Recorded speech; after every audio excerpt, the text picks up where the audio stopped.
Well, here we are again, XFM on a Saturday, just gone 1 o'clock, Steve, if I'm very much mistaken. But we're not here as such. We're away again, gallivanting around. We've got to do the special sort of best of again. Okay. Which we did a few weeks ago. So this is the best of the last 3 weeks. Which I think is, I think it's the best 3 weeks we've ever had. But I'd like it condensed into 2 hours. Yeah.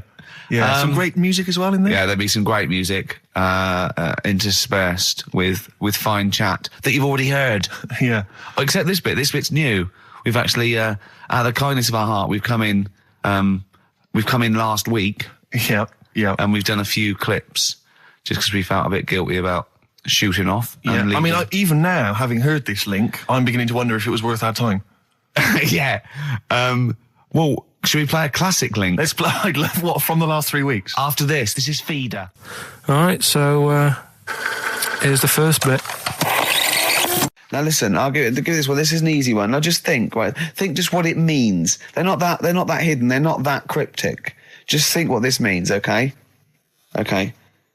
When the Hares addressed a public meeting and claimed that all should have fair shares, the Lions answered, "A good speech, hairy feet, but it lacks claws and teeth such as we have." How would you use that? No. What do you think that means? This is translated from the, I don't know, Greek or something. I don't know. It was Aesop. Where's he from? Greek. Yeah. So shall I do it in my own language? Okay. So what would happen if there's hares and they have a meeting in the jungle with like loads of lions and go, "Hey, hold on, wait a minute. I think we should all be equal and share everything, all right?" And the lions go, "Well, yeah, it's easy for you to say. We've got claws and teeth." Yeah. What does that mean? It's saying like, of course the hares want that because it's better for them. The lions get nothing out of it because they're already king of the jungle. That's right. So it's negotiating from weakness. Anyone can negotiate from strength, but negotiating from weakness is it's be lovely. It's a lovely utopian look at the animal kingdom. But the way you said it is better than the way they worded it. Well, that's because Ricky's very much the modern Aesop. Many people have thought that. That's why he's getting a lot of awards with the TV show. For him, that's a fake. So look, I'll take that home and read ones you like and tell me about the ones you like, ones that click. I don't care if you only come in with like one or two. Go, I'll tell you what, Rick, that's there's one thing that I've learned from that. Because sometimes you can know all these phrases and until something happens, you don't think, everyone's heard, I don't know, to err is human, to forgive divine. And then something, might happen, and you go, oh, that's what that means. That's amazing. So, Do you know any, Steve, offhand? What's that? A fable. Well, I would imagine that the most famous one I've always remembered is the lion with the thing in its hoof. Do you remember that? Paw. The lion, yeah, with the spike in its paw, and a smaller animal gets out for it, but it still attacks it anyway. Well, that's life, isn't it? Well, I read one the other day, actually, which was very interesting. It was one that the famous film director Orson Welles said. Oh, yeah. Which he said, apparently there was a bear going across a lake, wading through the lake, and a scorpion said, well, let me go on your back, will you? Come on, just let me go on your back, we'll go across, it'd be brilliant. He goes, well, no, you'll just sting me. You go, don't be stupid, if I sting you, you'll die, and we'll both drown. And he goes, oh, fair enough. Who was doing the stinging? The scorpion. Right, okay. Yeah. And the bear's wading through the water. Yeah. So the scorpion jumps on the back, and they wade through the water, and halfway across, the scorpion stings the bear. And the bear goes, well, we're both going to die now. He goes, yeah, it's my nature. I thought he was going to say, I can swim. Oh, you're the best. What's the one about... Does that mean anything to you? It's my nature, i.e., that's in my nature. That's the way it is. That's what I do. Yeah, I'm a scorpion. Yeah, one of my favourite ones. These don't mean anything to you, do they? What I'm saying is you're not impressed by them. They're all right. What about this? What about this one? Don't trust bears. Here's one of my favourites. What? He said, well, why not just say, don't trust bears? The bear's the one that was too trustworthy. Don't trust scorpions. Yeah. Right. Here's one of my favourite ones of all time, okay? A lion is dying. It's an old lion. He's in the front of his cave, and all the animals come around, like the foxes and the hyenas and the rabbits, and they're all taking the piss out of him, and they're laughing at him, and they're laughing and going, "You can't fight us now," kind of. And just before he dies, he goes, "Fine, but I was a lion once." What does that mean? Don't know. Well, he's saying it's better to have lived and had what I had, because I was great, if only for a short time, and you lot are still alive, but you're nothing. You're rabbits and hares. I was a lion once, so I'm Are they happy. always using animals for these stories? Well, yeah, I could change it to refrigerators and household appliances if it would make it help, but animals, I remember the one about being ill a lot, and you say something about go on. If you keep doing that, if you keep having time off, well, I won't believe you. That's the boy who cried wolf. Is that right? Yeah. Do you know that one? Have you heard the famous one? This is probably the most powerful one. When you're pulling a face, and they say, well, if you keep doing that, the wind changes. I've heard stay like that. Because that's scientifically proven. That can happen. That can happen. Should we have hip hop hooray? Yeah. Are you queued up for that? No, but go on, you... Carl, sort it out, mate. I was going to... No, come on, this is what I asked you to play, mate. If you've not, you're getting too big for your boots now with your showbiz lifestyle. You're not paying attention, are you? You're not playing the record if we want you to play it. Heat magazine's favourite. Yeah. Okay, so, you dropped that. CD now. That's clumsy. Oh. You're, with the big I can't believe you're not... Fables are great. He's not impressed, is he, Rick? No, I am. I mean, once I take this book home tonight and that, have a read, I might change my mind on them next week. You're coming all stressed. I'm not impressed with the ones you've been talking about, I must admit. Okay. Coldplay, The Scientist on XFM 104.9. Right, competition, isn't it? No, it's Educating Ricky Part 2. Oh, is it? Yep. I wasn't even listening. He's doing all the work, I wasn't even listening. I want to spilt some water down that. Right, what's this one again then? Right. What's the teaser headline? Teaser headline is, What's Tomato with You? Brilliant. Yeah? Go on. How excited were you when you came up with that? You couldn't wait to come in and tell us, could you? I think it's a good one because you won't forget it now, will you? Okay. I mean, like the worm one. What's so special about the worm? A lot of people think that if you cut a worm in half, two worms will grow, but no. What happens is if you cut the head end slightly nearer the tail than the head, the tail will die, but the worm with the head will be okay. So, it's exploded a myth. And taught me something. Right, so the second one, part 2 of Educating Ricky. What's Tomato with You? Yeah. What this one's about is, ages ago... It's scientific. There's never a date. There's never a country, a location. Okay, settle down, children. This is A-level history. Right. Once upon a time. Yeah. When a mental place with swords was a king. Forget his name, but he was a loony. And it was literally ages ago. Yeah. So, good luck in the exam. Yeah. Right. So, all right, many years ago. Oh, yeah, cleared that up. Go on. They thought tomatoes were poisonous. Right? Okay. Because what hold on, are they going to be proved wrong at the end of this story? Well, because I don't want to give away the ending, but is it something to do with the... Are they poisonous tomatoes? No.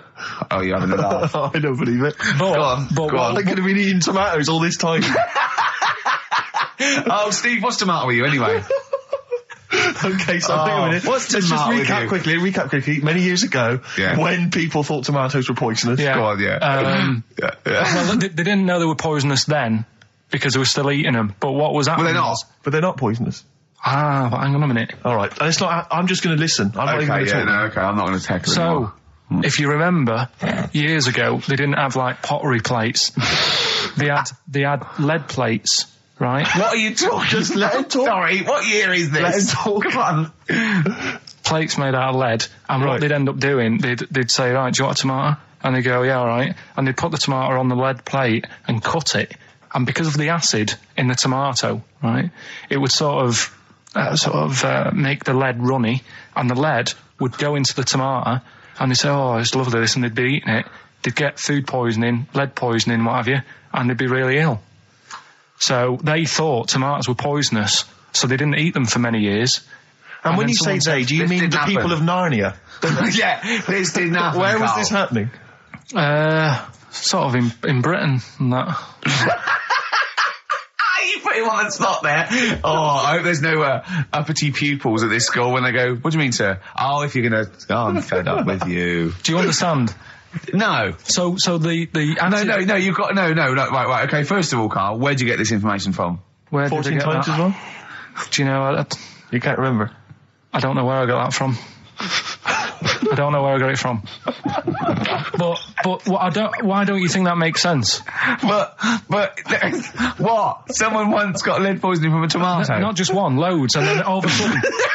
No. Why is this educating me? Because I'm telling you that tomatoes. I can't take anything away from this. Yeah, I don't know what to take away from this. What have I learned? Don't mix lead with tomatoes. Why is this educational in any shape or form? What are you telling me? A long time ago in the land of Glunk, right, where the ninnies did slib, right, they thought tomatoes were poisonous because they ate plates of lead. What are you talking about? Yeah, but we all know tomatoes aren't poisonous. Is that what we're taking from the story? Is that the moral of the story? Don't believe these people that I'd never heard of before. What are you talking about, Carl? I think it's a bit weird. It's a bit weird, yeah. It's the same people that were spreading those malicious worm rumours. My hangover's coming back. I've got to get some water. Play a record that was rubbish. There's that one that a bloke, right, was going to get a phone call at 4:00 to find out if his business was, okay, right?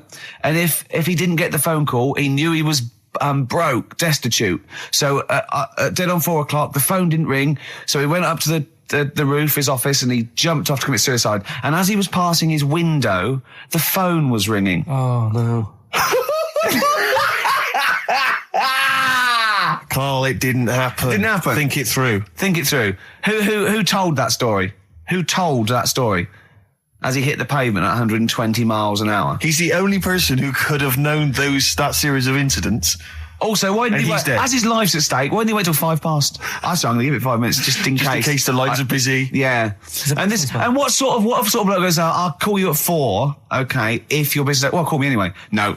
If I don't call exactly 4, then, you commit suicide. Commit suicide. I would, because if I don't call at 4, that's the end of it. Well, call me anyway. No, that's not the way I work. Why can't you just call me and tell me the other way? Well, I'm telling you how I do it. If you're bust, I don't call. Can't you just call to verify in case something goes wrong? What if it's engaged? It won't be engaged. Just commit suicide at 4, please. It didn't happen, Carl. This is the Best Of Show on XFM 104.9. I'm Ricky Gervais, with me, Stephen Merchant. Yes. I hope you're enjoying the Best Of. I know what you're thinking. If this is the best, my Christ, what was the rest like? Well, we'll be back in a week's time, so you can... judge it for yourself live. But anyway, in the meantime, this is one of the best clips I've ever heard. Oh, I'm laughing just thinking about what it might be. XFM 104.9, I'm Ricky Gervais, with me, Steve Merchant, Karl Pilkington. Steve. Well, we were talking about the news just now, and there was a story I heard in the week. I think it was on the radio, and I don't know all the details, but what I heard was that a number of, I think it was Falkland, maybe Gulf War veterans were, I think, suing or complaining to the government because they wanted compensation for post-traumatic stress disorder. Now, I don't know all the ins and outs of it, but it seems to me that if you're in the army and you're a soldier, a certain degree of trauma is kind of inevitable. I mean, after all, if you're any good at your job, you are going to see people getting killed. So I don't understand what the ins and outs of it are. I don't know why. No, nobody came back and Tony Blair met him and go, all right, well, not really, no. Go on, what's the matter? Well, there was people shooting at us and everything, it was all muddy. Well, calm down, don't cry. Well, I will cry. There was a drill sergeant just kept shouting, saying, "Look at you, stupid boy, where's this gun's not clean?" I just cleaned the gun and it was fine, and now he's telling me to clean it again. Yeah, and the boots, they were shiny. Fine, he was shiny. He's got to do that, it's more distant. His neck was as big as his head. Well, yeah, but you don't know what they, I don't know what the ins and outs of it are, but... what you got to do is make sure you know what you're going into. That's what I do. You got to check the small print. So if I was, going over to the Falklands or, the Gulf, I'd put my hand and go, will it be horrible? I go, you hit the back, yes? Will it be horrible? It will be horrible, yes. It will be horrible. There will be shooting and lots of death and everything. I go, right, I'm not going to go. And they go, okay then. Okay. That should be fine, yeah. Should be fine, yeah. Just like that. Is anyone else scared about this? Pretty much all of us. Okay, then we won't send anyone then. Exactly. My brother went into the army, right? Because he couldn't get a normal job. And my dad said, if you don't get a job by such a date, that's it, son, you're going in the army.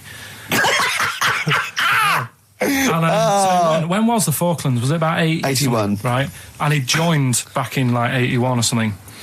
And he I don't know, he was in Aldershot or something. Oh yeah. And he wrote back to my mum saying, a bad time to join, bad time in this. So she wrote... What bad join? That's so sweet, Carl, isn't it? That's like, dear Dad, yeah, well done. Don't know if you've noticed. Yeah, I was on the dole, that's for sure. Thank you for joining a month before the Belgrano. Anyway, go on. My mum called up, spoke to the sergeant, and said, "Can you leave him out of this one?" Can you leave him out of this one? What, the Falkland War? He's only just joined, and she called him Chuck, which he got done for. Like, she's one of them... I think it's a northern thing, like saying, "How are you, Chuck?" Yeah. And she called the sergeant Chuck, and the sergeant said to, like, my brother, "Your mum, she's called up and asked if you can not go." Which, of course, we'll see how it goes. But can you tell What her... do you mean? Why did the sergeant even entertain this? Well, Pilkington, come here. Your mum's been giving me a bit of earache. Now, listen, tell her I've told you, but can you call her, because she called me Chuck and everything. Can you call her and say you don't mind? Well, not really. Oh, please, because I've promised her say you want to go. No, please, say you want to go. Why was he entertaining this phone call? because he was new to the army, I suppose. Who? No, I mean the sergeant. I don't know. Maybe they do that. So what happened? He didn't go in the end? So he didn't go, no. You can't do it. That's ludicrous. I love it, though. Okay, we went over the top. Pilton, I've got a note. Yeah. Is this really your mum? Yeah. Okay, no, this seems to be in order. Because I noticed it says, I do not want to go into the army, I don't want to go and fight, and it's crossed out and it's good, mum says don't go. Now, you didn't write this yourself? No, my mum wrote this. Okay, you definitely wrote this yourself. Your excuse. You're going to have to fill envelopes. No, I'm sure if he was needed, he would have had to go, but I think they made a bit of a special effort. They sort of said, oh. Well, it wasn't conscription anyway. Oh, no, I was saying. Were the other soldiers going around just going, Pilkington. No, he ended up being a mechanic in there, and he got kicked out for going for a packet of fags in a tank. What? Now, wait a minute. Do you mean he nipped down the shops in a tank? Yeah. I don't believe that, Carl. You've Honest made that to God, that, and he went off with the sergeant's wife. So that didn't help, and he ended up getting kicked out. Sorry, your brother's a genius. I love this. First of all, he gets a call from his mum, going, let him up. He goes, oh, God. Then he goes, where's Pilkington? His mum's on the phone. Where is he? He's near your house, Sergeant. Near my house? Well, why is... No reason. Well, when he comes back, when he's finished, tell him his mum called. And can he get me a packet of fags? Tell him to walk this time.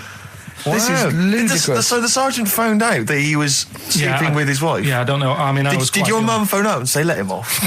Let him off this time. Can he... Yeah. That's fantastic. But he misses it. I mean, I haven't seen him for about 11 years. But ever since he came out, he's just kept getting into trouble and that. And the army, people slag it off. But I think if you're a certain type of person, it's good for you. It didn't straight him out, did it? No. He was going down the shops in a tank, he was shagging someone behind their back. It's really weird. It's like back then, he was like a proper adult and he had a house and he collected crystal with his wife and that. And now, he hasn't got any of that. Has he got the wife? No. Has he got the crystal? Don't think he has.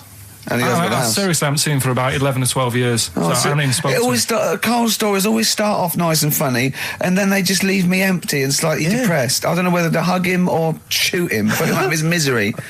Can we take Carl to the... phone in if you think I should take Carl to the vets and have him put down, because it's just too stressful. Carl's getting very excited, as we all are, about his new... Should we let him do a little taster for us? Well, I'm very excited about it. I mean, so the gist of it, what is it? What is it exactly? Right. Is it a game show or is it a competition? It's just, I just thought it's something that, you can play and also people at home can take part in it. Now, would they phone in about this or they can just play at home while they're listening? They can just play at home. Okay. You mean we haven't got any prizes? No, there isn't. No, I think we could get him to phone in. Maybe. Well, I don't know. Let's hear the game idea first. Yeah. Right, it's music related. Okay, good. And what I do is I sort of tell a little story. Okay. And that story makes up a song title. All right. Well, it sounds ambitious. So, is it a cryptic clue? Could be. Say like this, right? Oh, dearie me. Oh, dearie me. Say like this. Right. This woman, right, she's pregnant. You know the answer to this one, so don't be saying anything. This is just aimed at Steve. Okay. Right. This woman has a baby. Yeah. She's pregnant, has a baby, and the doctor's there in the hospital, going, "Oh yeah, you've got a lovely little baby." You told me that this is Oh, this guy. A lovely little baby. It's just coming out now. You'll be able to see it in a minute. And it's like covered in gunk and stuff. Yeah. And he's going, yeah, it's nearly here. It's coming out. I see its little head and that. And he gets hold of it and it's full of all this gunk, right? The baby's full of gunk? Yeah, like the... Covered in gunk or full of gunk? Covered in it. Right. And he goes, here you go. Get hold of your baby. And he drops it. Right. What song's that? There's so much irrelevance there, Steve. I can't tell you. It's not a cryptic clue. It's not a cryptic clue. Because only... the gist of it is relevant. That isn't the best one. That's just... Right. I mean, there is just... There's things there that you were dwelling on and thinking of pun. Don't. Just go for gut instinct. What was it? What was that? Right, I just need to try and get the basics of this. There's a woman, she's pregnant, she has a baby. Yeah. The baby's covered in gunk. Yeah. Right. And because of the gunk, the doctor drops the baby. Yeah. And that's all I need to know. Yeah, that is all you need to know. Yeah. The pregnancy is largely irrelevant. Okay, what are the key elements? It's the birth and the doctor dropping it that are the irrelevant. The relevant birth thing. and the dropping of the baby. Yeah. I've absolutely no idea. I can't even begin to guess. Think about what's happened here. Oh, Carl, she's had a baby. The doctor's trying to deliver it. He's saying it's a nice little baby you've got here. This is all irrelevant. Right, let me tell you this. So just to be fair to Steve, so he can get into your mind. Right, this is not a traditional cryptic clue, logical problem or other. This is Carl. What song am I thinking of? Right, that is Underworld, Born Slippy.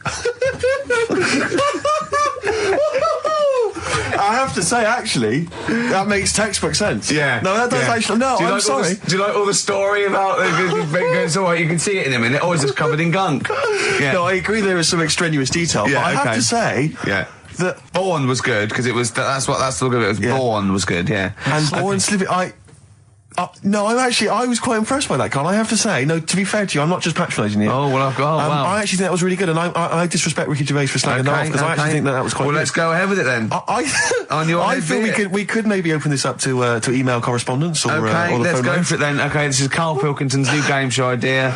It's just what's the song? Karl Pilkington presents What's the Song? Ladies and gentlemen, please welcome to the stage Mr. Karl Pilkington. There's a fella who was in a coma for 20 years. Just they kept like taking him through like the normal day. They take him to Alton Towers and stuff. Doesn't know anything about it. Just kept going through the motions. Don't know if they kept charging him.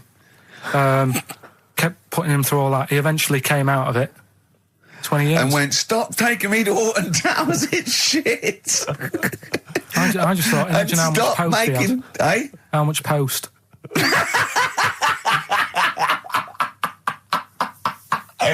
Oh, Did you read about that guy in the paper, Carl? He, sorry, on the internet. He in about, I think it was about 1984, 85, he had a terrible car accident. But this must be it. He went into a coma. This must be what he's talking about. Well, they didn't take him to Alton Towers. Of course they didn't. But you've got to try and decipher the truth from the conjecture, from the thing that I mean, don't forget, Carl realises that he's had a dream. He talks to Susanna, goes, that was good, wasn't it, last night we were in the plane? She goes, no, that's a dream. He goes, oh yeah, where's my cornflakes? You got to, you know what I mean? I can now decipher what he's actually seen, what he's read. Well, go on, what did you... Well, I'm assuming it's the same guy. It is the same guy. It was a guy in some small American town, and he'd had a car crash, and he'd gone into a coma, and his wife had left him. She'd gone on with her life, because he'd been in a coma since then. And he had just woken up recently. Marriage wasn't working. Marriage wasn't working. He just wasn't paying enough attention. He actually she was pregnant at the time, and so now his daughter is basically the same age as he was when he went into the coma. And he's just started coming around. He's just started making jokes. They said, how do you feel? He said horny, which I thought was quite witty for a man who'd been in a coma for however many years. But anyway, so he's slowly trying to rebuild what life he can. That's what do you make of that, though? Because the thing is that he's missed. Imagine what he's missed, Carl. Imagine the music that he's missed. The Live TV Aid. programs. Missed Live Aid. Live Aid. He missed Phil Collins playing in 2 continents in one day. Which, frankly, I'd be devastated if I discovered that. Missed Bros. Yeah. Yeah, so he doesn't. So he put on ripped jeans and they go passe. They just have to send him a series of those I Love 1986 programs with Kate Thornton filling him in on what he's missed. Peter Kay reminding him of space operas. Yeah, he remembers those. Talking rubbish. Yeah. So extraordinary, though, isn't it, Carl, to think? No, obviously. So had he aged much? Because he hadn't had any problems or anything. No worries. Well, he probably wouldn't have physiologically, he probably wouldn't have the wear and tear of a 43-year-old man Was that a good because he kid? wouldn't have had sun, he wouldn't have had sort of nicotine, beer. Unless they were just feeding that to him. Yeah, anyway, Try and still, bring him round. yeah. So You'd feel groggy though, wouldn't you? yeah, you might feel a bit groggy. Yeah, Well, he's not fully back to normal. I mean, there's No, some it's- kind of residual brain damage. yeah. But nevertheless, he can form sentences. He's got no real memory, so he can't remember a lot of things. It was just when I saw Carl, it. have you been in an accident? You've been voting in all week, sending your emails. So here's the clips that you wanted. Okay, what's the next one? What's the educating Well, Ricky? I don't know. See, like I say, I was looking around and there's stuff that is interesting. Right, I was looking on the web. But there's no point. Well, it's just that I found one about What's the point? about a lad who 8 years old, Yeah. but he's still breastfed. Now, I don't know if you can get anything out of that. Is that what his mum said?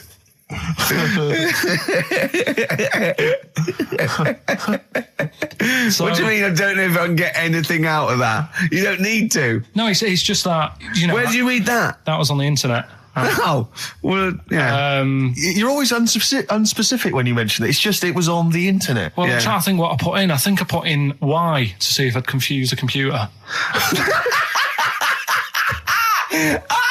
And then- Carl, you are. No, I did, No, honestly. I did a search, put in why, and it came up with funny things that, like, why is this person doing that? Why is that? And it had a picture of this 8-year-old lad, sort of, on his mum's nipple.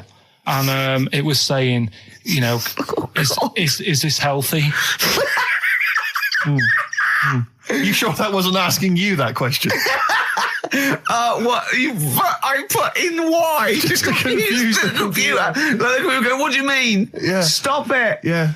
Oh, look, yeah. Last week, I was walking home with him, and I went, he was saying something stupid, and I went, I've got a competition for next week. Let's do a phone-in, and it's called Karl Pilkington, Genius or Fool. Yeah. Right? And he went, no. I went, why not? He went, well, it'd be confusing because they say there's no difference between genius and being a fool.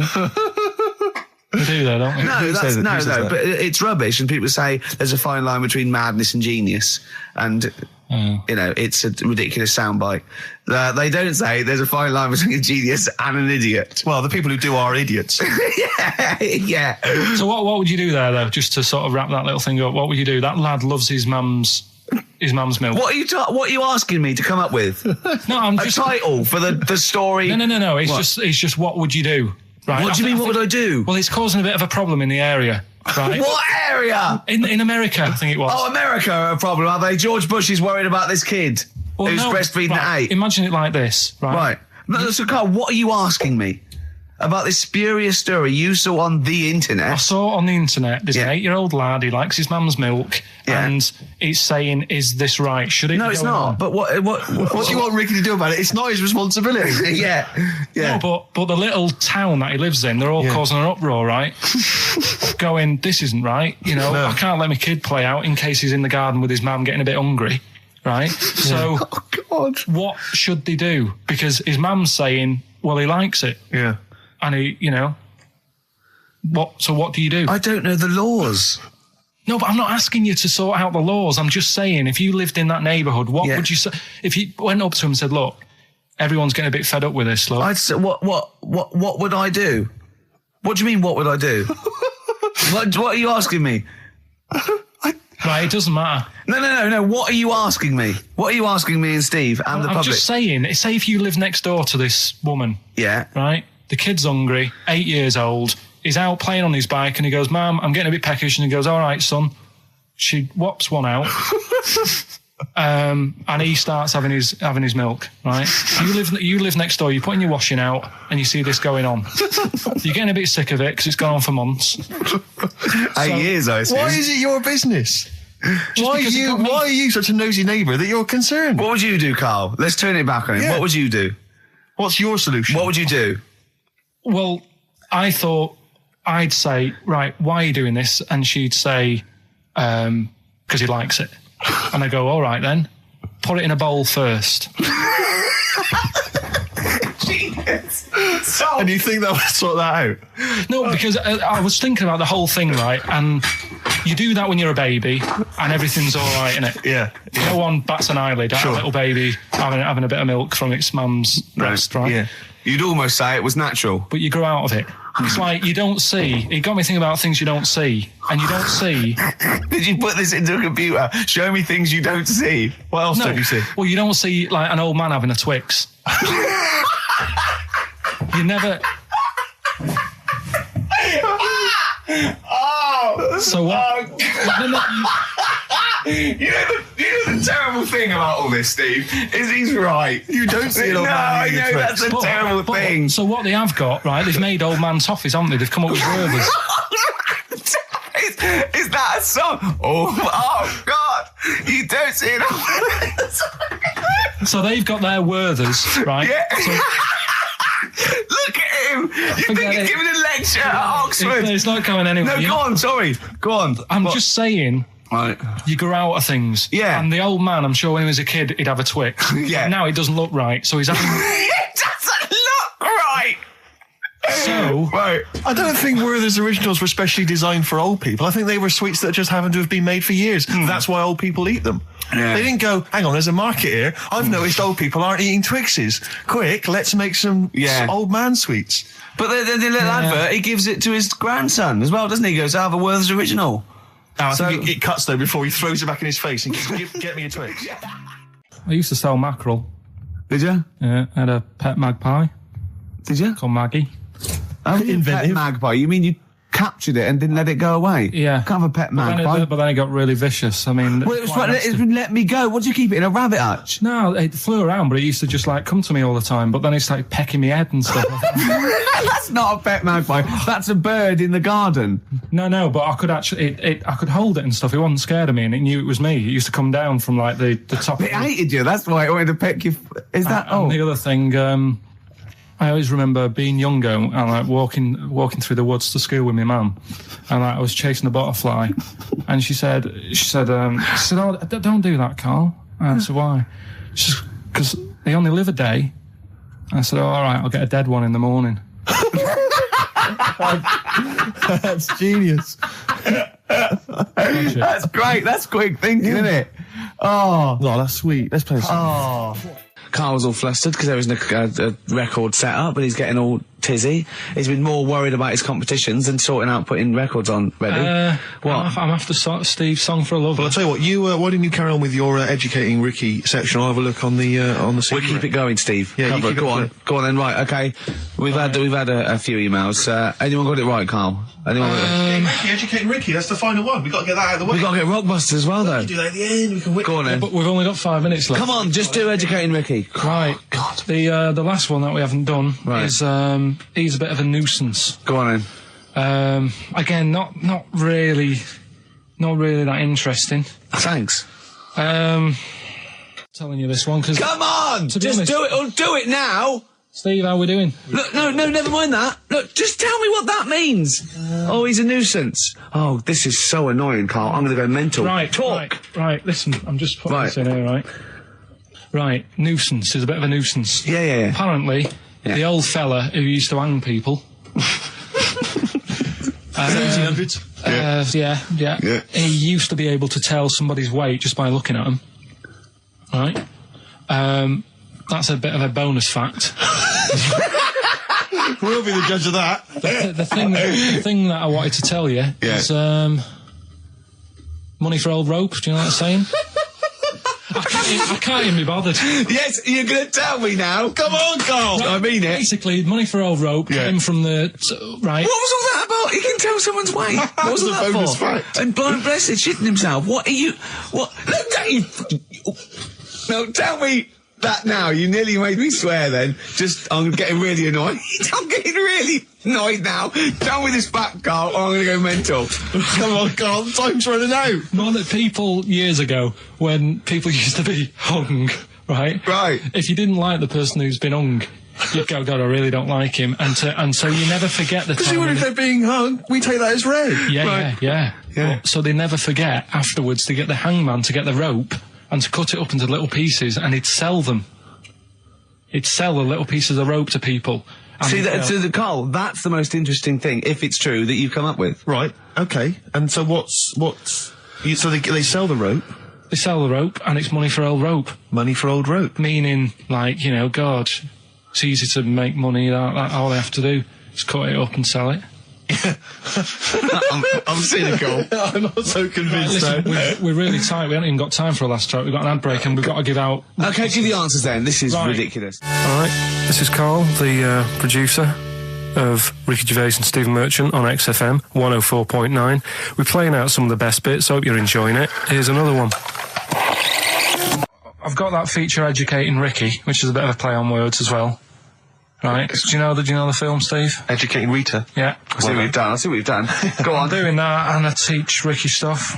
What do you teach me, Carl? Well, I've got a few different topics. Go on. Do you know, like how you taught me about Hitler and Che Guevara and Winston Churchill? Mm-hmm. I'm going to come in with topics every week, and this week I've got ghosts. No, hanging bacon is one of the topics. Say that again. Hanging bacon. Hanging bacon. All the titles. Francis Bacon. No, all the titles are sort of named to sort of tease you and get you more interested in it. Hanging bacon. Well, you've certainly intrigued. Go on. What's another title one? Hairy Chinese kid. I'd go for that one. If there was a university degree with that title. Yeah, no, I'm going to go for hairy Chinese kid, And I think. the final one, Alien gives man a beard. Right. Alien gives man a beard. I am going to burst. Right, listen, Carl, you've got to tell me. Right, first, let's do it in reverse. No, we're not going to do it now anyway. What do you mean? We've got to do it now. This is the first interesting thing you've said in an hour. Okay, the listeners have just been subjected to rubbish and mistakes and everything for the last 6 months. Please, we've got to do Alien gives man a beard. What is that? Tell us that. Right. Sorry, this is just you telling me something, is it? This feature is you telling me something. I'm teaching you something. Educating Ricky. Huh? So are we playing it now? We're already into this feature. Well into this feature, are we? Yeah, I suppose we are, yeah. Should there not be a jingle or something? Yeah, can we have a jingle? There's no point, because look, I come up with ideas and you dismiss them straight away, so I'm not wasting my time making stuff. Right. If you don't like well, okay, it. let's play Educating Ricky. Right. Brilliant. Go. Right. So- Ding-a-ling-a-ling-a-ling-a-ling. Educating Ricky. Right, what are we going for then? Hanging the bacon, hairy Chinese kid, Alien gives man a beard. I think Alien gives man a beard. I'd like to do that. Right, there's this fella, I think it happened in America, and he saw a bright light in the sky. And God, if you're bored. he stood there. This is a true story, is it? Yeah. He stood there. Yes, of course it isn't, Steve. And he saw this bright light, and it came closer and closer, and it was a UFO, right? Yep. And he looked at it, and it disappeared, right? And he gets back in his car. He looks in the mirror. And he looks in the mirror. Yep. He's only got a beard. He hasn't. You sure it wasn't someone else who got in the car? And he was still standing out there? No, right? What? And it turned out, he got home and said to his wife or his girlfriend, it's a bit weird. So I just got out of the car to look at a bright light, and I got back in the car and I grew a beard, and she said, never mind your beard, where have you been for 3 days? And what had happened is... He passed out because he was pissed. No. The UFO had taken him for 3 days. Yeah. But he'd only thought that he'd only looked at it and it went away. Yeah. But what had happened is he took him and he grew a beard because he hasn't had a shave. Right, okay. I mean, was Will Smith or Tommy Lee Jones anything to do with this at all? Did you see this on a video maybe and thought it was an educational film? No, it's from a book that some kind person sent in to me. Here. Can I just ask again, just again, I'm just throwing this right back at you. Do you think there's any other possible answer here? Right? A man is absent for 3 days from home. He's the grown a length beard. of time that it could take to grow a beard, lest we forget. What if he hadn't actually seen a bright light in the sky? What if he was lying? What if he was lying? He got knocked unconscious. He'd had a car crash. Just lying. No, just lying. Or he was just lying. Yeah, he'd been on a bender, getting pissed for 3 days and that with was his an mates. excuse to his wife. And they went, Dennis, what are you going to tell your wife? Well, wait a minute. Wait a minute. You're not going to believe I was out with you, lads. Just say you're only away for a minute. No, I wasn't away for a minute because of the beard. Oh yeah, look, it looks like you've been out for 3 days. Well, we have. That's Exactly. right. Okay, we've got to cover that then. Alien abduction. Great one. Okay, let's try that. Do you see? That's a little scenario there that could have been played. So when you say educating Ricky, what have I learnt from this? Never listen to you again. That's all I've learnt so far. Never listen to you. Yeah, we'll add a little bit more in here, right? To Well, spice this no. up. What do you mean? Add a little bit more. We'll add a bit more to this. What I'm educating you about. Go on. Right. There's only a law in America that says if you touch a UFO, you're going to get done. Now, why would they make a rule?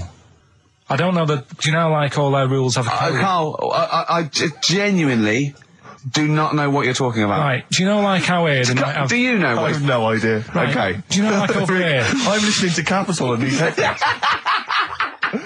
I got Foxy on from yesterday. Right, let's bin that. No, wait, it's great. No, I want to hear about Airy Chinese Kid. Let's play a tune. And Okay, then come play a back tune with and come back with Chinese Chinese Kid, definitely. Some doors. Yeah, I Yeah. just thought I'd go back, Oh. take it back to the 60s. This is a tune that a friend of mine sent If me. you touch a UFO, you get done. Soul Kitchen from the Doors. Shambles today, this. We talked about it before. Do you know the little mouse that had an ear on its back? Yeah. Sure. Right. Well, you thought he had a bad time, right? Listen to this one. Mouse walking about with us sort of wearing a monkey's testicle. They're just having a laugh. This is what I mean about a lot of scientists. What are they doing? When's that going to come in handy? I don't know what you mean. Well, they were seeing if, say if a fella loses one, right? Yeah. Hitler or whatever. And they go, well, don't worry about it. We can sort you out. I don't know what the monkey's going to do. I don't know if they keep passing them on or whatever. But the actual monkey testicle was put on the mouse. And it worked. It worked for the mouse. But isn't it... I mean, isn't a monkey's testicle quite large in relation to a mouse? Would it not look like the mouse was on a space hopper or something? Oh, yeah, it didn't look good. Well, they didn't put it where its testicles would be. No, they did. They put it. Well, how could it walk then? The ear was on his back, so he could just get about. Well, I don't know. But Well, you don't know, do you? You just guessed. Did they grow the monkey's testicles where the mouse Well, it testicles looked would? stupid anywhere else, though, wouldn't it? Oh, whereas a mouse with monkey testicles, that's fine. You'd be showing off. You'd be all right. I'd prefer that than the ear. When that mouse gets put back in with the other mice, do the other mice go, George, you look different. Have you had anything done? But the weird thing is, as well, apparently it still works as a monkey. What? So, like, what are you talking about? Like the sperm and that was it was still sort of monkey. Of course sperm. it was. What are you talking about? Well, that's weird. But what, Carl? What? But what? It's only a thing to give it nutrients. That's all the thing they're testing. It's like grafting at that level. Right. What's your question? Because I'm right. What do you think? It would change eventually. It would have changed into a mouse testicle because it had been hanging round a mouse for so long. No, I thought the actual sperm of it though would be a mouse's Why? because it's hanging off a mouse. No, but your sperm is actually created in the testicles. So that's say why this that's why it has to be outside your body. Otherwise, we put them in a nice little cage. But a little bit- I'm guessing then that they've done this operation so that they can do it to humans. Yeah? Why would I want a monkey testicle if my kids are going to be monkeys? What use is it? No, think. That's no. That's going to happen anyway, Carl. Yeah, but think. Think of what you're saying. They've grown a monkey testicle on a mouse to see if it would still function as a monkey's testicle, okay? So they can do that to humans. So think, Carl. What they'd do is they'd grow a human testicle on a mouse and it could still be used as a human testicle. So what? To give you a testicle that you've lost. From a mouse? No, from another person who it was kept alive on a mouse. Because it's kept the nutrients alive, as opposed to keeping it in a deep freeze. Maybe bollocks go off after a week. I don't know. Maybe they get accidents. He had a little a card. Do you donate your testicles? Yeah, I'll tell you what. No one needs testicles yet. Let's keep them on a mouse. You have yours ripped off in some sort of bizarre skiing accident. You go, well, you're in a Battersea Dog Town. You pick the ones you want. They can grow them on anything. They can grow them on a dachshund. Bulldogs are growing them usually that's where you see a bulldog. Usually that's waiting for an operator. What don't you understand, Carl? Hang on a minute. I thought this was knob news, not testicle time. I don't understand Yeah, what this testicle time's not for another 10 minutes. Yeah. No, it's all sort of a bit linked and that, though, isn't it? Well, Sometimes it's linked to a mouse. But what do you think about, like, I don't know, testing stuff out like that? Is it worth it? Could you not just go straight from... But listen, Carl, I'm getting this information from you. No, if this was on Question Time and someone said there were, Dimbleby and Paxman or whatever said it, I'd think about it as a moral dilemma. You've just said you saw a mouse with a monkey testicle. What do you think of that? I don't think anything of it.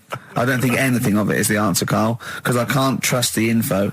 I cannot trust anything that comes out of your mouth. Well, it's true, but it's just all this. It's the same thing, innit? It's the leeches in a blender. It's the fella looking at an electron. Yeah. It's the mouse with an ear on its back. Yeah. I don't know what the point is. But you don't read on. Because I've seen you read something and you're going, look at that. Man survives on eating knee. And I go, what else? You go, I didn't read on. I didn't read on. You look at the mouse with the ear on the back and you just think, that must be murder at a concert. You don't think. You don't think. No, anything I else. just You don't think, read on. is it worth sort of wasting all the... You think he swallowed someone's ear? He gnawed it away and swallowed it and it's just in his system? Yeah. No, I just get a bit sad about the mice and that. I agree. I mean, that is sad, yeah. Of course, anything like that. Travis on XFM 104.9 on Ricky Gervais with me, Steve Merchant and Karl Pilkington. We're doing Educating Ricky. Right, final one. Come on, Karl. Right, what was it? It was, why don't they just get a diary or some paper or something to write on? Yeah. Yeah. Because snappy. I couldn't think of a heading for it. It's basically Go on. people who have tattoos. I've never understood it, right? That they have something put on their arm. Right, sorry. Have we started the educate? Is this part of it? Are you educating me? This is something that will be useful in my life that I didn't know about. Yeah. Go on then. No, it's just that they've got a machine out, right, that does tattoos. You come up with a design you want, and you this machine scans it, and you put your arm in this thing, and you press print or whatever, and then it does the tattoo on your hand or on your arm. Like loads of little needles that follow a pattern? Yeah, the computer, basically, yeah. Is it a real tattoo? It's a proper proper one. The fella said... well, as long as it goes out, it pierces the skin with a I just wondered if it's one of those kind of, those kind of... No, it must be lots of little needles or a moving needle that can go Sorry, along but it. how is this cleaned, like, in between each person? Dunno, probably... I don't know. Well, no, as long it's only that if it's one needle, it's just the head, isn't it? If it's one needle that moves, and does it like like loads of little... What are we gaining from a machine doing it? Just because they're not going to sort of mess it up. But hold on, how do you keep your arm still? Because your skin moves slightly, so the machine it's won't... sort of strapped to your arm. Right, and so it's spread... the fella said that the tricky thing was in all this, it was the fact that, nobody would let him test it out on anyone else, so he had to do it himself. But did it work? Because the thing is with a tattoo artist, they yeah. can see when your skin's moved and they can see what they've done and they keep wiping it and looking, whereas a machine's just got to trust itself. Yeah. So I think one needle could go wrong. If it was a lot of needles, that it just came down, like, 1,000 needles, that was an imprint. Yeah. But obviously I'm asking someone who hasn't delved any further than there's a machine that can give you a tattoo. That's all you've got at the moment, isn't it? Well, yeah, basically. That's all you've got? I mean, that's what I've got, because I'm not a fan of tattoos. I don't... But where did you read this again? This was... Internet? This was on the internet, yeah, it was, yeah. Okay. And I just don't understand why people do it. That's what got me attention. Because me... Sorry, what have I learned from this?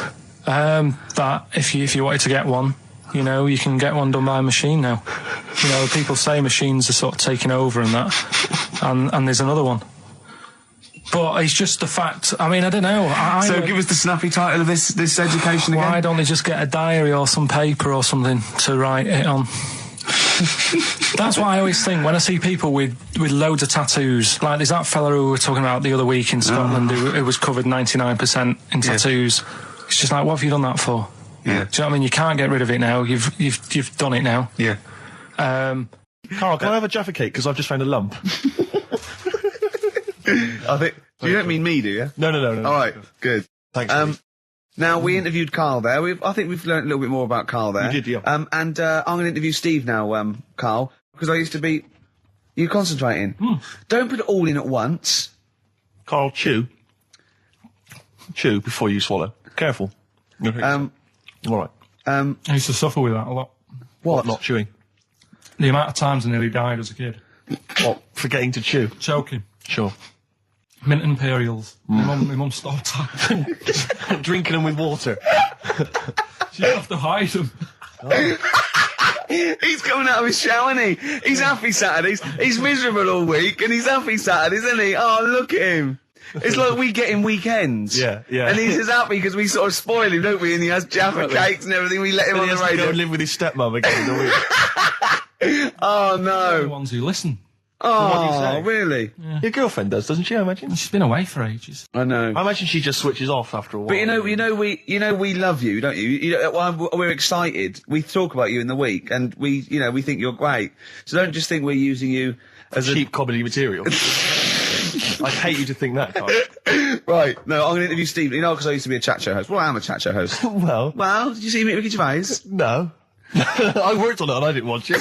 No one watched True, it. that's terrible. No one watched What it. do you think, Carl? I loved it. See? Are you thinking of Parkinson? And I didn't know Ricky then, so I'm being fair. Yeah. Yeah. Well, I'm going to interview Steve Merchant now. Okay. Live on air, XFM 104.9. We should say that more often. Yes. Ricky Gervais. Because they might tune, I think they've got a hospital radio by mistake. Badly Drawn Boy, Silent Sigh. Cracking tune, man. XFM 104.9. Maybe there'll be a few silent sighs around London on the 4th of May when, that's it, we're off the air for We are 3 indeed. months. Yeah. Wow, you're really getting into the DJ patter today. Yeah. Brilliant. Yeah, it was good. Yeah. Slick It's only things. taken, 5 years? Yeah. Now you're finally as good as Foxy. Coming up, Yes. that anecdote that Carl didn't get to last week about Neil Armstrong. Right. I can't wait. It's because he took 3 links telling us about the horse. Yes, of course. The horse. Think of that. Wow. I went out with Carl on Thursday night. Right. Right. It was one of the most enjoyable nights. We just went out for about 5 or 6 pints, a little crawl, and adventures happened around Carl. Yeah. And just me sitting talking to him was just incredible. I'm thinking that a competition would be win a pint with Carl. Yes. They That'd be a hell of a just gift. have to go for a pint and they can ask him anything they want. Yeah. He's just great. We met my friend, didn't we? Tell him all about that. Yeah. Yeah? What? Did you enjoy it as much as Ricky, Carl? Yeah, there was things I learned as well, which was good. Okay. You know his mate Robin, don't you? Yeah, yeah. I'll You'll discuss that later. I'll tell you later about. He's got all his near-death experiences to come. Win a pint. And, of course, coming up, Carl's homework was the quotes. And Carl's come up with a great idea to show that anyone can do quotes. He's invented a thing like faking it, where he's got 2 real quotes. Right. And he's made one up. Okay. And he's going to fool us. I bet we won't be able to. Brilliant. Sorry, what was the challenge last Look at him looking at us. What's the matter with you? It's just that before you were like, no, this is good for you, but What? now it's turning into a game. At your expense? Yeah. Have you only just dawned on you? Carl, well, I'm joking. It's great, honestly. It's really good. What was the Carl challenge last week? You said it. I thought we did the quotes last week. No, but I gave him a book on Happiness. happiness. It's all about happiness Right. and what the pursuit of happiness, and it's in sort of like quote form and everything. But Carl's going to do a couple of ones and faking it just to show. I mean, because he's been coming up with fables all week as well. Now he comes up with something, he goes, "That's a fable, isn't it?" And he tells me so he's getting good. Now, Forward to it all. Should we play another track? Or have you got something? You got something special? I brought in. I saw Elvis Costello and Jonathan Ross a couple of weeks ago, and he did just an acoustic version of Alison, and I forgot what an amazing song it is. And it's just he's fantastic. He's the man. Listen to this guitar sound. It's so beautiful. Steve, you'll wish you hadn't told that wimpy tale when you hear just three random tales of near-death experiences that Carl told me. Right. Coming up. I mean, honestly. Really? At least you had stunt people and crash mats. Yeah. And you got paid. Yeah. The things that he got up to just through stupidity Well, will put you to what? What one of them wasn't through stupidity? cakes. I'm already excited. The cake one. Yeah. Which one's that? Sorry, you had a near-death experience involving a Hold cake. on, I've got 3. I've got the paper round, the snicking slate, and the Mr. Freeze. What's the cake one? Yeah, I suppose. The cream cake. Oh, yeah. Right, Play now a you're record. talking in riddles. Play Can a we have these record. next? Yeah. Play a record. Strokes, hard to explain. Like Karl, really. Yes. So, Karl, concentrate. You go on. So we'll leave the worm with the bacon wrapped around the head, shall we? Well, if you're ever caught in the jungle, Yeah. Always carry some. bit of Danish. Good advice. Lovely. So, would you like to start on your to Steve, because I've heard all these. We won't do them all. Well, we'll start off with the Mr. Freeze. Tell Steve the story of Mr. Freeze. This is the first time he nearly died. This is the most serious of the lot, really. So, what it was, do you know, like, don't know if your mum and dad did the same thing, but like they do the weekly shopping on like a Friday. Yeah. So when you got to Thursday, there wouldn't be much stuff left in the cupboard. It'd just be like, you know, your Jacob's crackers and stuff like that. So when they'd been to the supermarket and they came back, I was like, you know, what's that saying? Like a pig in. You know, I loved it. It was like loads of food coming in, loads of biscuits. What is that saying? He nearly said pig in shit. Right. Is that the saying? Yeah. Right. So yeah, all this food comes in. Thank God he didn't. Otherwise he'd have been in trouble. That's true enough. Because he's culpable for our actions because Exactly. he's the producer. So technically, that twat's in charge. Go on. Right. So anyway, there's loads of food, and I'm like, oh yeah, look at this, and chocolate biscuits, and you know, penguins and stuff. Bacon. And bacon. Just in case, you never know. So anyway, my mum and dad's putting the food away. Me and our kid are like, he's already grabbed something, gone back upstairs. It's like feral children. It's like a quest for fire. And then they run upstairs. What did he do? Sit under the bed, gnawing at some sort of pig's trotter. So I saw, do you remember Mr. Freeze Pops? I do, yeah. So they're kind of like popsicles, icicles. Yeah, but really long, like a foot long, right? Yeah. So I thought, I'll have one of them. So I grabbed it.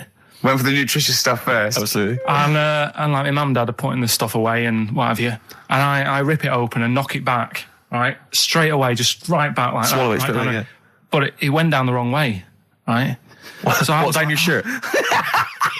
So I was like, oh God, I can't breathe. And my mum and dad didn't even know what I'd ate. Do you know what I mean? I ate it so quick. Yeah.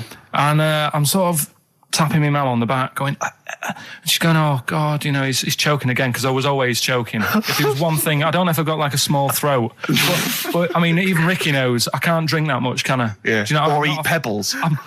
I'm not a quick drinker. I'd always, I think I'm scared of like swallowing stuff. Yeah.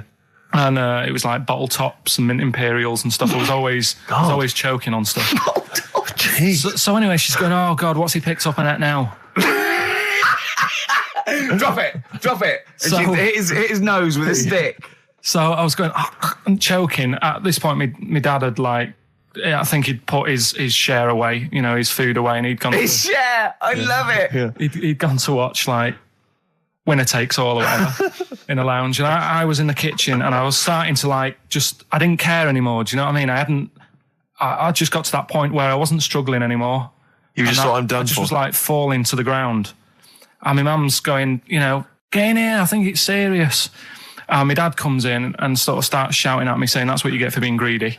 He didn't even know what I'd eaten. Well, it was the moment to teach you a lesson, certainly. So he's there like that, and my mum's going, oh, look at him. And my lips were going purple, and my eyes were rolling into the back of my head. You look like Marilyn Manson. And so anyway, she grabbed me from behind and did that fireman thing. the Heimlich manoeuvre. Yeah. And, you know, winded me. And it came up, and I was all right. What, the whole popsicle came flying back out? You see, that's what I don't understand. Because there was nothing there. No, just a little bit. No, it swells up, doesn't it? Because it irritated it. So it went down this sort of like your epiglottis. It went down the wrong way, like it went into your air canal instead of your throat, and it sort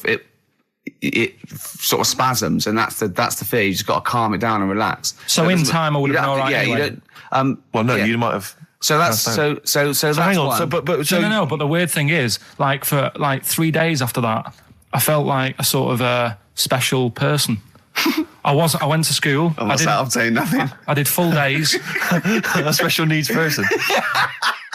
Yeah. I went to school the next 3 days after that. I didn't like wag it or anything. I did full days. I love that. 3 days, turned over. Yeah, exactly. After 3 days, you thought, screw it. Yeah, Well, did a quick history exam.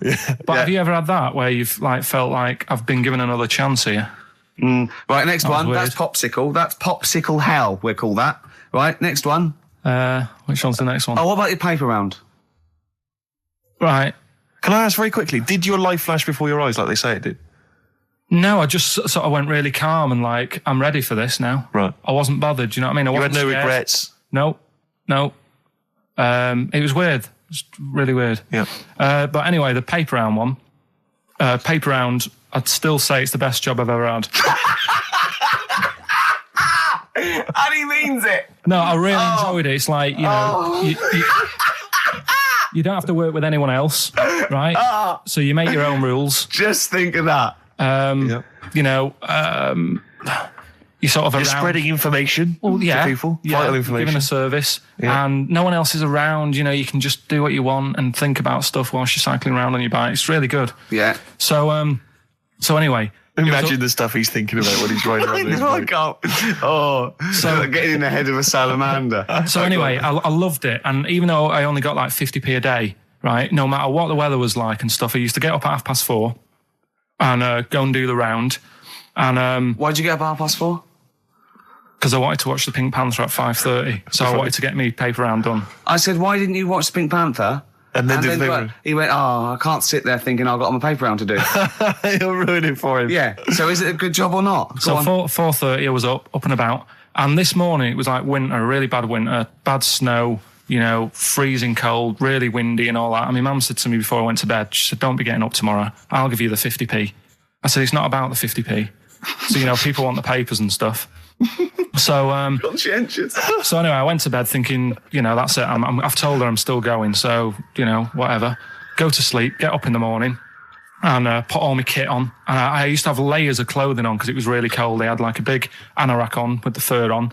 I had like waterproof pants, and I got my paper round bag. And I went downstairs to get out and tried to open the door, and it was locked. I thought, oh, God. So she'd locked it so I couldn't go out. So I'm searching around the house looking for the keys. She must have hid them somewhere. I thought, oh, God, you know, I've got the papers to do. So I thought, how can I get out? So I went upstairs, climbed out of the bathroom window. God. Right, and to try and jump out of the bathroom window onto the porch. But the problem was, I had so much gear on, I was like the Michelin Man. So I could hardly move as it is. Yeah. And I try to get out the window, and I'm like, try to stretch down like that, get my foot on the porch. And my bag got caught on like the hook of, do you know, like how you have a hook so you can put the window open? Right, yeah. The little arm goes on. My bag had got caught on that. I was holding onto the wall and my foot on the thing, so I couldn't sort of pull it away in case I pulled it away and then fell on my head. Yeah. So I'm stuck there. Dangling. My dad comes back from working nights. Yeah. He thinks I'm a burglar.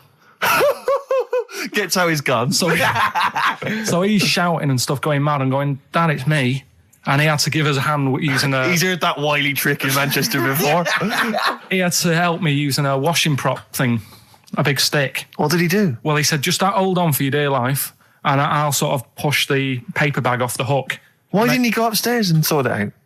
It was at that point where I was in the middle. There was nothing you could do. Do you know what I mean? It's at Right. that point where you've just got to make a decision. Yeah. And by the time you go upstairs, who knows what might have happened? Sure. Do you know what I mean? You've got to act there and then, not messing around. Yeah. So And you could hear downstairs, now here he is, the Pink Panther. Yeah. Dad! Hurry up. Panther. Ever so pink. Oh. So that was close to death because I must have been about 30 foot in the air. Yeah. And I would have, you know, that would have been nasty if I fell to the concrete paving. So Well, And, there's more to come. Should we play a record and come back to this? Because he's got more. Oh, yeah, no. but There must be one of them where you did fall on your head. This is the one I'm waiting for. There's got to be one. That was explained so much. Yeah. I nearly broke my back Jeez. once. My dad said, I bet I can't kick me height. And I said, I bet I can. And I don't remember this. You didn't tell me this one. I bet it can what? I was in the garden summer's day, and it was that era when like doing kung fu and all that was really popular. Sure. And I was like messing about in the garden, punching the tree and stuff. And my dad said, What a kid he must have been. my dad said, I bet you can't kick your height. Kick your height? What, you mean Yeah. kick as high as yourself? Yeah, so I must have been like 5 foot or something then. And I said, of course I can. So I bet you can't. But instead of doing it on the grass, I did it on like the concrete bit.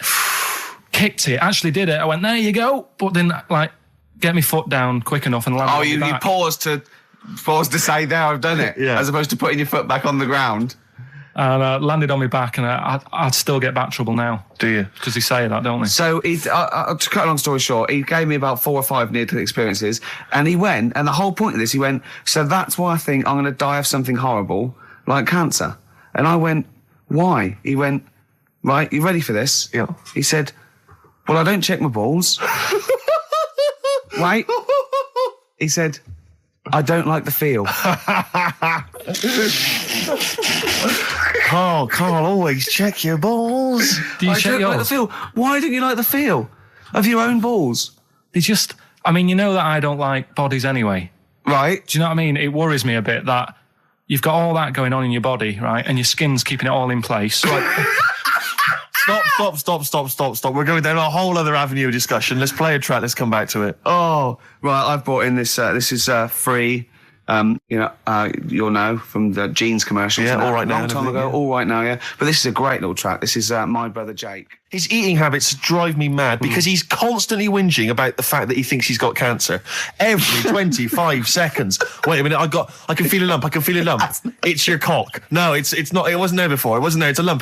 I'm dying. Quick to the hospital. I have been. How many times have you been to like a doctor's clinic and sat in the waiting room, right? Carl, how many times have you been there, right, with a friend of yours? Twice I've been with Ricky. One time when we were writing the first series of The Office, we were writing in the waiting room for the doctor because he had to go in there and have because he thought he had testicular cancer. I swear to God, I'd seen he the thing thought he had about it. testicular cancer. And I just said, so and he said, I never worry about that again. He said, no, you're not in the risk group. That the other time was, But wait a minute, you had to go in there. The other time was I thought I had a stomach cancer, and she went, why? I said, oh God. He said, when you get a sore throat, do you think you got throat cancer? I said, I've thought that, yeah. And she sort of said, get out of here, you idiot. And that's what I like that when they do that. But I think it's sort of since my mum died of it, and I just think, oh God, it's in the family, and that's the thing I worry about. But yeah. don't you prefer? I mean, I don't go because it scares me. I'm like that. I prefer not to go because I always worry that, especially with cancer and things, that they'll go, you know, I'll go there with a sore leg or something, and they'll go, no, your leg's fine, but look at this we've found in your head. If it's a brain, you'll be laughing. No, but do you know what I mean? They'll find something, because none of us are perfect, and as you get older, you get little moles and stuff, and they'll say, oh, we best get rid of that. And it's like, leave it alone, it's not causing any problems.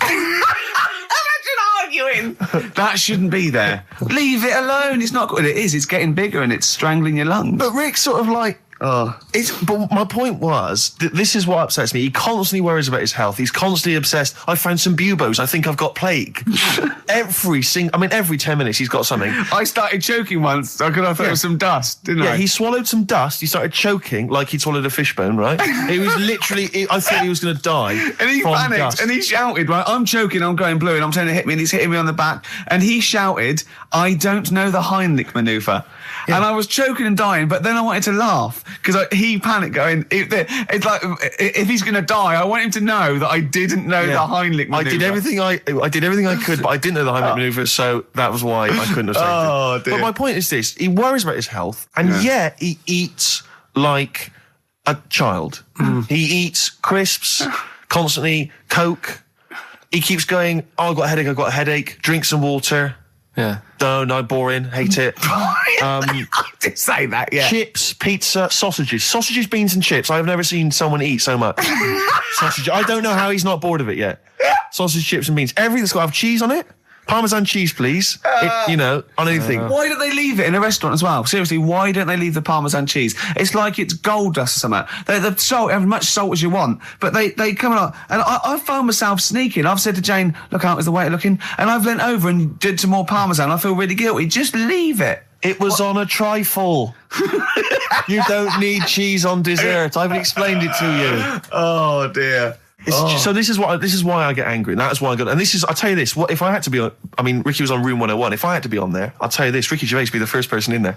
He'd be straight in there, man, because I got a list as long as you are. What did you think when I said annoying people like making noises? Unbelievable! It was so you talked about annoying noises, and that people that make noises that are annoying. He is the most irritating man I've ever met. I swear to God, I don't mean that as an insult. You really are, because you go out of your way to be insulting and irritating. Thanks. And that's fine, but you'd be straight in there.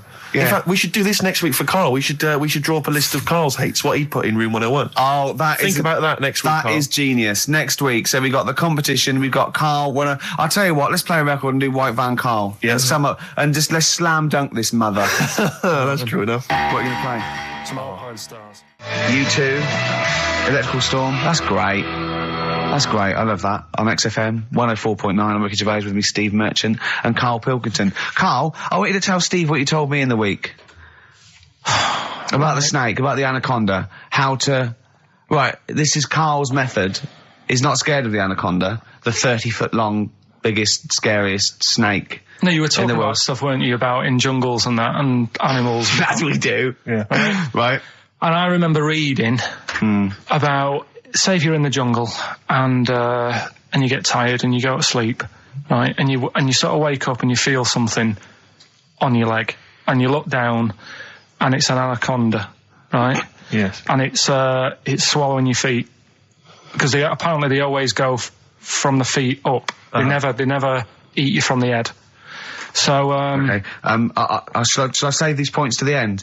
Because make a list of the points. Because they always eat head first, because the way the fur goes, where they have to take a capybara or even a rat, they take it from the head first. Make some points. Make some notes. Okay, so that's wrong. We'll come back. Okay, next, go on. So they always eat you from the feet. Go on. So they swallow in your feet, and it's said on the website, if you wake up and you see this anaconda doing that, sort of eating away at your feet, don't panic. Don't panic. I'm just writing this down. Don't panic. Well done. Okay, go on. Don't try and kick it off. Okay. Just let it sort of swallow you. Mm-hmm. But only up to your knees. Okay. Why not kick it off straight away? Because I think it sort of gets a bit angry, it starts thrashing about, and it can swallow faster, I think. Oh, yeah. I'm guessing that bit.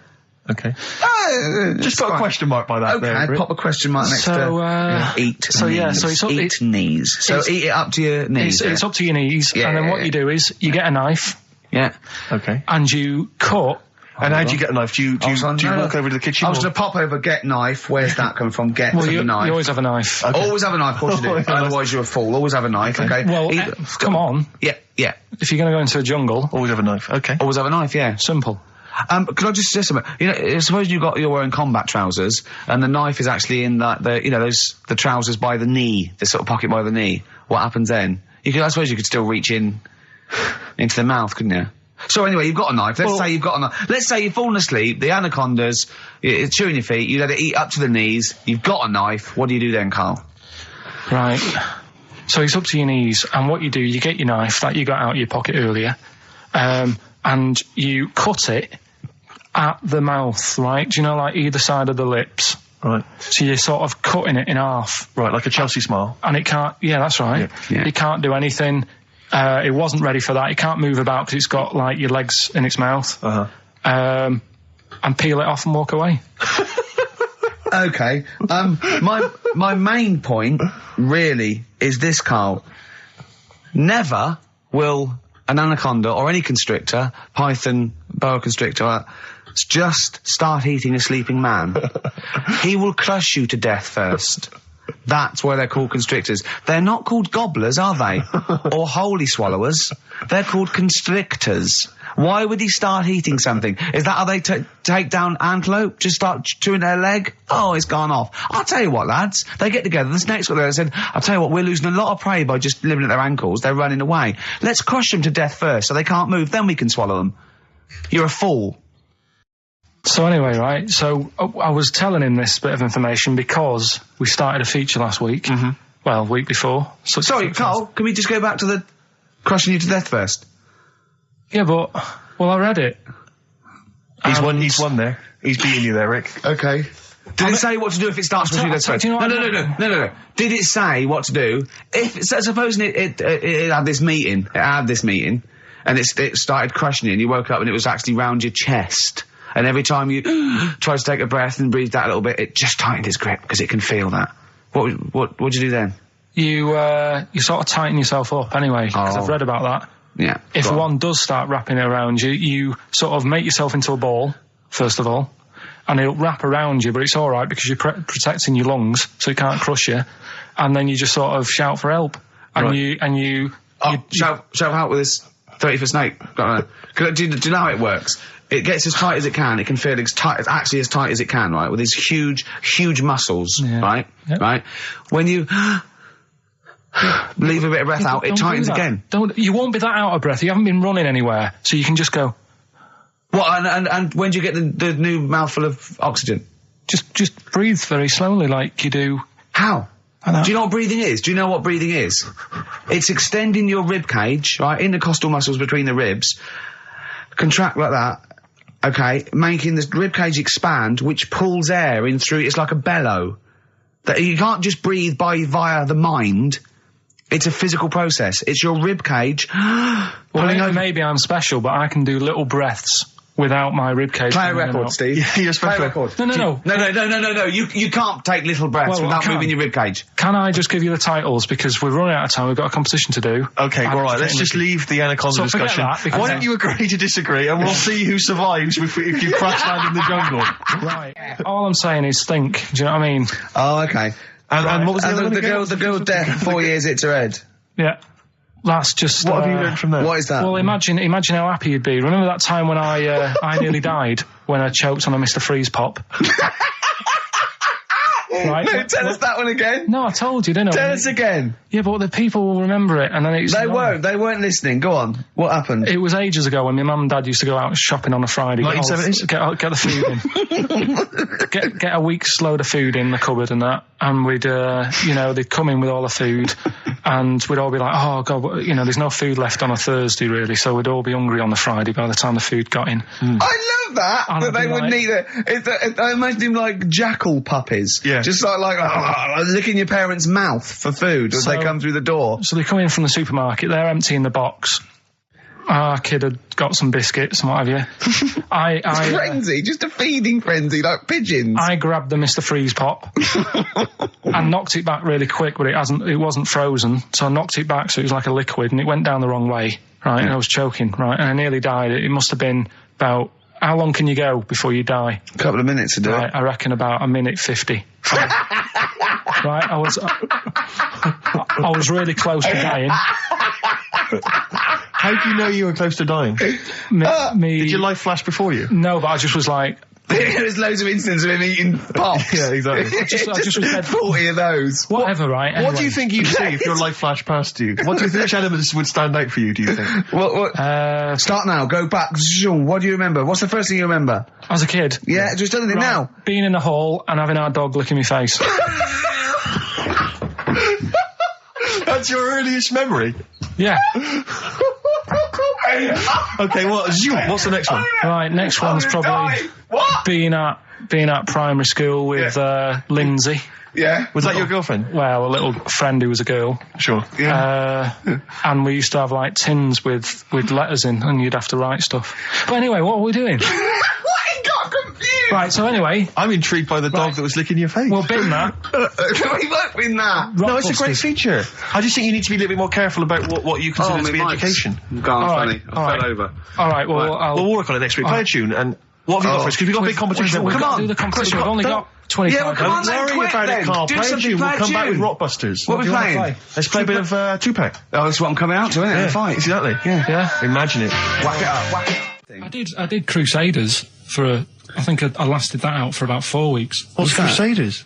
Well, it was my mate, right? He was religious, and I'm not really, but. No, I mean, you believe in ghosts, though, and shadows pushing people off bikes, but go on. But it's the same time, I think I told you once before that I went to the church with this lad because I swore and he said he was going to tell me dad. Yeah. I was effing and jeffing. So he said, if you're going to... Is that how they get people to church nowadays? I love that one kid that, he hasn't got the idea of the protection game. There's nothing in it for him. Either you turn to religion or I tell your father. Right, so I went to church with him and that, and then the next week he said, I know that was rubbish and you didn't enjoy it. It's when I got kicked out for messing with a tennis ball in the pews, right? I don't think we've heard that, but I don't think we could possibly go into that now. Summed it up. Yeah. So, well, no, come on, we'll come back to that. You had a tennis ball and some pubes. No, in the pews. In the pews, right. Yeah. But anyway, so I went there and I said, I don't think much of this church thing, it's a bit boring. Sorry, and so you went to church and you ended up in the Crusades? No, it's called the Crusaders. What it is, it's meant to be the fun part of religion for kids. Right. And my mate said, oh, you want to come along? It's, you go on a Friday night and do it on a Sunday as well. Right, so I went on the Friday night. It was brilliant. They had Sabutio, played table tennis in this dead big old house. And what do they do at the end? Say, I hope you enjoy yourself. Remember, God gave you all this. Well, it's sort of, enjoy the simple things in life. You don't need computer games. You can play table tennis and talk with your friends. Yeah. And blah, blah, blah. So, yeah, that's all right. I think you'd be happy in a young offenders institution. You get to clean the toilets there But as don't well. forget, Carl, I think God invented Nintendo too. Right. Well, anyway, so that was all right. I loved it on the Friday. Yeah. And my mate said if you go for 4 weeks in a row without missing a day, Yeah. you get a free badge. And, I was And like, salvation. I don't like all this sort of being stuck in stuff. Do you know what I mean? Right. That's what I did Yeah, about don't get school. tied down. Do you know what I mean? It's like, every day. Yeah. Right. So, anyway, so you've got to come again on Sunday. So I thought, well, we'll have another game of table tennis. It'll be all right. Yeah. So anyway, I go on the Sunday. Who was this servant of God? Right. I go on the Sunday, it's like a totally different club. There's no table tennis, That's how they trick you. no Sabutio. Yeah. They start handing out Bibles. Oh. And It's I like a I was timeshare like, hang thing. on a minute, right? They trick you. So I didn't go again on Sundays. I used to just go on the Friday. Just go on the Friday. Brilliant. Brilliant. I'm amazed no one else saw through that. Well, the thing is, there used to be loads there on the Friday, so I bet I there thought they won't even notice that Yeah. I'm not, like, Yeah, do you know sure. what I mean? That I'm not showing up on a Sunday.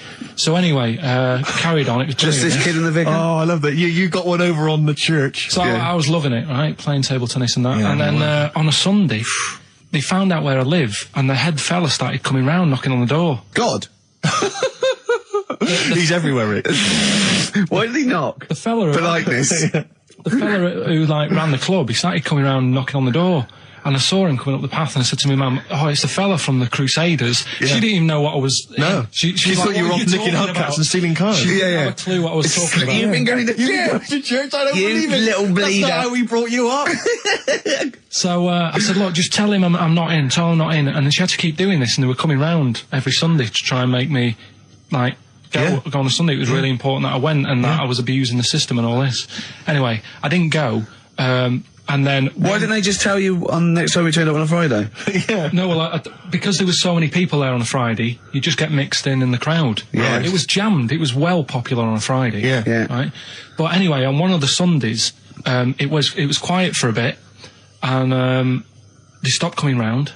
So I thought, right, I can go out again, right, on a Sunday, because I used to avoid hanging around the house. In case What they- sort of reign of terror is this? Incredible. Right. So I thought, It's like right. the Spanish Inquisition. So I thought, great, they forgot about me. Yeah. Everything, I can carry on in sort of normal life now. Yeah. And I was playing out in the avenue. Fella comes round. Oh.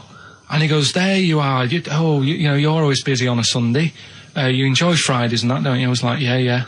He goes, well, come on, you've got to come with me. And I couldn't get out of it. No. You know what I mean? It's like, what could I say? Charlie says. Right? Yeah. So, anyway, he nearly killed me in a car crash. So that was the excuse I used next time. He had a Mini, right? And he was driving us there, and he hit the curb, nearly sort of turned over the Mini. Right? There was like 3 of us in the back. So I said... That record. So next time, Or was it a joke? Next time he came round to pick us up, I said, look, really enjoyed it and that. I said, but ever since that journey, I really, you know, I don't want to get in the car with you again because it scared me a bit. And I said, all right then, I didn't have to go again. That's all right, isn't it? That's extraordinary. Yeah. He almost killed you in a car It's a crash. parable. Thank God no one was hurt. Yeah. I remember that. Your life moves in incredible ways. Yeah. Rather like God. Yeah. So, So there you go. they're probably round there now, aren't they? Going, is he coming tomorrow? What we got? Well, are we talking about the prizes next? Well, let's talk about the prizes. We've We've got the big game Rockbusters coming your way soon, Rick. I know you're excited about that. And is there more educating Ricky this week? Have you got that planned? There is. We are struggling on that feature a bit now because I feel like we've covered a lot of topics. Yeah, I know. Well, I know about hairy Chinese kids and deaf people that hit their head and can hear again. So I don't think there's lots more to learn in life. Lady Stardust off Ziggy Stardust and the Spiders from Mars on XFM 104.9. I'm Ricky Gervais, Steve Merchant. Karl Pilkington is in the middle of educating me. Then, educate me. Right, so, I've learnt that you can, you know, fiddle around with your brain when awake. That's brilliant. I've never been a fan of doctors though, so this was a good one for me to look up because... Yeah. Did I tell you the time when the doctor said I was going to die? All right, keep talking. Right, ages ago, must have been about 15, right? And at lunchtime there was this... We used to have a choice of stuff to do at lunchtime, right? We used to have like a burger place that had an arcade machine in it, right? So we used to go there and play on that and have a burger. Or there was this baker's, right, that my mum worked at and did great cakes and stuff, right? So she used to like bring some home and that, but she couldn't always bring them home every night because you know, they'd cost money, and she used to get them for free. And they used to say they'd rather chuck them away than give them to the staff because there's a chance that the cream might be off. Right. Right, so they used to chuck them round the back. So I used to go around the back with my mate and eat a load. Brilliant. Scavenging, eating out of bins. No, it wasn't out of bins, they were still in trays, but they just stacked them up near the bins, right? So this got out, I mean, it used to be chocker. Once the school found out, everybody used to go there, and it'd be like, well, have a cake. The headmaster crawling through, fighting the kids off. Right, so I'd have, you know, you'd just eat, I don't know, 6 jam donuts or something, and then you'd spend your dinner money on the arcade machine. Brilliant. Right? So it was a good afternoon, really, right? So you'd do that, and this one day I must have had 6 or 7 jam donuts, a few Congress tarts. What's a Congress tart? I love them. I can't get them in London, right? So I'd have some of them. If anyone can get a Congress tart for Karl in London, please let him know. So anyway, this day, that was just a normal day. Do you know what I mean? You'd once, twice a week, you'd have a load of cake. In your life, yeah. A normal day in your life. Were the frog boys there with the webbed hands and the big heads? And the horse in the settee? Yeah. But the day after one of these days, I had really bad cramp in my belly. Right? I was like in agony, could hardly walk. So I said to my mum, you could hardly stagger to the free cakes. So, I was in absolute agony. I said, I don't like doctors, but you'll have to get a doctor in because I don't know what it is, I can't walk. She gets the doctor round, I won't say his name, but he said, well, doesn't look like he's got long left. Blimey. So I was a bit like, hang on a minute, I've only had a few cream donuts. Yeah. My mum was panicking. Sure. He went, my dad came in from work, she said, something's really bad with Karl, I think it's serious, you know, the doctor said he ain't got long left. So he said, what, he said that and just left? So she said, yeah. He said, I'll have to call him then. So he called him up, said, what's all this about? You know, Karl hasn't got long left, how long's he got? So he goes, I was only messing. He's just had some bad cream. Can you believe that? Well, the thing is, I like the fact your mum didn't ask any questions. I know. She didn't go into detail. Can you explain more, doctor? No, I got to show off. But she doesn't. I don't want to diss you or your family, but I imagine if I was there, I'd have known the doctor was joking. Yeah. That's all I'm saying. I mean, I sound very arrogant there, but I imagine he went, what's he been doing? I had about 6 cream grains. Oh, right. Oh, wow. He hasn't got long to live then. I'll see you later. Yeah. That's what I think the doctor did. Yeah. It's like the idea your mum just let him go. Yeah. Terrified, thinking, well, I'm not going to probe him. He's that's it then. Dad comes in. Hi, honey, I'm home. Anything happened? The doctor said Karl's going to die and then left. Did he? I'll call him. But anyway, that's why these sort of things fascinate me. Come on, someone talk. I'm looking at his face, his headphones are too loud. Instead of turning them down, he's just grimacing, going, these are too loud. I don't understand it. Yeah, how have you lived this long? How did you make it to 30 without getting squashed or eating something deadly poisonous? I told you I used to choke a lot. We've had an email from... placebo, the bitter end. We've had an email from Andrew Forrest, who has just simply entitled it, Karl Pilkington. Oh, Karl Pilkington. What do you think of that? That's got to be your new name from now on. I had a mate who used to use it. What, he used to call you that? Yeah. Was that your nickname at school, Pilkington? No, it's not my nickname. It is now. No, it's not. It is now. Pilkington. Pilkington. Oi, Pilkington. Oi, Pilkington. Pilkington, do my homework. Where do you live? Where do you come from? Pilkington? No, there's this lad who called Mark, right, who used to go to school with, who used to call me that. And his mum, right, was like obsessed with cleaning. And I was never allowed in their flat. He makes the place look untidy. So she used to, I don't know if it was just me or all his mates, but I used to turn up and she goes, yeah, he is in, but you know what you've got to do? And I used to have to go round the side of his flat, and he had a computer, right, which he used to play. I didn't have one at that point, but he had one. And I used to have to go round the side of the flat and stand at his bedroom window with his window open, and I'd be sort of leaning in playing the game. You are joking. I'm not. His mum... You had the weirdest upbringing I've ever heard. The things you were willing to do. It's the strangest. What is this town like? No, I stopped going once. Was there always music? Like, there's the horse in the house there. Oh, look at these 2 kids with big heads and webbed feet. All right, Ronnie. All right, Reggie. What was it like? She was obsessed. It is like you've grown up in a cartoon made for children. Yeah. No, his mum was really obsessed with cleaning. Can I play it through his window? I used to... Mrs. Ramsbottom, can I play it through Mark's window? Aye, you know what you have to do. She used to be up till about 3 in the morning. Pilkington again? Have you washed your hands? Well, up till 3 in the morning, She washing. used to be up doing the tiles in the kitchen. Washing until 3 in the morning? It's at 3 in the morning. And for ages and ages, that saying that out on the tiles, I used to think that came from, like, his mum.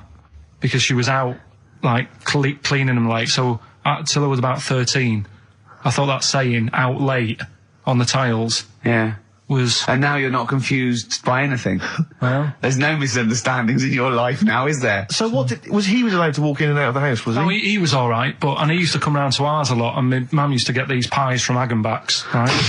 So... I don't know what that is. It's at that bakery where they used to chuck the cakes out the back, I'll tell you about. Yeah. And you at 6, He loved it, but I could never go round to theirs, or if I did, it was like, well, yeah, he is in, and I'd go, alright, and then I'd walk round the side of the flat. Stand outside. Why did you ever knock at the door? Why don't you just go around and knock on the window? Just to check he's in, because he wasn't always in his room. If You he say was it in was the a- lounge, he'd have to go to his bedroom, and then that's You where say he'd To meet check. you. This is the strangest. And you'd play a computer game through the window. You say it was a flat. It wasn't like a 5th story one, and you had to get in one of those kind of cleaning contraptions and, like, Nice. winch your way up. On I the love floor. the idea of that. So- Oh, Pilkington.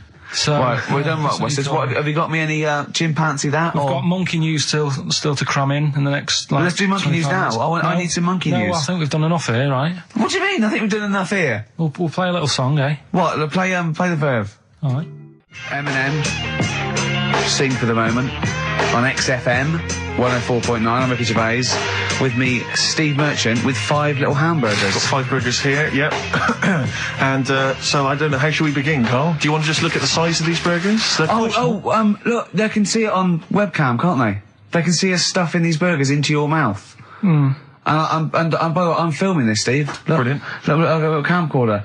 We'll put this on unseen footage on a DVD or something. Or maybe on the website. On the Oh, Carl, what if you break the record? Okay, Carl, I'm coming round now to just monitor this and adjudicate. What's the web? If you want to see this on the webcam, what is it? xfm.co.uk. Right, okay.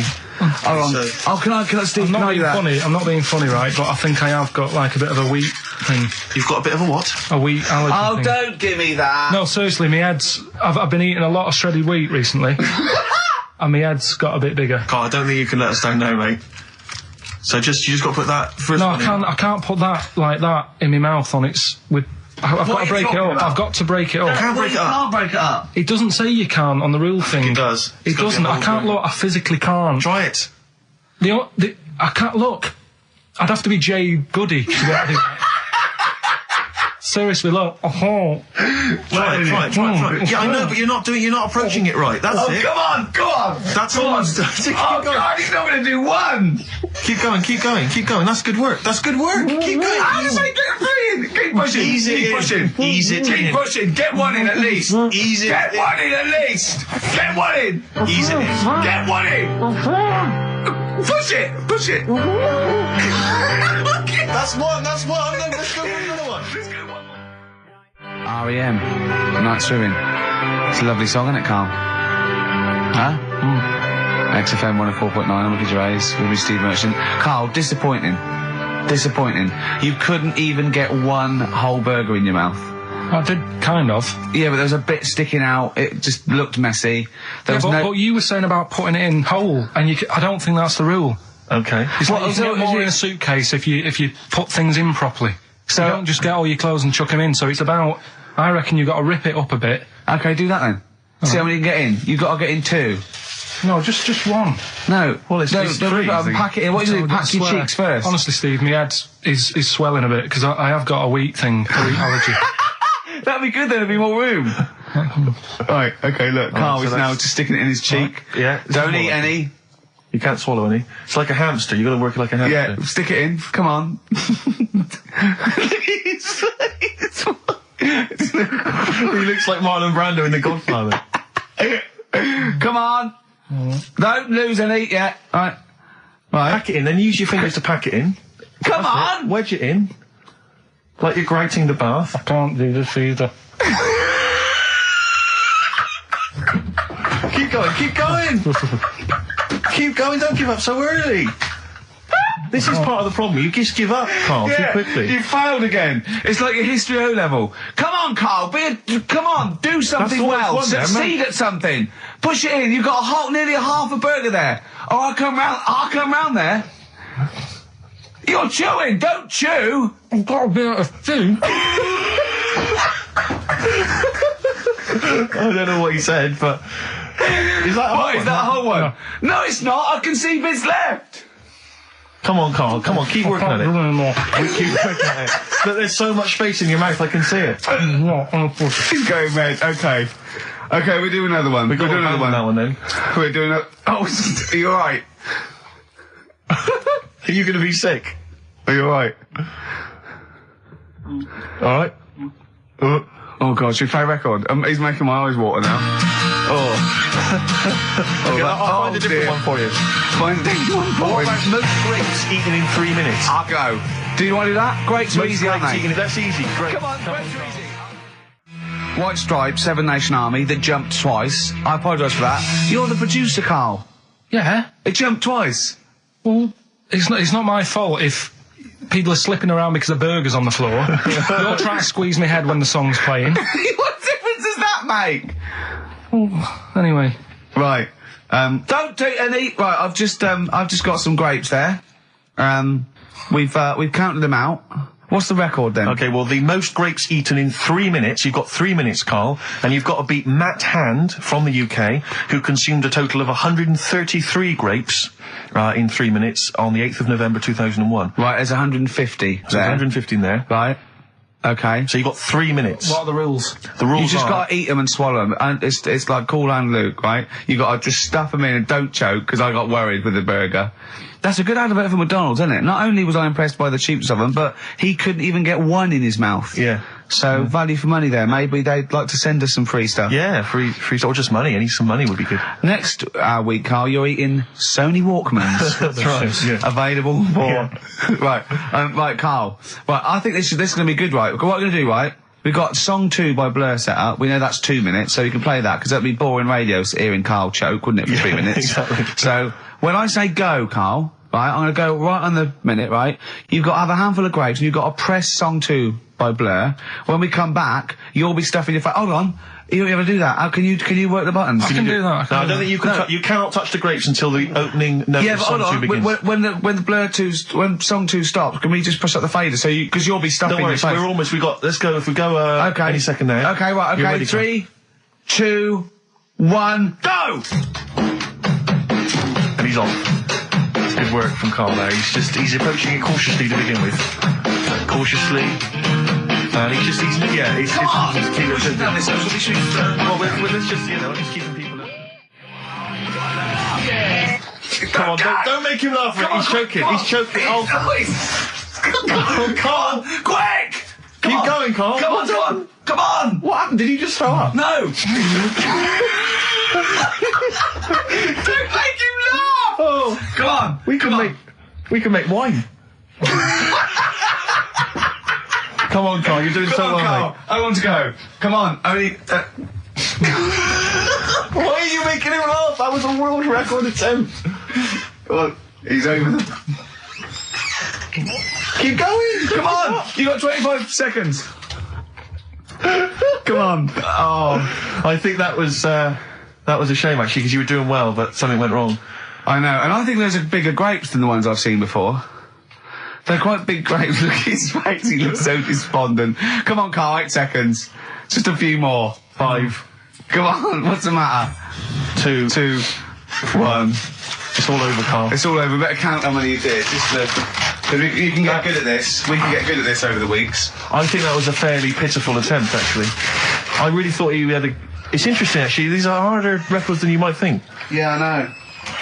6, 8, 10. How do you feel after that record-breaking attempt? I'm not happy with that.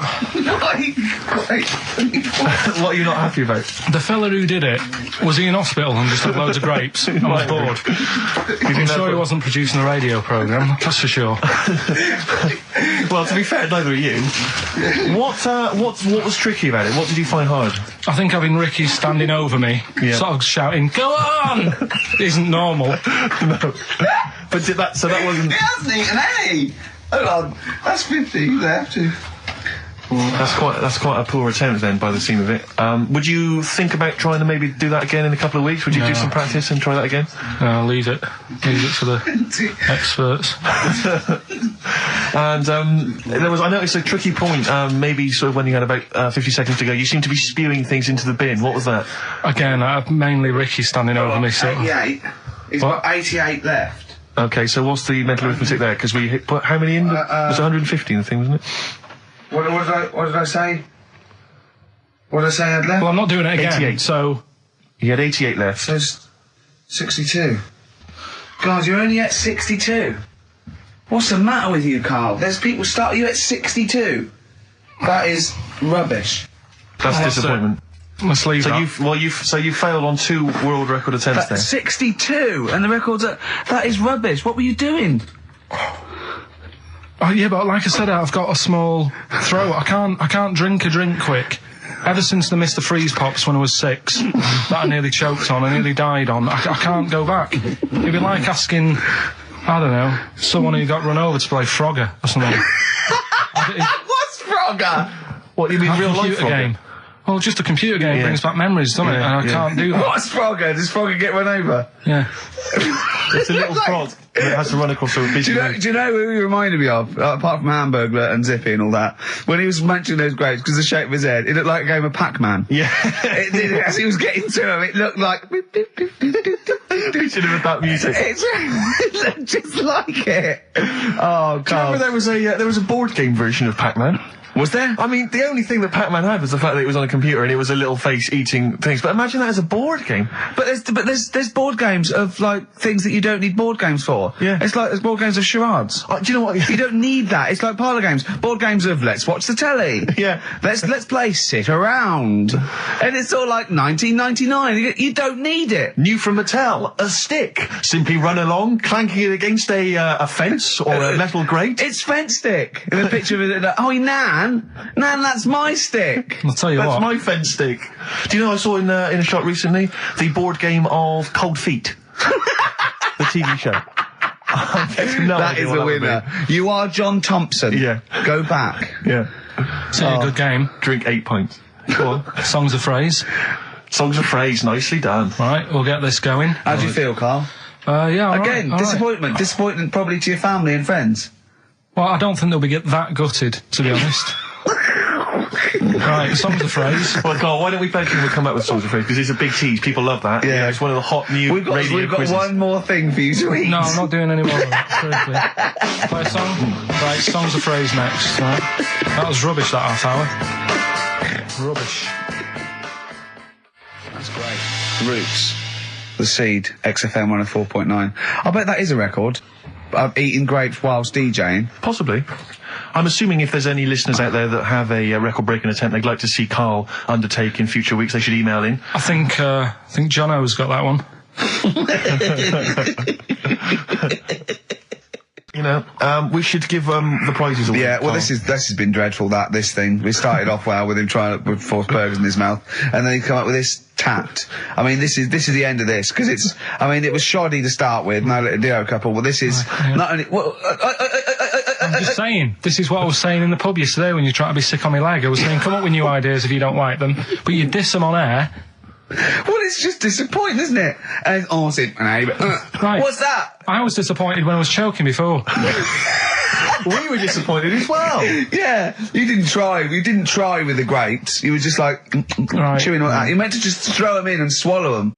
That's great. Anyway, Go coming on. up today, we have got Educating Ricky. Right, Yeah. okay. Is this the last one? You've promised it might be. I believe there's a book out that might help me with this feature, so we'll see how it goes. You've got 3 titles Yeah. that I tease you with, different stories. You take your pick and I teach you something. That Yeah. did happen.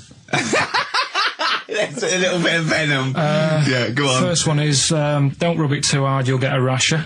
I bet that's bacon related, knowing you. You've got enough is anus. Say that again. Enough is anus. Enough is enough. Well, But it's changed to enough is an anus. yeah. And you've got, Yeah. you've also got, will it be a bloke? Oh no, will it like a bloke or a woman? What?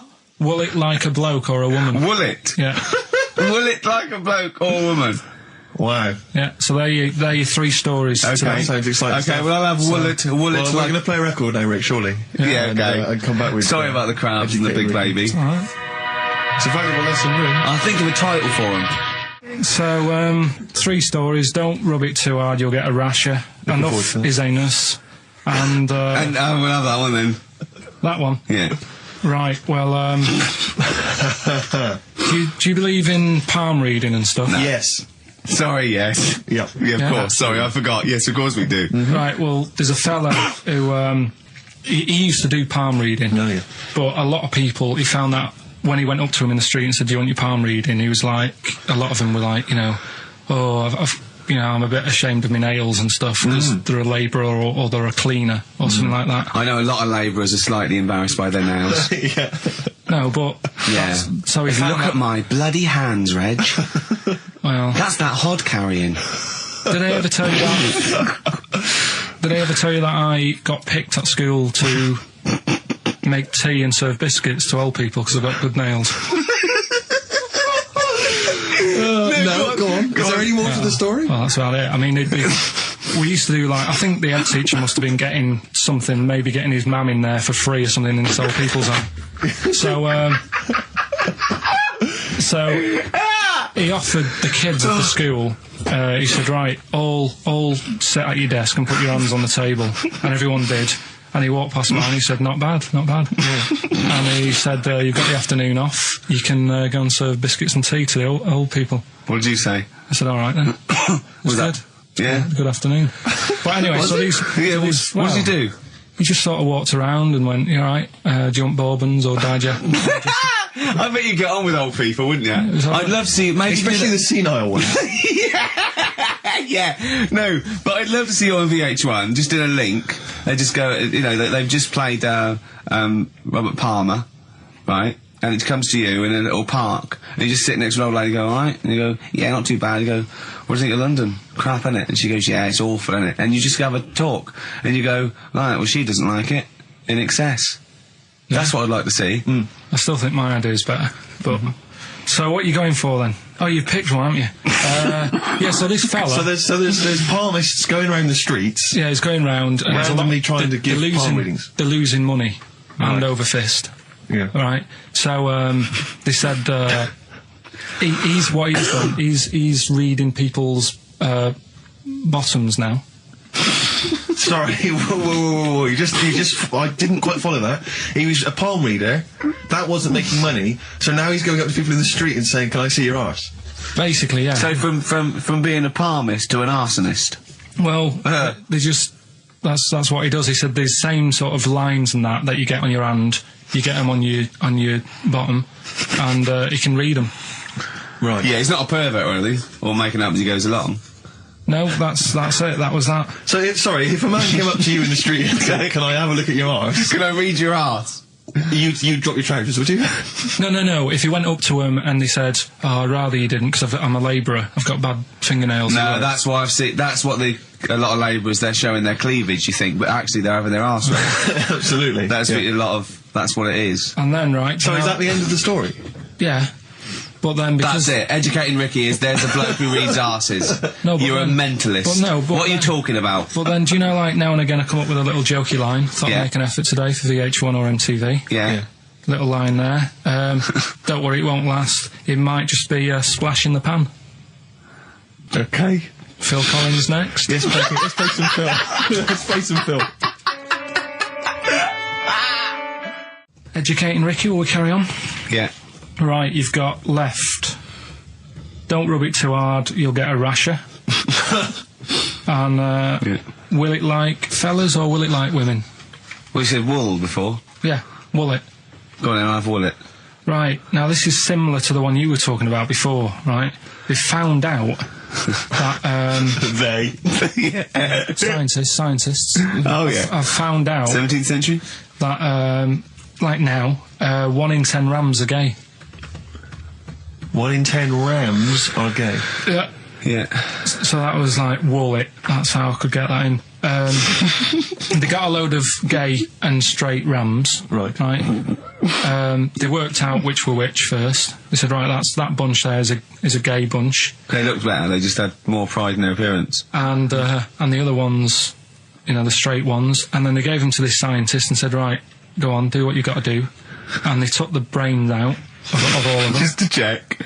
And they did tests on the brain, and it worked out that they've got something smaller in the brain. The gay ones have got something in the brain that makes it smaller. And they said, right, well, that's probably how it's going to work on males, on like males and females in like humans. So you took from this that gays have smaller brains than straight people? No, there's something in the brain. Right, go on. So if someone's saying, oh, I'm a gay, or they're not sure or whatever, they will now be able to find out. So you can go to the doctor and to find out if you're straight or gay. Is there any gay in my brain? Let's have a look. Do. You've got a little bit of a gay in you, yes. A little bit of gay in there. Yes, you've got the, you've got a little bent cell there. Well, that's why they did it, anyway.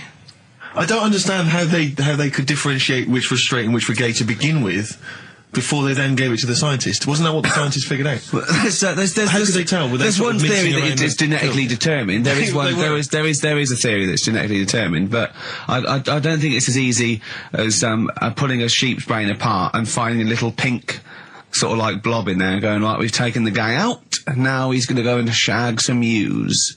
I don't think it's that straightforward. Although homosexuality does occur at a similar sort of rate in animals, I think. Yeah. Yeah. So you knew that, didn't you? So that's that one. I mean, I just like the idea of the farmer figuring out which is straight and gay. Well, that one's wearing quite a camp-looking neckerchief. So I'm thinking maybe he's gay. Is that? Yeah. I love the fact they can. That one's a big fan of Sophie Ellis-Bextor. Yeah. They would. They put on ABBA and see which ones dance. Exactly. That's how they. Which one? Yeah. Put on like Barbara Streisand and see which ones sing along.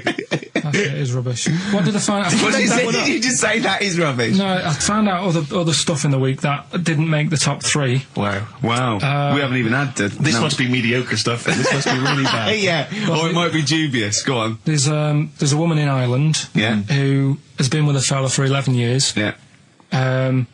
She always saying to him, when are we going to get married and that? And he's like, oh, we don't need to.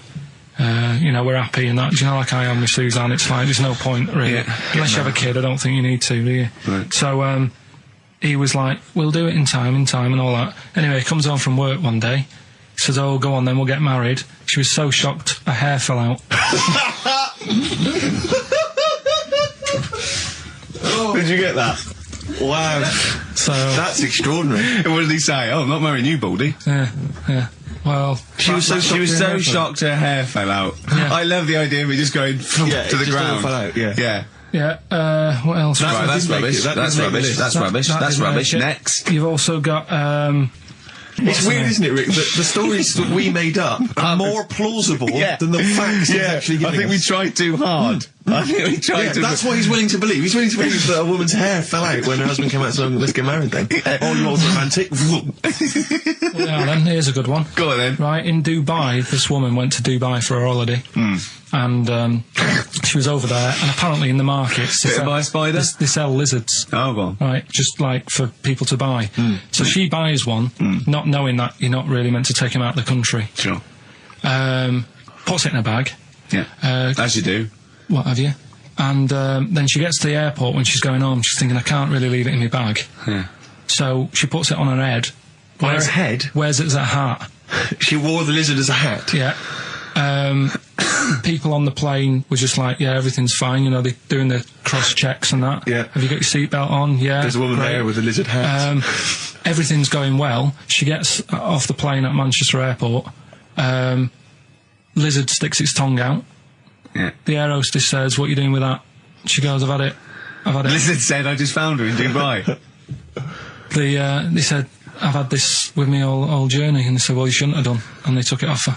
Yeah, I think that is true, actually. Yeah. Yeah. So what about that? Yeah, good, yeah. Yeah. That educated me. Right, what, any more? Well, what's that taught you? That's taught you, you know, be careful when smuggling lizards Yeah. back as some kind of hat. Yeah, just say, lizard, keep your tongue in, you twat. Not at the customs officer. Yeah. And, what else have we got? Anyone didn't quite make it? Anything to declare? I've got a lizard on my head. We've got an old saying one, if you want that. Go on, then. Are these ones that didn't make the list? These are ones that didn't make it. Oh, right, okay. Because I always get more in than I need to, just in case. Just think if someone's just tuned in now. And I tell you what, actually, Go on. right, it's a bit funny because I was looking on the web in the week at different sayings, and do you know the saying? A round head does not an MTV presenter No, make. Yeah, no. What's that saying? Spark in the pan or something? Eh? Flash in the pan? Flash in the pan. Yeah. Do you know that saying? Yeah. That's a bit like what could happen to me, innit? Do you know what I mean? There I am trying to do my normal job, right? And then you bring me in here on a Saturday. Next thing, everyone's after me. Yeah. And then it doesn't work out, and I'm Yeah. dropped. Yeah. And that saying flash in the pan, do you know how it came about? No.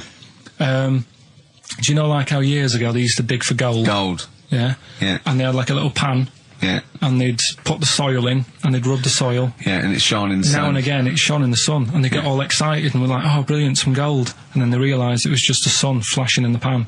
Yeah. And that's, do you know what I mean? Yeah. Yeah. So again, that's a bit weird how I saw that saying in the week. Almost Yeah. like a little thing saying, don't be getting carried away. Omen? So, well, makes you wonder.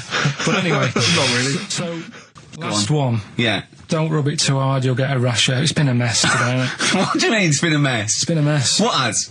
This. What? The show? Yeah. How has it been any worse? It's just all over the place. There's no sort of, it's not tight like it normally is.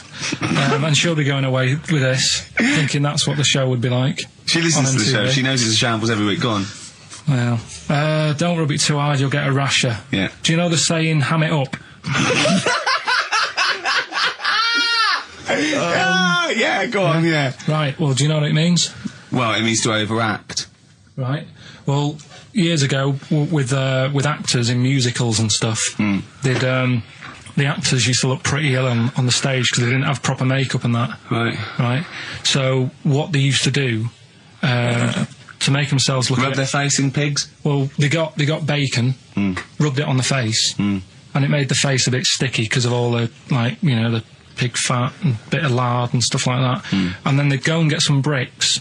Bricks. Yeah, house bricks. Rub them together, make some sort of red dust from the brick, and then put the dust on the face. And the fat and the lard and that would make the dust stick to the face. And they'd look well under the lights. And that's where they're They'd saying... smell great as well. Yeah, well... Lovely. Everyone likes to smell of bacon. No, but... So that's the old... ham it up, that's I where like it that. comes from. You know, if it's true, I've no reason to think that it's not. So that's your third Educating Ricky today. So, what have you learned? Nothing. Absolutely sod all. You've got your hamming it up. Yeah. Rams are gay. They know which ones are gay now. Now! And At last, thank God. the fella who can hand read an arse. If you missed the rest of the show, what are you going to make of that? If you've just tuned in. You are a maniac, Carl. So- And you've had your screen test. I reckon we'll be seeing you on MTV or VH1 in the near future. Because I like learning, which gets us on to Educating Ricky. Oh, excellent. We've had a good year of stuff, teaching We have, stuff. well, yeah, I've learned a lot. Can you remember any of the Of course I highlights? can. There was a deaf girl and she hit her head and she could hear. Yeah. There was also some people who ate tomatoes thought they were poisonous on lead. There was also a doctor who gave a blood transfusion with some parrots from the pet store. Yeah. Because the doctor in America, and it was the olden days when the lines were bad, said give him his parents' blood, and the doctor this side thought said give him some parrot's blood. So that was true, and that educated That me. was fact. What have you got for us? Well, we've only got two because I've taught you about jellyfish today that Yeah. we need them. So we've only got two things to go at, and I give them a little headline so you remember them to make them snappy. The two headlines you've got: oh, what a catastrophe! Okay. And the second one is, well, you'd think it'd be Bughead, wouldn't you? What? Well, you'd think it'd be Bughead, wouldn't you? You'd think it beat No, you'd think it'd be. Yeah. You'd think it'd be Buggered, wouldn't you? Bughead. Bughead. This can't be. If this is anything with a bug living without a head, I'm not interested because we've done it. All you've done is fun. Let's just do what a cat. So it is that. Right, do that one first. Which one are we doing? No, do the Bughead one. Right. Well, the Bughead one. Well, we've talked a lot about animals and that, haven't we? Without heads. Surprisingly, we have. I think a disproportionate amount on it. If you're a new listener and this is the first time you listen, you'd be surprised. Yeah, we've done all that. We've covered worms. The way if you cut their head off, it grows back. If you don't cut too high above its neck. We've covered The chicken. the fella who blinked. Yeah. I can't go into it again. Right. Let's not go into it again. We've had the chicken with no head that lived for 8 months. Yeah. And we've had And we've had the cockroaches. cockroaches living for a week without an egg. Right, okay. Well, it's a bit more on the cockroach front, really. Right. They've found, right, that if you get a cockroach Yeah. and you cut its head off, Yeah. right, and then you find a cockroach that's still got its head, but it hasn't got any legs, Right. right, it's not over for both of them, right? Because what you can do, you get the one that's got the legs Right. with no head, Yeah. sort of running around, get the one with the head, sit it on top of it, Right. get a little tube Okay.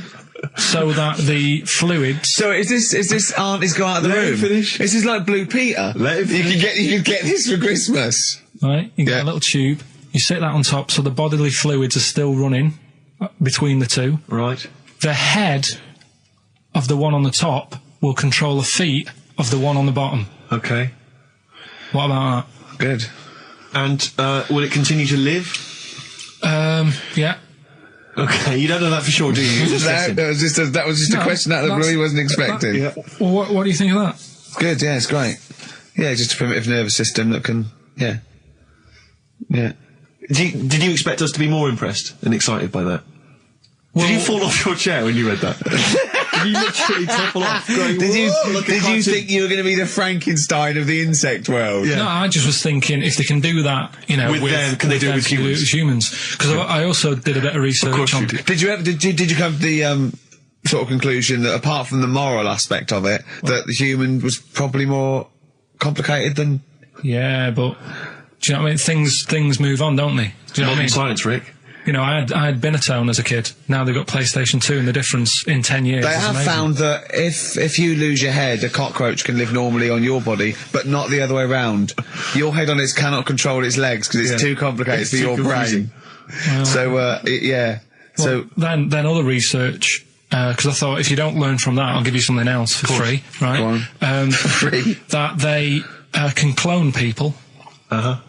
The only reason they don't do it, right? Say if like Ricky needed a lung, right? They could clone you and make you the same. But the only reason they don't want to do it is because it'd be a bit horrible, wouldn't it? So and it would take sort of 18 years for me to get an adult lung. And there's all kinds of moral implications. yeah. Yeah. What do you mean? Yeah, you hadn't thought of that. So sorry. So because lest we forget, Rick, he ended with the only reason they don't do it is because it's a bit horrible and that. Which scientist said that? Right, let's leave That's a that then. quote. Right. I'm just hang on. That's not it. That's not the other one. That's it. No. That was just, you know, We've got another one to come. Oh, I Teach us can't wait. the headline again. What was the headline the again? headline. Oh, what a catastrophe. Looking forward to that. Mark. Yeah, a bit more counsel. This is from his covers album. This is called Snowbird. So listen, right? Okay. So last educating Ricky of the year. Oh, Christ. What a catastrophe. Yeah, let's do that then. Right. Victoria Plum. There's this woman, right? Yeah. This woman, she's reading Guinness Book of Records. Yeah. And she's flicking through. Yeah. And she notices that there's a world record for a cat, right, with 27 toes, right? So she reads it and she thinks, well, that's not right, because her cat's got 28. What do you mean a cat's got 28? A cat's got 28 toes.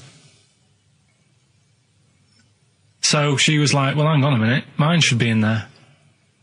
So there was I missed the very beginning of this. She was Just looking through the Guinness Book of Records. Oh, Sees the woman record. was looking through the Guinness Book of The woman Records. with the cat with 28 toes looking Right. through, and it said the record for the cat's toes was 27. She thought, hold on a minute, Ross McWhirter.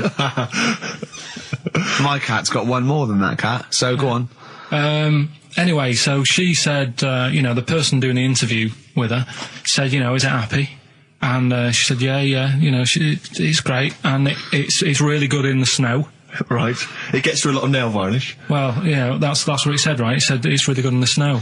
So I just was thinking, that's it, really. That's not it. That's the end of that story. But Brilliant. But what I'm thinking is, right? It was two cats welded together. No, she said, it's happy. So is the other sort of disabilities where, in a way, it's not all bad? Oh, Christ. No, do you know, like, that book Steve brought in for me? And there was a fella there, wasn't there, who had 3 legs, who was a juggler. And I was like, what's the point of that? What do you mean, what's the point of that? What's the point Well, of he's what? not taking advantage of having 3 legs, is he, being a juggler? Yeah, he said he should be a footballer. Right? So, but in a way, he's used it, hasn't he? He's probably not even that good at juggling. But because he's got 3 legs, people have gone, well, I'll give him a chance. Let's go and see him anyway, see if he's any good. Yeah. Right? So what I'm thinking is he anything else? We've mentioned the midgets today who are good at robbing cars because they can get through the windows like Dukes of Hazzard. Sorry. So listen. I'd just like to say, this is the Radio Authority listening. We are in no way suggesting that one midget's forte in life is robbing cars, but if you're a midget sitting at home feeling sorry for yourself, that you should go out robbing cars. I'd just like to say this is Karl Pilkington talking. The views of Karl Pilkington do not necessarily reflect those of XFM or us. Yeah, but it was a TV programme, so it's not me. I'm just saying what I've seen on That television. you didn't see. That somebody told me about. Yeah, so you could be wrong, just like a lot of your spurious facts that you just see on the internet, you know. I'm just saying. Yeah. So is he anything else? We've seen the fellow with 3 legs. So what you're saying is there a disability that is actually an advantage? Yeah. Right, I mean, okay. Steve mentioned about the disabled loo. They're always really roomy and like got multi-gym facilities in them. Multi-gym facilities! Oh, do you know what I mean? Multi-gym facilities! What do you mean, Carl? There's always bars everywhere and that, isn't there? That's not parallel bars. Yeah, That's they to help don't them do get up. gymnastics. They're not in there working Yeah, but out. I'm just saying though. Do you know what I mean? So in a way, they've got that. So always, what I'm saying is, when you look on the brighter side, it's like Elephant Man would have never got up and gone, "Oh, look at me hair today." Nor do you. No, but do you know what I mean? He would never have that problem. You're a maniac. Forget it. I thought we'd be able to get a serious discussion going here. Well, okay then. So this is a serious discussion, is it? Yeah. Okay. Well, let's treat it sensitively then. If you really want a serious discussion and talk about whether there are some disabilities that are an advantage, let's think of some then, shall we? Well, I've said 3 already. Yeah. You can't say if you're deaf, Bobby Davery won't annoy you. That doesn't count as an advantage. Do you understand? Do you know what I mean? Carl's looking at you thinking, that's brilliant. Yeah. Yeah. Well, we'll leave it then. I'll come up with a better feature for next year. We'll bin that. Oh, So if you've got any We've disabilities... been that like that was going to be a feature. What, you were hoping that would be a spin-off feature? Disabilities are actually Well, it's an another advantage. form of do we need them? It's like, But that's Carl. Think of it. It's like that joke. The bloke that has his weight says good news and bad news. Bad news is we've had to amputate both your legs. What's the good news? The fellow in the next bed wants to buy your slippers. See, that's not an advantage. It's a joke. That doesn't really happen. People don't go, oh, that is good news. Yeah, I'll probably get a quid from him. Do you know what I mean? But the fellow with 3 feet, what would he do? Well, he'd buy a pair and then just nick one of those because they put out one shoe, don't they? Are those, if you've got one leg, you can nick shoes. Good point, Right, Carl. now I'm getting you thinking. Also, right, I like teaching you stuff. Yeah. And you've done well. So what I'm thinking is, rather than just touching on a topic, sort of giving you a few bits of information on one See, topic. this is what I'd like to do, because the last thing you taught me, I remember, was there was a blind girl, she hit her head and she could see, and that's all I got. Yeah. So if you could go into that a little bit more, that would have been educating me. Well, today we're featuring stuff on World War 1 and 2, right? Oh, So that's that little title for all this little thing is, what do you think of that then? What do you think of that then? Play a record. So that's Rick, that. can I have just thought of a joke? Go on. What's the similarity between Lord of the Rings and this show? They're both rubbish. Sugarcane by Sonic Youth on XFM 104.9. Ricky Gervais, Steve Merchant, Karl Pilkington.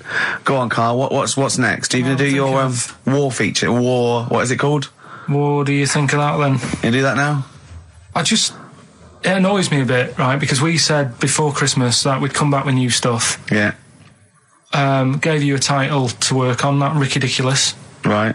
You came in today, I said, have you sorted it out? You say no. Steve, you're having a go at me for wanting to get music out of the library for you. Yeah. You haven't got any new ideas. Sure. But you're dissing mine. I'm not dissing yours. Well, I'm a massive fan of them. Good vibe off you. Well, I think that's very harsh. I just asked you when were we going to have war. Do you think of that? I'm a big fan. I'm excited. Well, it's not that good, to be honest with you. Well, I disagree. It sounds brilliant. Right, well, it's a bit of a tweak of Educating Ricky. Right. Just some information on wars. Yeah. Okay. World War II. World War II, all right. The world champion chess player, he helped someone out in the war. It's the detail I like. No, he helped, it's nearly a history programme, isn't it? I was watching those repeats of The World at War that were on in the mornings, incredibly detailed, but they've got nothing on Karl. Did you write a lot of that David Sharma series? he was able to use his skills that he has to play chess, because apparently chess is all about probabilities of like where a piece will be put. Right. And they got him in, and they said, "Can you help us out?" He said, "Yeah." And he said, "Right, where should we like?" Hitler has just moved his queen. So that's a fact. He sent in a bishop that ran diagonally through the troops, knocking him over. Sorry, wait a minute, Karl. So they got a chess Sorry, player. that's it. Well, yeah. It's just like, oh, what do you think of that? Again, that's not a story. But it angers me that he says that I'm down on the ideas when that's beginning to shape up as quite interesting. I thought you were going to tell me which battle or which event was you... World War II. It's not a battle. But which bit of your World War II? Like the middle bit. It's 6 years worth. Yeah, well, probably about a bit in. Guessing. Guessing. Well, all right, yeah, there is a bit of guesswork, but it doesn't matter. But that could have been an interesting thing if you told me it had an impact on the when Normandy you look landings. at these things, do you go, bloke wants help chess, I'll use that, and run away from the computer? No, or I run read out it. of the bookshop? I read the first line where I get enough information. I just think... What do you mean you read the first line where you get enough information? Imagine if you were someone's defence lawyer. Exactly. And he was like, he's on death row and went, I don't think he did it. Yeah. I read the first line, I didn't read the file He completely. He was in a hotel in Texas, right? Go on. It's enough. Oh, some other It's stuff. enough, He it's definitely enough, didn't kill it. it's enough. I that just seems thought to- they always take ages on deciding where to go. It's just like, but there's a better way. I don't know what you're saying now. I don't know what you're talking about. Well, I actually don't know what you're talking When about. people play chess, they take ages to make the move. So I'm just thinking there's probably a quicker way Of what? than finding where a boat is than getting a chess player in. I don't know what you mean now. All right, Are you talking I'll about tell you what, battleships now? They should have got an expert battleships player in. Right? yeah. What, Karl? Right, what, forget that one. Or someone who's No, really good. I'm not being funny. But what is that? What are you telling me there? Someone who's really good at risk. You should have brought them in. Yeah, Cluedo. Right, Yeah. another fact. on, That's enough then, is it? Well, they use expert Cluedo players, but the police use expert Cluedo you players. do. Yeah. If ever there's a murder in a country house, Do you think they use that old Chinese fella on the front of Mastermind? mastermind, yeah. Yeah, for logic problems. The Enigma code was broken by top Mastermind players. Exactly, yeah. Right, second And a guy fact. who's had a couple of rounds of Yahtzee and done very well. Second fact about the war. For engineering, they use a lot of Jenga players. Absolutely. To Whenever do it. they want- Will the building collapse? Oh no, let's pull this. Let's see. If Yes, they it wanted will. to identify... What are you doing? If they wanted to identify spies, Yeah. bring me the champion of Guess Who. Was it a woman with glasses? No, right, Has sit he got down. a beard? Is it Bernard? Right, Carl, sorry, Right, go on. Another war fact. So Go you're on. saying it's rubbish, but look, you love that. Yeah. Right? Yeah, Second you're one. absolutely right. The first bomb that was dropped on Berlin, Yeah, it didn't kill a person, but it killed an elephant. I think that's true. That is true. Right. Okay. And the last one. Is that all you know about that? See, that's interesting, isn't it? But What that's was the- enough. But no, it's not not though. enough. Because I mean, listen. Most people want to go. Oh, what was the elephant doing there? Did Well, it it's land in a either- zoo? Was it a pet? Oh. Was it a lost elephant? Did they aim at the elephant? How did it kill it? Did Was it hit it on the Hitler's head? favourite elephant? yeah. Was it hit the pavement. Did it then have one ball? Yeah. I mean, these are the things, why didn't he catch it with his trunk? Did it have an effect on German morale? Yeah. Yeah. Oh, that Yes. elephant is kaput. Oh, Jumbo! I don't want to fight anymore. Carl's getting a little bit stressed, aren't you? No, I just, got to keep focused, got to keep the show good and that. Yeah. And in the Yeah. new year, the idea was come up with some good snappy stuff. Yeah. And today, I just think it's been a mess with you, to be honest. I mean, this is the sort of thing I'd prefer to do after the show as the producer. Yeah. But You know what? I think it's a discipline problem. Is I'm it not sure if he's got any. because I just put sellotape on your head? well, that's a bit to do with it. But just let's just focus. Well, I on, didn't put it when there was any hair on your eyebrows. I put it across your forehead. Right. What do you think of that then? Yeah. We've got one more bit left. Brilliant. One more fact. The French, right, when they were at war, David Sharma, I just imagine him just introduced. It's amazing. Which war was this? it was still the World War... One or two. World War Go II. on, it's 50-50, go on. yeah. Right, World War II, what the French did, everyone needs a code. Everyone needs a code. Yep. A code when you're in the army. This is and a that. Disney song. Right? And to sort of give the go ahead if you want to go into battle and stuff. Okay. Right? So, Everyone needs a code. but the weird thing Game is, show. right? The weird thing is, do you know what theirs was? Go on. Do you? Yeah, I know what it is. It's So what a bit was weird. the French code? For what? To sort of say, right, yeah, go on But they had more than one. on this day. But I don't know what day it is. On All this right. day. And it's like saying, what am I thinking of?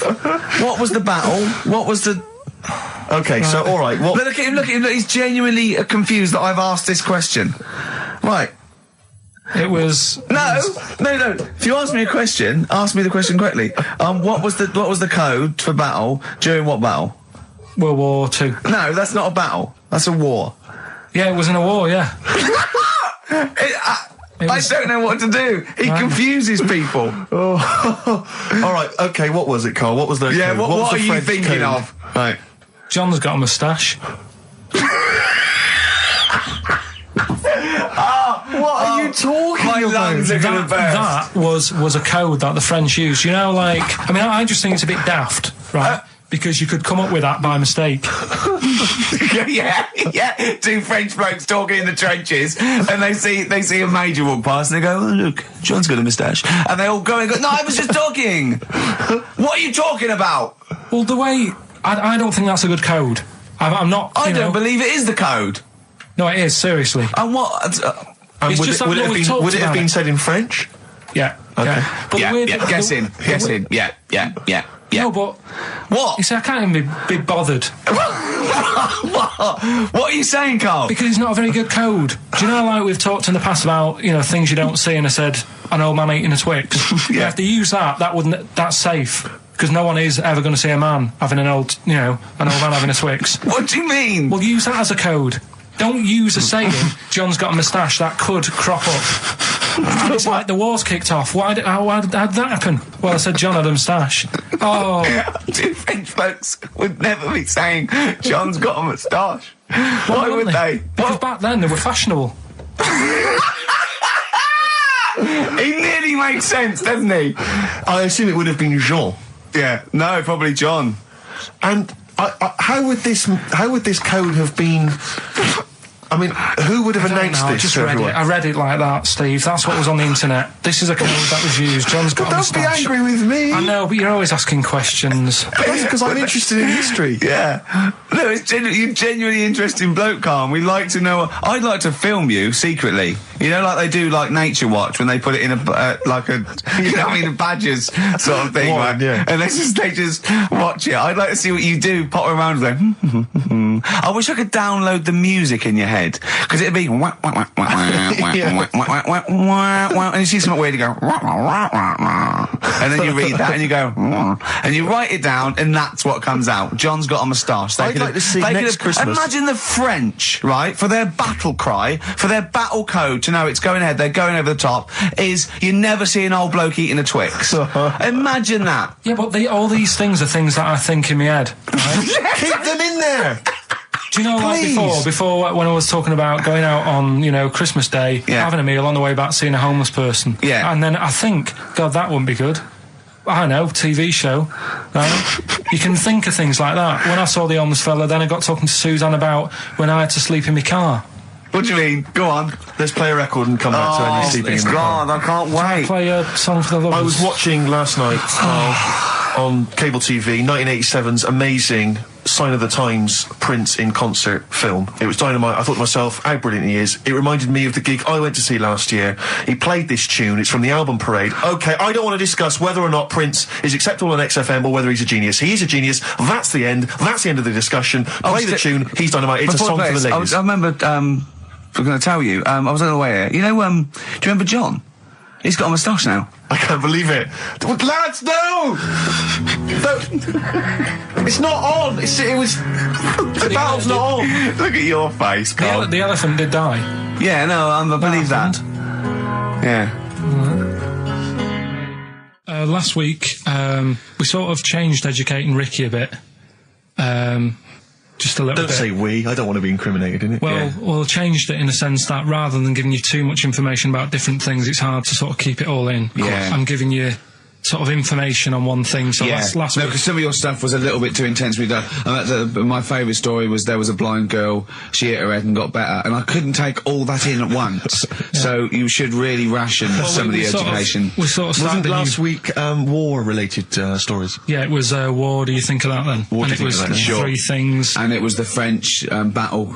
Going over the top was John's got a moustache, which you think was ambiguous because someone might have said that anyway. Well, look, you've remembered it, so it's working. So we'll be doing that. And last week, loads of French people have just gone to war who were listening to this. Yeah. You said you wanted to learn some science this week. Did I? Yeah. so the title this week for that is I Said I Would Sort You Some Science Out.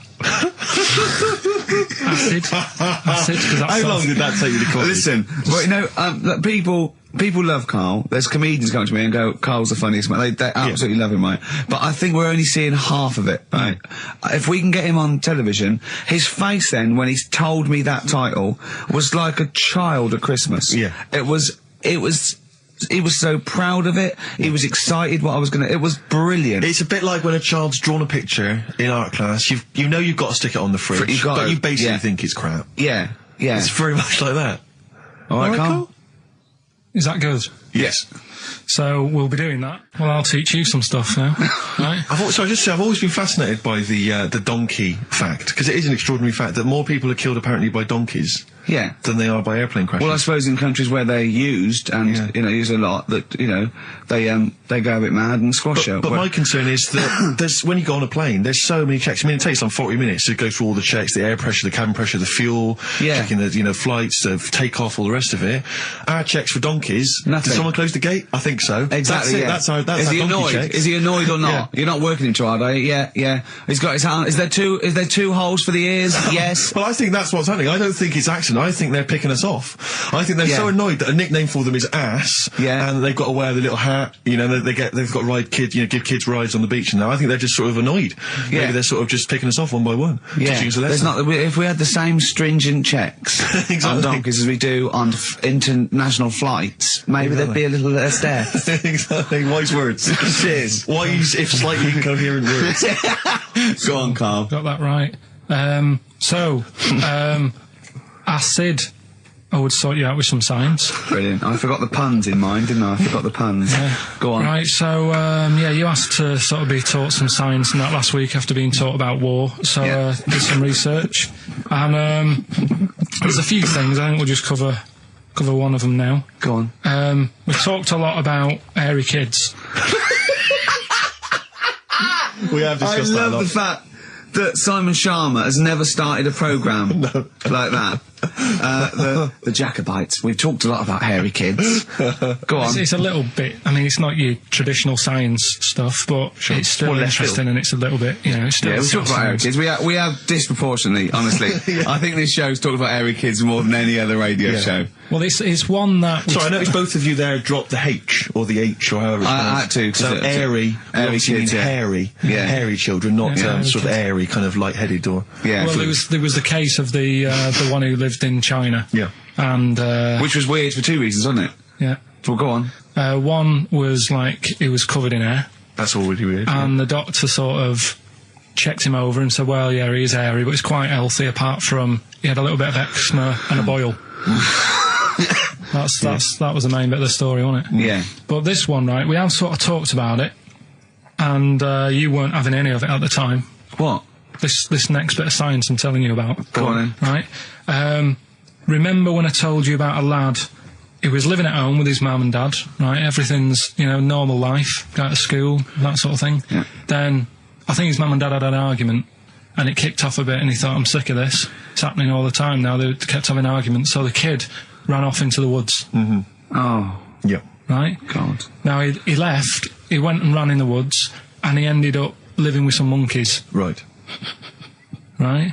And he thought, this isn't a bad life, there's no arguments going on. Sure. He was getting on with them. And the weird He loves thing bananas. is, this is where the science bit comes in. Oh, Sure.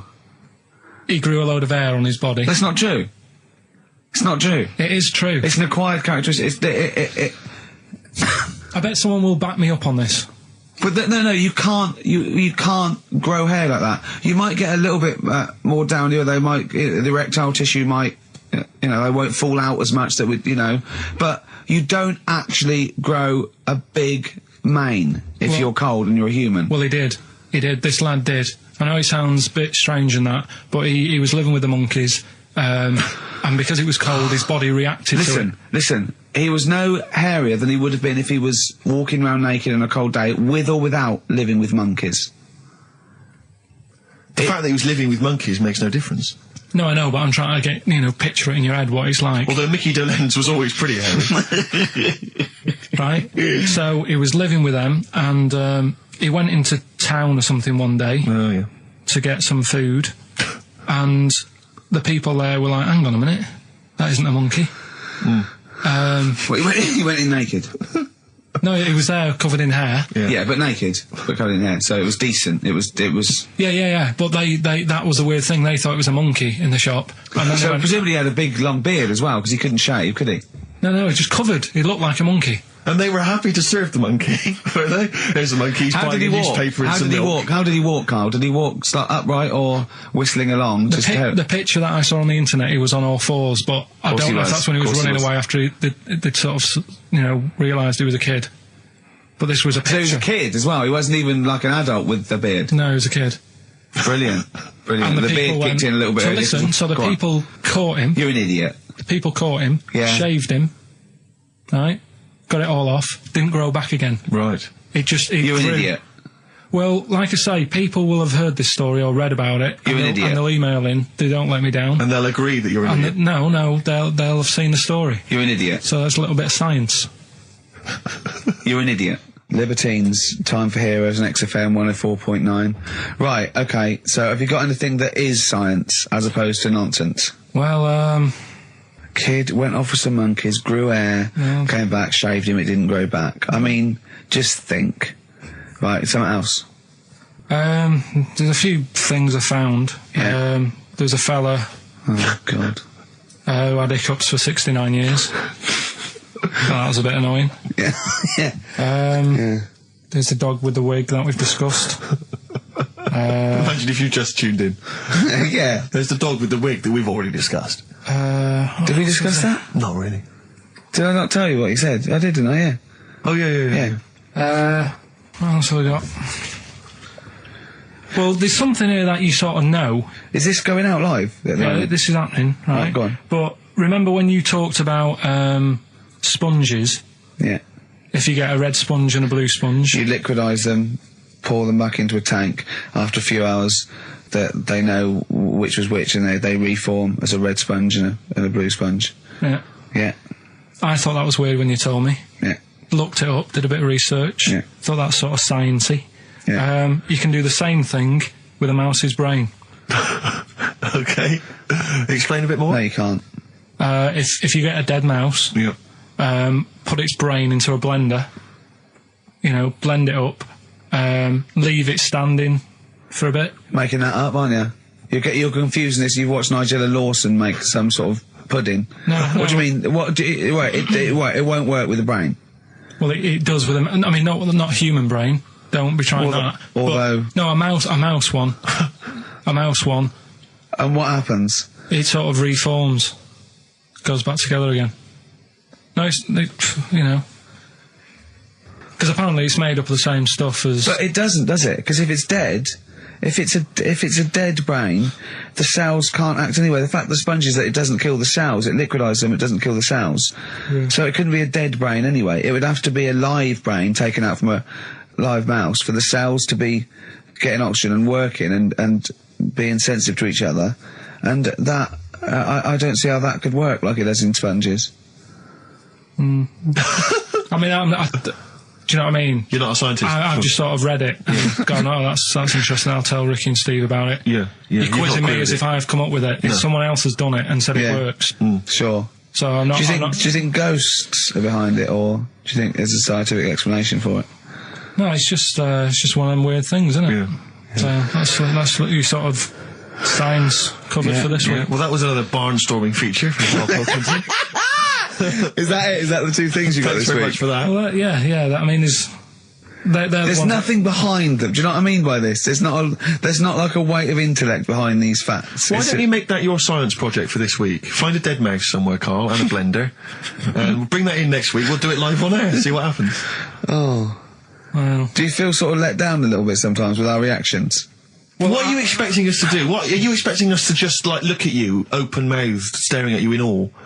Just like go, oh God, yeah. Where did you find that out? And like, but we know. Never tell us. We know where you found it out. You looked on the internet and a strange homemade website by a maniac somewhere who puts on stupid things that he heard through Chinese whispers. That's where you get your information from. I doubt that anything you've ever come up with is verified. If it is, it's luck.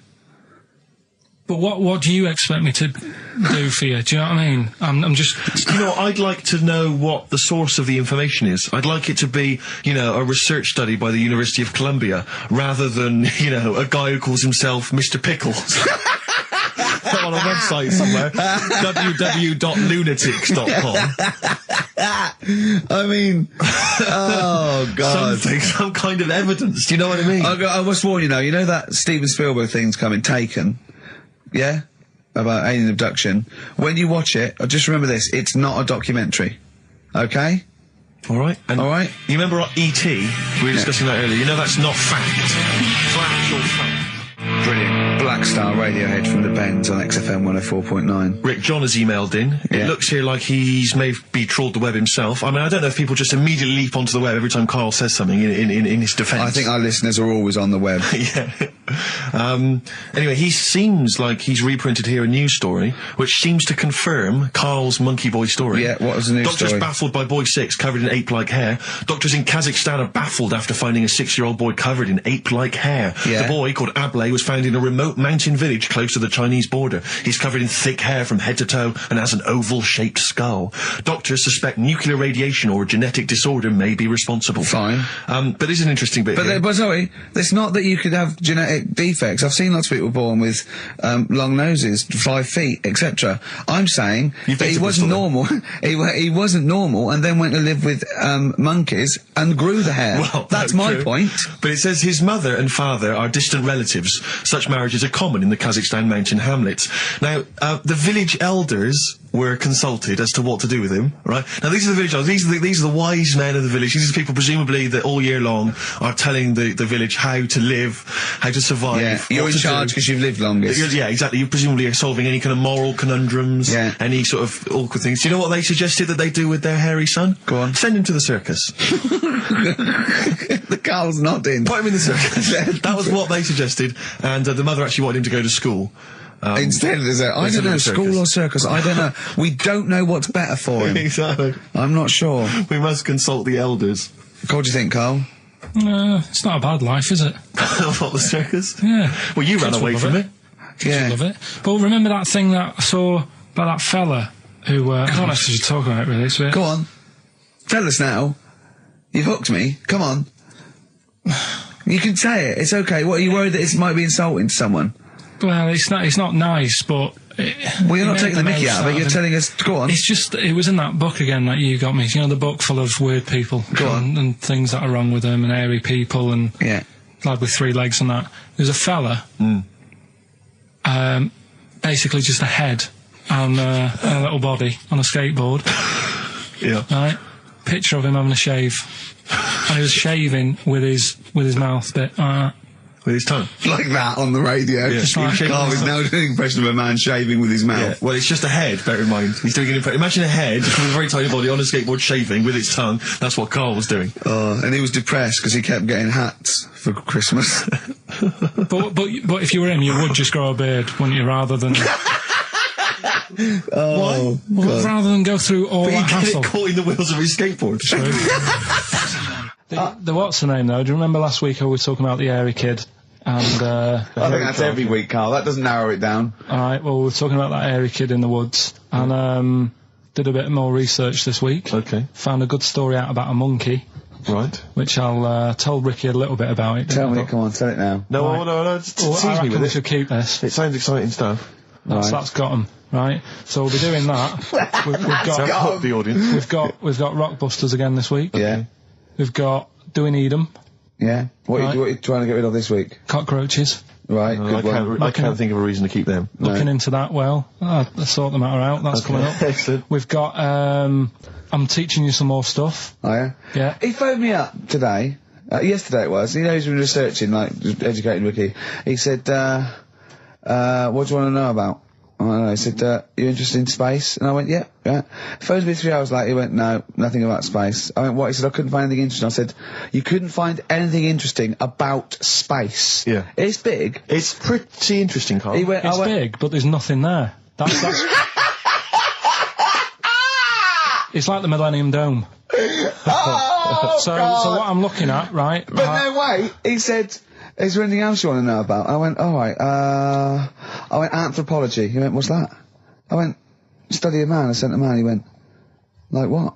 I went, like, our roots from caveman through and all that. He went, and I said, Australopithecus, Neanderthal. He went, well, you know all that then? I went, no. He went, right. He went, do you want to know how a lung works or something? How a lung works? And I said, well, tell me how a fridge works. He went, oh, I said, it's just the gas, isn't it? I went, brilliant. I went, tell me how a microwave works. He went, I know. I said, fella walking past in a laboratory with a bar of chocolate in his pocket, went past some sort of ray thing, it melted it, and he went, hold on. That's it. That's explained to me how a microwave works. Right. So today we're doing sort of medical-ish type things under the banner of colon then, educate me. Oh, God. Do it again. Colon then, educate me. Brilliant. Brilliant. So that's like go on then. So colon. Brilliant. So that's a little heading. You're going to be learning 3 things sort of medical-ish before 3 o'clock. Yeah. Is that it? Yeah, do you want to... Pretty much, yeah. A bit of suede? Go on then. How many O'Reillys are there, do you think? No, little task for you. Right, educate me, Carl. Right, well, Go like on, I say, mate. right. Educate me. Well, what we're looking at this week, we've done war, we've done We've nailed that. We've nailed war. We summed up war with a little French bloke whose battle cry was "John's got a moustache." Right. So, and last week we did science. What would you do on science then? Airy kid. Brilliant. Right. Yeah. So this week we're looking at medical problems. I'm sure we do Airy Kid every week. Medical problems then. I've got a couple of things under the banner of colon then educate me. Yeah. We've got, this is interesting, right? Do you know if you have an operation on your brain, right, what they do is, I mean, this is why I'd never go to the doctors. I don't like doctors because this sort of stuff freaks me out, right? They can operate on your brain, and what they do is, they put you to sleep first, cut your brain case open. Your skull, yeah. The brain case. Yeah, yeah. And then wake you up and operate on you. So you sat there with your head open, messing with your brain, and you don't feel anything. Well, there's no nerve endings, is there, in the brain? But still, It's not right, is it? Is it what you think they do it for fun? No, They but go on, Reg, wake him up so he's all freaked out. Go well, on, wake him up. is it necessary that you're awake, do you think, or... Well, they need the brain active, don't they? Yeah, but it is when you're asleep, you're having mad dreams. I had a mad dream the other day. Go on. No, I might tell you about it later, but there's no sense to it. But, so your brain's still... So is this conversation. Yeah, I mean, it'll turn out. I go, no, Carl, I was there, that wasn't a dream. Yeah. No, Yeah. but... So, I mean, if I had an operation... On your brain, heaven forbid. Well, operation anywhere, I'd like to sort of think, well, I'll have an injection, I'll go asleep, but when I wake up, it'll all be sorted. Yeah. Yeah. The fact that... Your brain case is open. And they wake you up and you think, oh, is it all done? They say, well, have a look in the mirror. And your brain... See, I don't think they do that. I don't think they try and frighten you when you're during an operation. Yeah, I don't think that you go about your business and they sort of follow you around, dabbling. Yeah. No, but it's almost like they are having a bit of a laugh with you. Right, well, I'd just like to say now that they don't. Anyone who's going in for an operation on their head, do not ever listen to anything But Carl says. why have you got to be awake? Because you'll be bored anyway, you'll be sat there. Well, they give you a telephone directory look, and they say, look how many Macs are in there. That's the Scottish telephone directory. And, you know, time flies when you're counting that sort of thing. No, but do you know, like, when you... What are you telling me? What are you I'm just asking saying me? how weird it is. It's weird, isn't it? It's like, do you know when you go for a haircut, right? It's a bit embarrassing. Well, I don't anymore, but when you go for a haircut, it used to be... When you go for a haircut. It used to be a bit embarrassing when, like, they'd wet your hair and they'd make you have that sort of Hitler cut because your hair's wet, and I used to hate it, and I think, do you have to do that? Do you know what I mean? You know It's what I mean, similar. don't It's you? very similar to open skull No, surgery. but what I'm saying is, it's almost like barbers like to do that to make you look daft and feel daft for a bit, and there's women coming in and out, and you're sat there with a daft haircut. Yeah. And this is what that reminds me of. Do you think they do it in a shop window? This brain operation? I'm just saying, it's a bit Do you weird. think, why are we doing it in John Lewis's? Just so more I people love can the idea that that's what doctors are doing. Let's make this guy look a bit stupid. Yeah. Open his brain Look case. at the twatty look for this brain out of his head. Take a Polaroid, Reg. Take Yeah, a Polaroid. Look at him. Look at his face. Right, clock his face when I give him the mirror. Get this on camera. Put this fake nose and glasses Sorry, on. did you teach me something then? Was that I thought educational? you that your brain case can be open with your awake, and you just sat there sort of letting them get on with it. Brilliant, I've learned that. I'll never forget that. Right, go on, anything else? You'll love... Let's play a song, because the next one is amazing. What, even more amazing than that? Yeah. Play a song? Yeah, bit of Bowie? No email still, by the way. No, I don't think it's working. It's not working today. Lady so Stardust. We'll have to do a phone-in for Rockbusters. Off the Ziggy Stardust album. All right. Karl Pilkington is in the middle of educating me. Colon then, educate me. Right, so, I've learnt that you can, you know, fiddle around with your brain when awake. That's brilliant. I've never been a fan of doctors, though, so this was a good one for me to look up, because... Yeah. Did I tell you the time when the doctor said I was going to die? All right, keep talking. Right, ages ago, must have been about 15, right? And at lunchtime there was this... We used to have a choice of stuff to do at lunchtime, right? We used to have like a burger place that had an arcade machine in it, right? So we used to go there and play on that and have a burger. Or there was this baker's, right, that my mum worked at, and did great cakes and stuff, right? So she used to like bring some home and that, but she couldn't always bring them home every night because, you know, they'd cost money, and she used to get them for free. And they used to say they'd rather chuck them away than give them to the staff because there's a chance that the cream might be off. Right. Right, so they used to chuck them round the back. So I used to go round the back with my mate and eat a load. Brilliant. Scavenging, eating out of bins. No, it wasn't out of bins, they were still in trays, but they just stacked them up near the bins, right? So this got out, I mean, it used to be chocker. Once the school found out, everybody used to go there, and it'd be like, well, have a cake. Headmaster crawling through, fighting the kids off.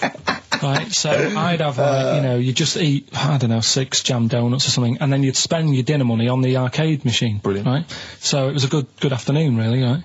So you'd do that, and this one day I must have had 6 or 7 jam donuts, a few Congress tarts. What's a Congress tart? I love them, I can't get them in London, right? So I'd have some of them. If anyone can get a Congress tart for Carl in London, please let him know. So anyway, This day, that was just a normal day. Do you know what I mean? You'd once, twice a week, you'd have a load of cake. In your life, Yeah, So normal anyway- day in your life. Were the frog boys there with the webbed hands and the big heads? And the horse in the settee? Yeah. But the day after one of these days, I had really bad cramp in my belly. Right? I was like in agony, could hardly walk. So I said to my mum, You could hardly stagger to the free cakes. So, I was in absolute agony. I said, I don't like doctors, but you'll have to get a doctor in 'cause I don't know what it is. I can't walk. She gets the doctor round. I won't say his name, but he said, well, doesn't look like he's got long left. Blimey. So I was a bit like, hang on a minute, I've only had a few cream donuts. Yeah, My mum was panicking. sure. He went. My dad came in from work. She said, something's really bad with Karl. I think it's serious. The doctor said he ain't got long left. So he said, what? He said that and just left? So she said, yeah.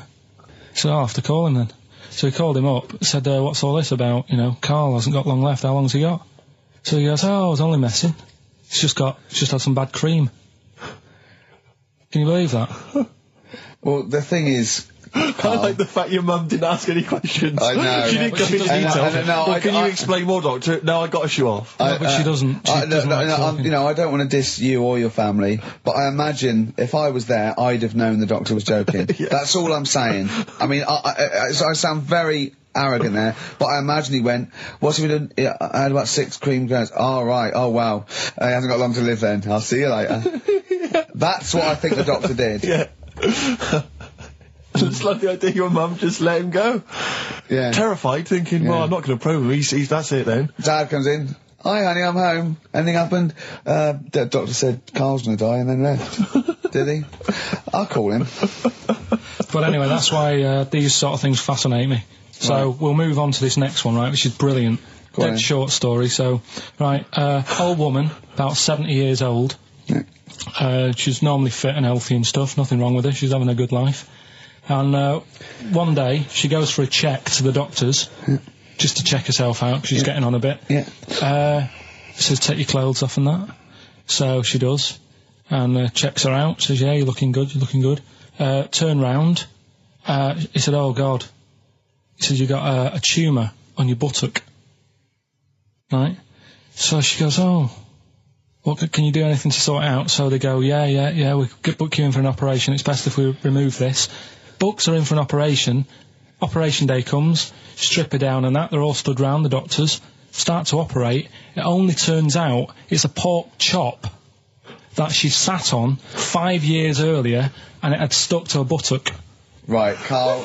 I can forward you... I'm not... Right, no, listen, serious. Right, okay, Carl, I'm telling you now, I'm leaving. I'm never doing this show again. No, I'm serious, honestly. You're talking... I've never had such... You are... Play a record. I couldn't believe it. What do you mean you can't believe it? Stop the record. Right, okay, right, what do you mean you couldn't believe it? No, when I read it, I said, I've got to tell Ricky This that. woman had a pork chop stuck to her arse for 5 years, you mental case. Of course she didn't. Doves, caught by the river. People are going to think you're thick, Carl. Well, they can think what they want, because if they do their own research, they'll probably find the story. Because it won't have happened that many Carl, times. think about it. I mean, how could an old woman have a pork chop stuck to her arse for 5 years? She said she couldn't remember even making one, so she was as surprised as the doctors were. But hold on though, she presumably must have sat on it naked. Yeah. Didn't that bring back any memories? I know it's weird, but...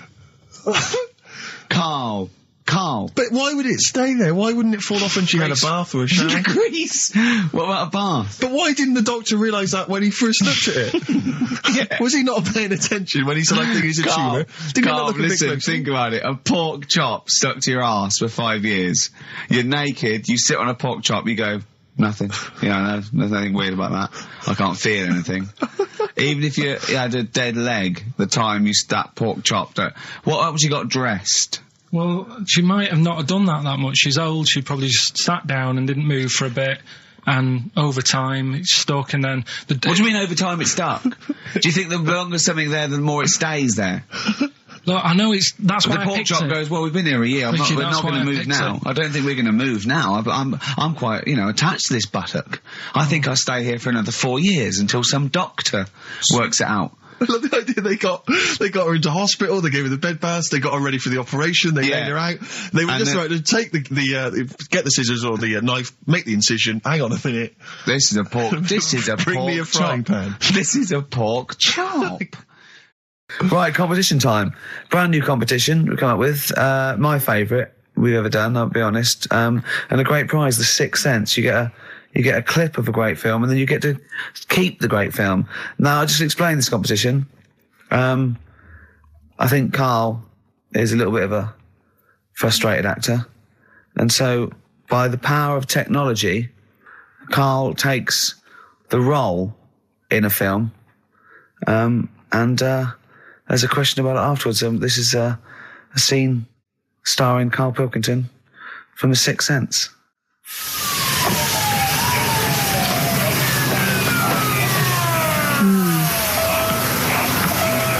Jeez, I hope nobody got hurt. Be alright.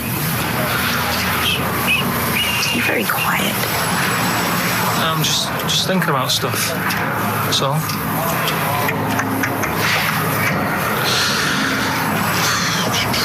You're mad I missed a play, aren't you? A little bit annoyed, to be honest. Went down a storm playing the drums in Little Donkey, but your loss. I'd give anything to have been there. Well, you wouldn't, because you didn't. But like I say, it's your loss, isn't it? Anyway, I'm just quiet because I'm thinking about stuff, like I said. Right? I'll make a big deal out of it. What is it? Well, I was just thinking, what would happen, right, if you put a chameleon on a mirror? How would it handle that? It's a bit weird, isn't it? Oh, you're scaring me. That's scaring you. This'll scare you, right? The other day, saw two old men sat there having a Twix.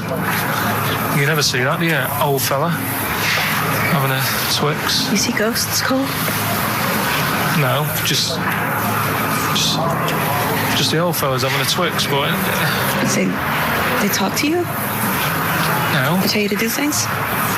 no, because they were too busy eating. But what's that got to do? What are you looking like that for?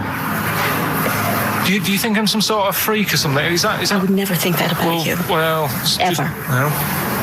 Got it? All right. Well, Well, it's a very chilling scene, that. that is great. Oh, that is It's a very spooky scene from the film The Sixth Sense. Rick, I think you've got a question. Well, yeah. I mean, Karl played it wonderfully there. The role of the child that sees weird stuff. But who played the original role? What was the name of the child actor who played the original role? It's email only, ricky.gervais@xfm.co.uk. You can win a copy of The Sixth Sense. It's time for the newest quiz in town. This is where Karl inserts himself into a seminal film. Last week, he was the little kid in Sixth Sense. You remember, to great acclaim. The critics loved it. They said a triumph. This week, he's fiddled with The Graduate. This is the scene where, of course, he goes upstairs to the hotel room, and it's on the cards. She's a dead cert, Mrs. Robinson. Well, Here we go then. So, are you ready for it? I've brought some condoms from home that Suzanne got for Christmas. Benjamin, What? will you bring me a hanger? A what? A hanger.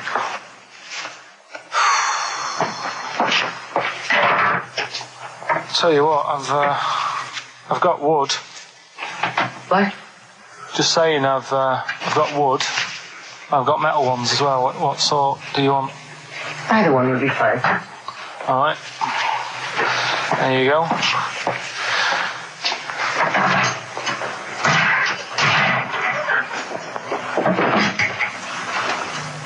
Are you afraid of me? No. No, I've seen weirder things than you. Have I ever told you about the two lads I went to school with who had big heads? Webbed fingers as well, but not related, and weren't mates, but both had the same thing, which is a bit weird. I've never found out what was wrong with them. Can I ask you a personal question? As long as it's not about my head being round, because Ricky's always going on about that. He's saying I've got a round head. Well, you can admit that, can't you? No, it's. I'd say it's a normal sort of shape. It's just round. It is, isn't it? Yeah, but what do you mean? So is yours. Head should be round. It's nothing to be ashamed of. I'm not ashamed. It's just a normal shape. Mm-hmm. And you can talk. Look at your saggy arse. Anyway, get your knickers off. Hello, darkness, my old friend. Oh, that was a joy. Oh dear.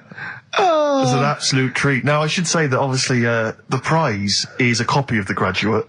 Now, bear in mind that XFM is giving away these prizes. Yeah. Karl is so cheap that he wouldn't even buy it on DVD.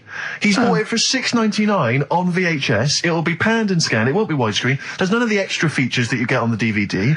Look at Karl's face. He's gutted. Karl, did you pocket the rest of the cash? No. I have to use my own money to buy these, right? What, you're using your own money to give this stuff away? Yeah.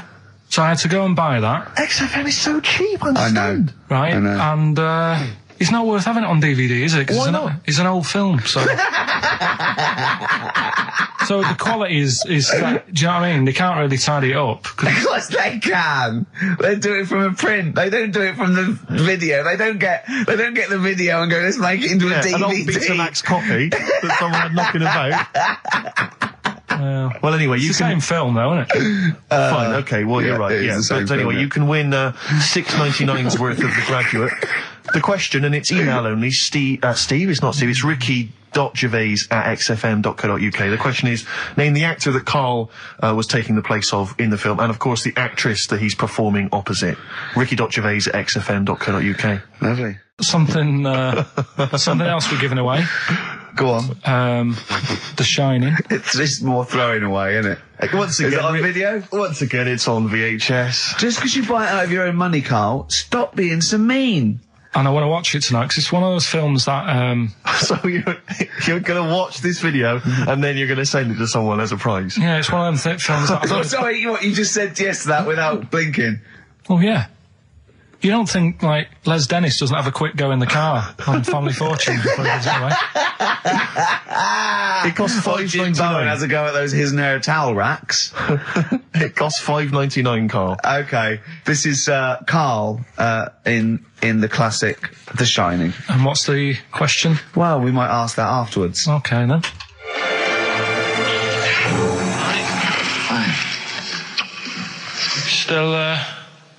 Still trying to write the book, then?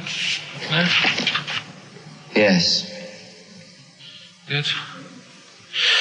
Funny, someone told me the other day, weird thing about a typewriter, the top row of letters, the longest word you can write is typewriter. I'll just show you. That's weird, isn't it? It's just the typewriter being...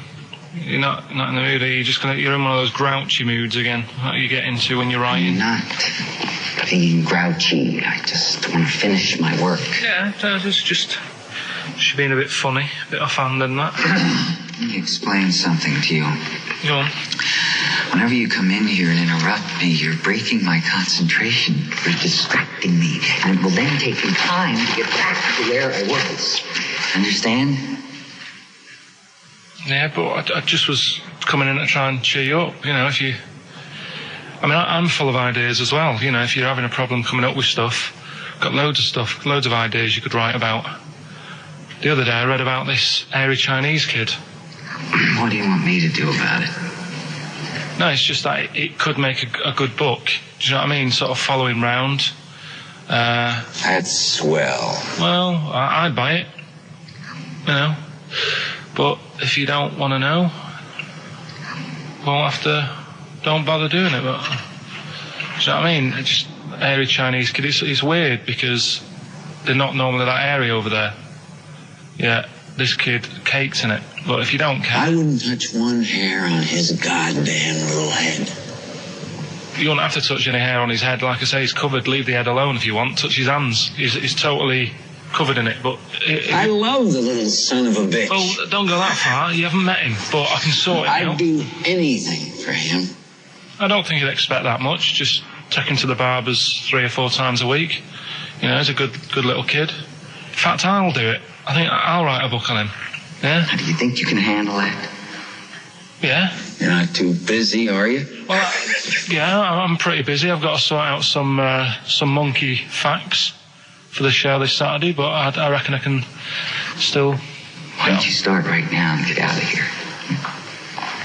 All right. I will. If you're going to be like that. Couldn't borrow a pen, could I? See you later. There you Haunting. go. Haunting stuff there. Karl Pilkington in The Shining. You know, in the film, Jack Nicholson goes crazy because the suggestion is he's maybe possessed by demons that maybe are in the hotel. But, you know, if I was stranded in a desolate hotel, removed from all human contact with Karl, I'd go mental with an axe without being possessed by demons. That's more chilling to me, trying to get some work done and you keep wandering in. I'm trying to get Karl to spend a couple of days in the caravan with me, just for the head of it, and he won't. I've offered him money, won't I? I think it'd be a great laugh, won't it, Karl? Oh, yeah, great.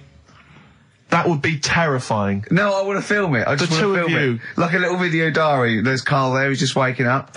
Well, if I was stranded in that would be like being... I may as well be with Freddy Krueger and Jason Voorhees. That's more scary. The thing is, Ricky doesn't mess you about as much as he messes me about. No, you see, you've given him an inch. You've given him an inch and he's taken a yard. 12:30 you got in today. In 30 minutes between 12:30 and 1. The old bin lid on the head. He wanted to do that again. Yep. Squeezing my head, think he had a go at. And karate chop on the back of the neck. Yeah. All in 30 minutes. Yeah. Who else can say that? Who else can say that? Who else can say?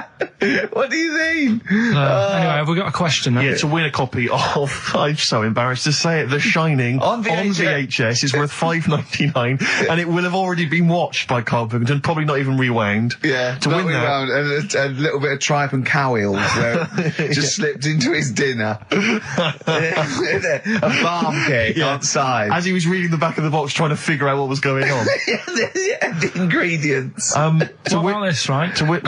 Here's a question. I've got a question. No, go on. No, I want to hear Karl's first. Okay. No, it's about the film. Because when I was whizzing through it, I saw something and thought, oh, that's good. The kid who's in it, he was writing something on the back of a door with lipstick. What was it? Well, that's a tricky question. I can't remember. Nor can I. All right. So the kid in it was writing something on the back of the door. Is that going to be too hard for anyone? Let's see if... I mean, I wouldn't be surprised if there's somebody... Right, the phones are going, so it might be. Yeah, but this is email, isn't it? All right, Ricky.Gervais at xfm.co.uk. What was being scrawled on the back of a door by the little kid in The Shining? To be honest, if you know that, it means you've probably already got it and you've watched it about 8 times. Yeah. Fair enough, though. All right. Right, we've got to give away another prize. Yes, you lucky people. For those of you that haven't seen it and do not have the requisite £4.99 to buy it yourselves, you can win on VHS cassette, panned and scanned. Billy Elliot, the special edition, includes bonus documentary, The Billy Elliot Boy. Oh, and, I'd like to see how they really sort of made that film. Exactly. Well, it's the hit film Billy Elliot, and you can win that on VHS. Because, Karl, I assume you have included yourself in an excerpt from the movie. Taken a scene from the film. Who do you play, Billy? I'm playing the part of Billy. Brilliant. And we'll have a question at the end of it. Come on. Brilliant. 2, 3-part of all way and Alright. Just been down the valley. So you don't know where you... What are you looking like that for? What's wrong with Bally? What's wrong with Bally? Yeah, well, what's wrong with it? It keeps you fit and that.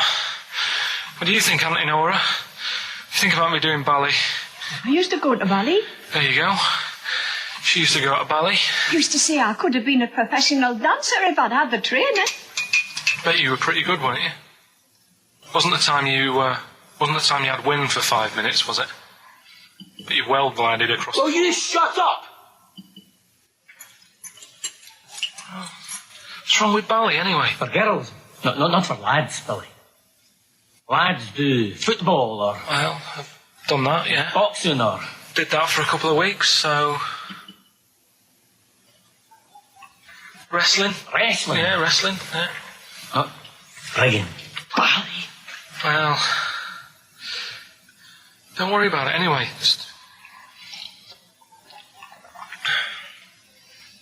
Is it alright if my mate Wayne stays over tonight? He just wants to sleep over. He's just coming over to... Wayne, sleep? Yeah, he just stays over. I'm not gay or anything, he's just... I don't fancy him, I'm not... Yes, you do. I don't. Yes, you bloody well do. What, just because I want my mate Wayne to sleep over and I've started doing ballet, that turns me into a gay man, does it?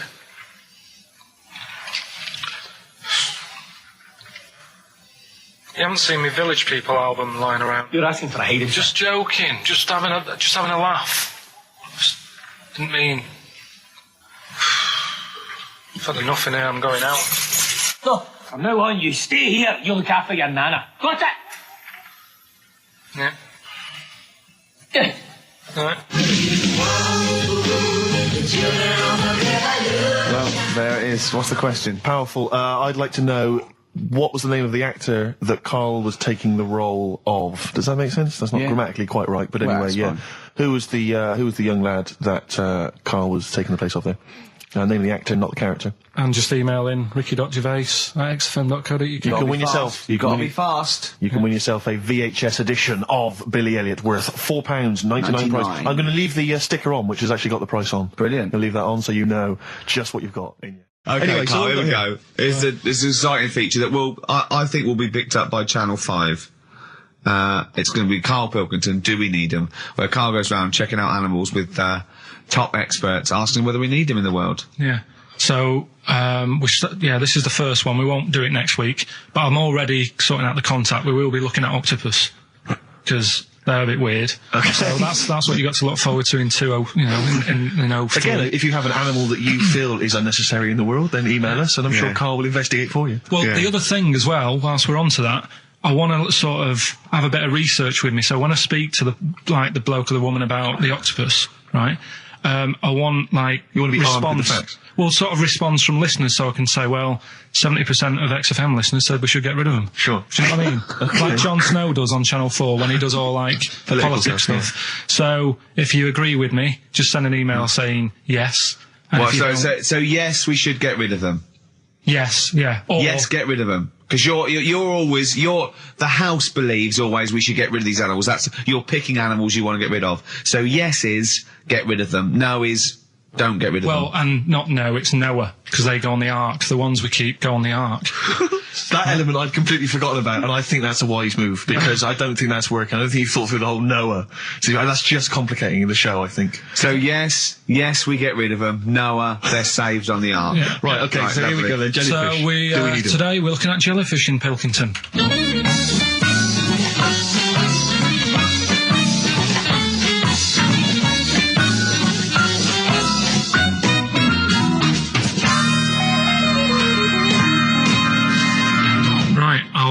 I'm talking to Vicky, who works in an aquarium in Anglesey, isn't it? Yes, it is, yes. Right, brilliant. Today we want to find out if we really need jellyfish. I've got a bit of a problem with them anyway, because I've been stung by one, and I've done a little bit of research into them, so I'll tell you what I know about them. Okay. You might learn some stuff from me. Oh, you never know. And if I'm talking nonsense, just tell me. Absolutely. Yeah. Right, so first of all, they don't have eyes, do they? No, they don't. Right, no. So I'm right with that. No lungs. No lungs. They haven't got a heart. No hearts, heartless. And they're made up of 97% water. Yes, they are. So they're pretty useless, really. Well, they have got a nervous system. They're actually about 650 million years old. So they've evolved and they've outlived the dinosaurs, and they're even older than the sharks. And they can even outfox us, because NASA scientists have worked with them to try and work out how they operate in weightlessness, and they still don't know how they do that. Took them into space actually to figure out how they did that. Seems like a bit of a waste of money, but do you know Port Maddock? I used to go there a lot for my holidays, and there used to be a load of them washed up on the beach. People on motorbikes used to go over them and stuff. Yeah. We get the moon jellyfish. That's the ones with their they've got pink bits in the middle. Yeah, that's their reproductive I bodies. think that was them. I think they're the ones who went over on the bike because you could see pink bits. What do they do? If the jellyfish went, would we have a problem on our hands, do you think? Okay. You might have a bit of a knock-on effect because things like turtles eat jellyfish. Yeah, but do we need turtles? Well, don't forget that when you take out something from the marine system, something normally feeds on. I mean, they're not just there for the fun of it. Something either feeds on it or feeds on what they excrete. What you're saying is they exist to sort of feed others and also to eat some stuff that's missing. They control the population of other fish and species that might otherwise be a problem. Okay, well, let's kind of wrap this up, right? The question that I'm asking today is, do we need them? Say if Noah had his ark, right? You've swum and got on the boat. You're all right. You're safe. He's going to keep you to sort of populate the world as well, right? So it's you and him. He's not a bad-looking fella, so you're happy. Yeah. He says to you, Vicky, do we need him? Absolutely.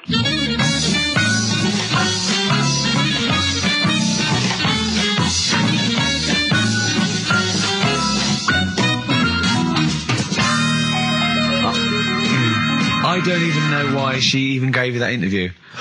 When you start off with, trying to find out if I need you, but what did you tell her to get her to talk to you?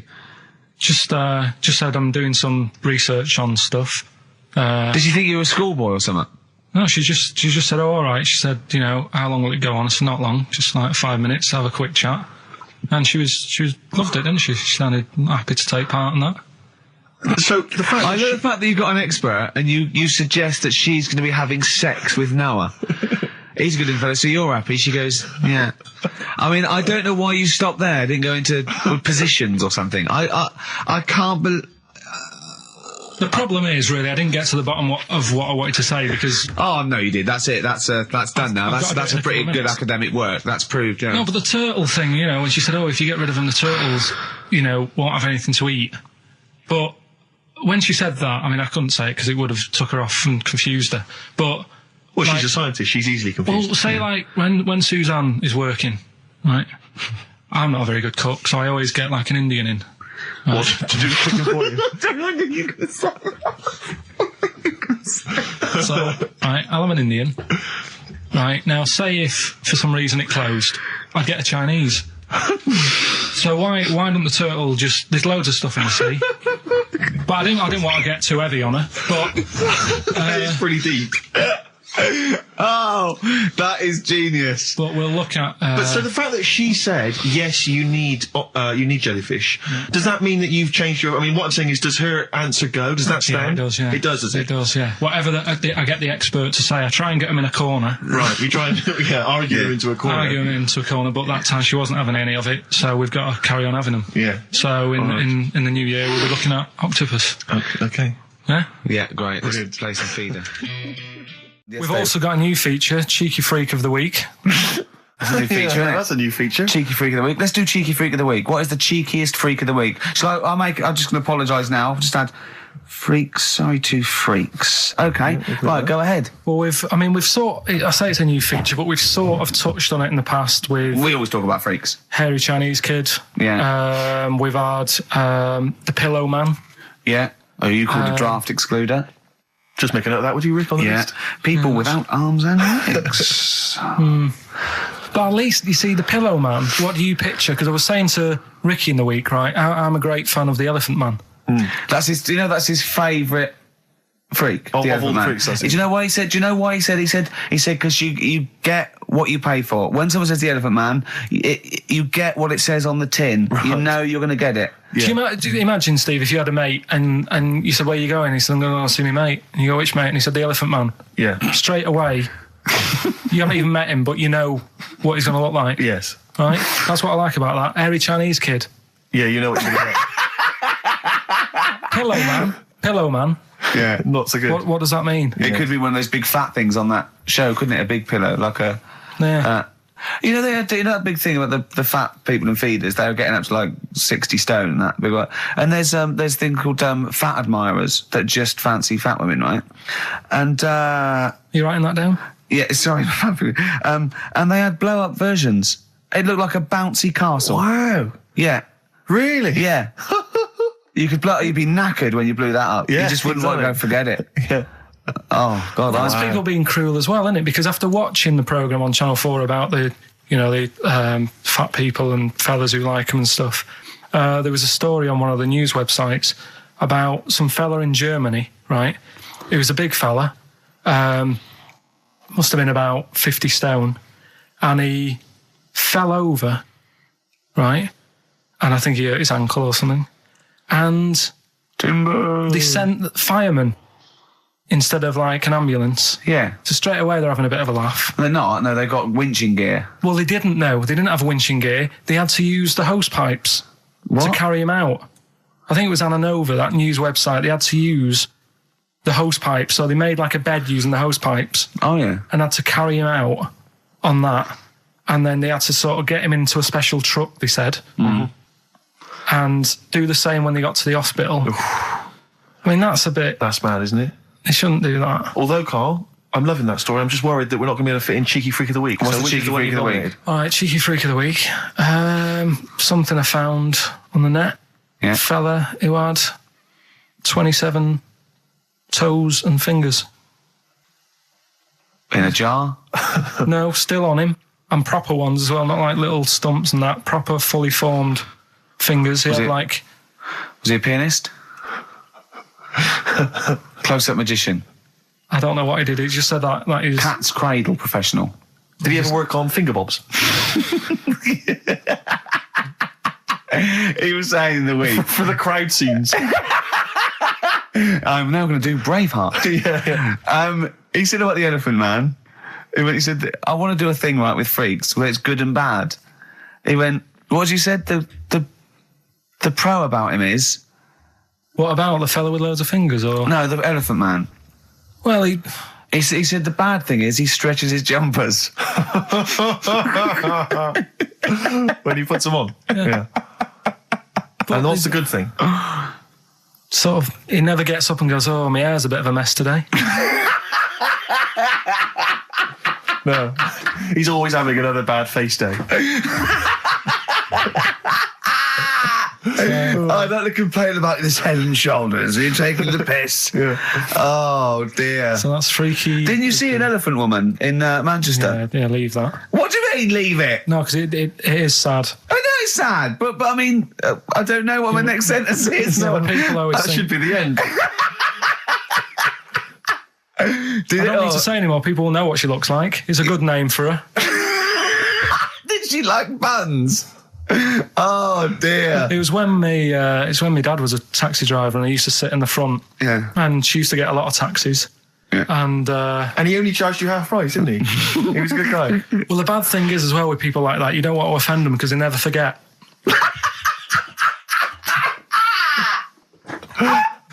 Oh, Carl! Karl Pilkington. I was sat in the front of the cab and my dad goes, right, we're going to go and pick the I can't even tell you the name. These guys, just evil. Right? What do you mean? No, leave it. So she's got... No, Carl, please. tell me what he said. No. You've already stitched him up. He's Stephen things from Little Welsh I don't Fellas. care. Right, what did he call her? Steve, back me up on this. I really don't want to be fair, our opinion of him is already pretty low. Look, tell me what he said. No, it's not. I'm scared of what my dad gets. It's the person who's got the She's thing not wrong. listening, is she? Well, her headphones wouldn't fit on her head. Tell me what he called her. I don't want to. Tell me what he called her, Carl. I'm getting angry, man. Tell me what he called her. No, I'll leave that. Honestly, tell me what he... It doesn't matter. Tell me what he called her. Carl, just... I'm going to go... Seriously, I want to know what he called her. Right, you're not going to stop this show. We're not doing the next show until you tell me what he called her. What did your father call the elephant head woman? Tell me. Spudhead. How old were you? I don't know, about 9. So did you expect to see a potato with a dress? He did sort of, again, it's a good name. Do you know what I mean? I had an idea of what it was going to be about, and he said, do you want to stay in the car, take you home, because you can't... Spudheads, you got lovely eyes. Can't. Come on, man. That's it, by the way. Is that all of it? Bye. Brilliant. Well, let's end with LL Cool J. Yeah. See you next week. Last night we were sat in the pub and I was saying, right, let's not even worry about new features then. Let's get the current ones, going. Like Getting what? Good. Like the one that I was trying to work out, the cheeky freak of the week. Think of that! Yeah, but I was Think of saying, that, though, as a normal conversation. Yeah, but I'd looked online, right? I didn't find that much. I found, actually, I'll tell you what I found later. Brilliant. We're looking for them, right? And then at one point, I think you said to me, go and, what about the Guinness Book of Records? Yeah, they'll have, like, the best freak in the world or whatever. Yeah, ever. So I said, yeah, bring one in. Now, you've got one at home. Yeah, I've got a couple. But you couldn't be bothered carrying that in today, so I had to go out of the pub that I was at. Yeah. Nip into Borders. Yeah. Buy a Guinness Book of Records. Yeah. Out of my own money, $18.99. Yeah. Bring it back, and then you said, I don't know if I want to do this feature. So it cost me 20 quid for that. I had to buy a video for Silence of the Lambs film clip. I'm actually out of pocket at the end of this. Just looking through the Guinness Book. That's still the funniest thing, isn't it? Squeaking at someone when they got a cup of tea. Right. There are a lot of what strike me as seemingly pointless feats. The Guinness Book of Records is right. The Guinness Book of Records is great. I used to love it as a kid. I've had about 10 copies in my life. The last one I bought a couple of years ago, present. It was really good. I love it. I love the real records: tallest, fattest, thinnest, best, fastest, most expensive, biggest, all that. But the ones that really annoy me are the ones that. The reason these people are in there for it are the only people that tried. What? Yeah. Balancing the milk bottle on your head. Most watches eaten. I just found that one. Kim Sung-do from South Korea ate 5 watches, the entire watch with the exception of the wristband, in a time of 1 hour 34 minutes. What do you make of that, Carl? Made him regular. Come on. How did they time him? Most live rattlesnakes held in the mouth. 8 live rattlesnakes held by, it just says an idiot. Yeah, this gives you an idea, Carl. Talking of idiots. Do you want to get into Guinness Book of Records? No. Carl, come on, that'd be brilliant. There's things in there that are just absolutely anyone could do. Like that one in Big Brother, I was watching it, and it was balancing sugar lumps. I want to go. How many people try that? If there's schools around Britain going, listen, we've got to get in the Sugar Lump Award. It's grassroots level. There's not enough kids balancing sugar lumps. How can we compete in the world market? I was looking at it last night, and there was one about the farthest that a dog swam. I think it was something like 9 miles, but it had no choice, did it? You know what I mean? He took it out to the Atlantic or something, and so it didn't want to do it. Threw it in the water. Yeah. So it's not all right to put it in a bin bag and chuck it in a canal, but, it's for a world record. Yeah. 9 miles it did. Oh, God. Possible ones that you could do, Carl. What's the most Forrest Gumps fitted in one wheelie bin? What about this one for you, Carl? The record stands at the moment for most arrows caught by hand, but that's quite tricky. So what about most arrows caught by head? Yeah. And you would just fire arrows at your head? They wouldn't, it would just skim off him. Do you think so? Yeah, the roundness, it would never actually get any sort of, connection. Fastest human crab. Could you do that? I'll do that. Can you form the crab? Can you do that? What's that? It's just like go bending over backwards No, I and can't running. do that. No? Right, what about... what would you be good at? What about hamburger stuffing? Oh, right, Carl. Alright. In the mouth, you mean? Well, it says the record for stuffing the most regulation-sized hamburgers, including buns, in the mouth at one time is how many? How many hamburgers with buns in the mouth? So this is just... You're not swallowing anything, you've just got stuff in your mouth. You'd be so good at this because your shape of your head. You've got a shape... His head's just like Hamburglar. You'd be good at this, man. Yeah. Honestly, you'd be perfect. You look like Zippy. And the great thing is your head's empty, so you could get more in there. Do you know what I mean? This guy had a brain to contend with. Do that. What is it? Is it possible? Is it mental? How many do you think it was? There were 3 burgers in buns. What do you reckon, Carl? What, how quick he ate them? He didn't eat them, it's just how many he can stuff in his face. So literally hold them within his cheeks and his mouth, but don't swallow anything. So what, how many burgers? How many burgers did he manage to get into his face? So it's a fella, he's not... Yes. About 5? No, 3 is the world record. 3 is the world record. How big are they, though? It just says regulation size. Was it last week? There was a programme on about the child who was older than her mum. A child that was older than her mum? Yeah, right, he was looking forward to as much as Oliver, the The Humanzee, yeah. And I didn't see it in the end. Did you miss it as well? I missed it. So and it's what it is this little girl, and she's got an ageing thing. So he was telling me about this. It's all from him. He went, and what it is, right? She's about 5, right? But she's aged, so she's actually 90. Right? And I went, oh God, really? He went, yeah. And then he went, could she get served in an off licence? I went, no. He went, well, that's not fair. I went, what do you mean? He went, well, I said, she's 5 years old. She's a 5-year-old girl. He went, yeah, but she's got the body of a 90-year-old. So, oh God, let her have a fag. Wouldn't you let her have one if she... if she asked? Yeah. If you worked in an off licence and she wandered in, right, and... so she's 2'6". Well, I don't know because I haven't seen it. I don't know that much about it. Yeah, she's a 5-year-old. She's 2'6". It's just an ageing process, which is a degeneration of the cells, like what ageing is. It doesn't mean she grew into a 90-year-old woman with a scarf no, exactly. going around the streets. What did you imagine it looked like? I don't know. I mean, she's ageing fast, yeah? Yes, but it's more to do. It's not, yes, yeah. Because it was saying that her mum and dad are pretty stressed out about it, and I kind of thought, well, you'd be forever buying birthday presents. It's not like she's morphing through various ages. Like, my God, look, she's 58 today. 59, we can't keep up. Well, how's it It's work? not that. It's not like she's got...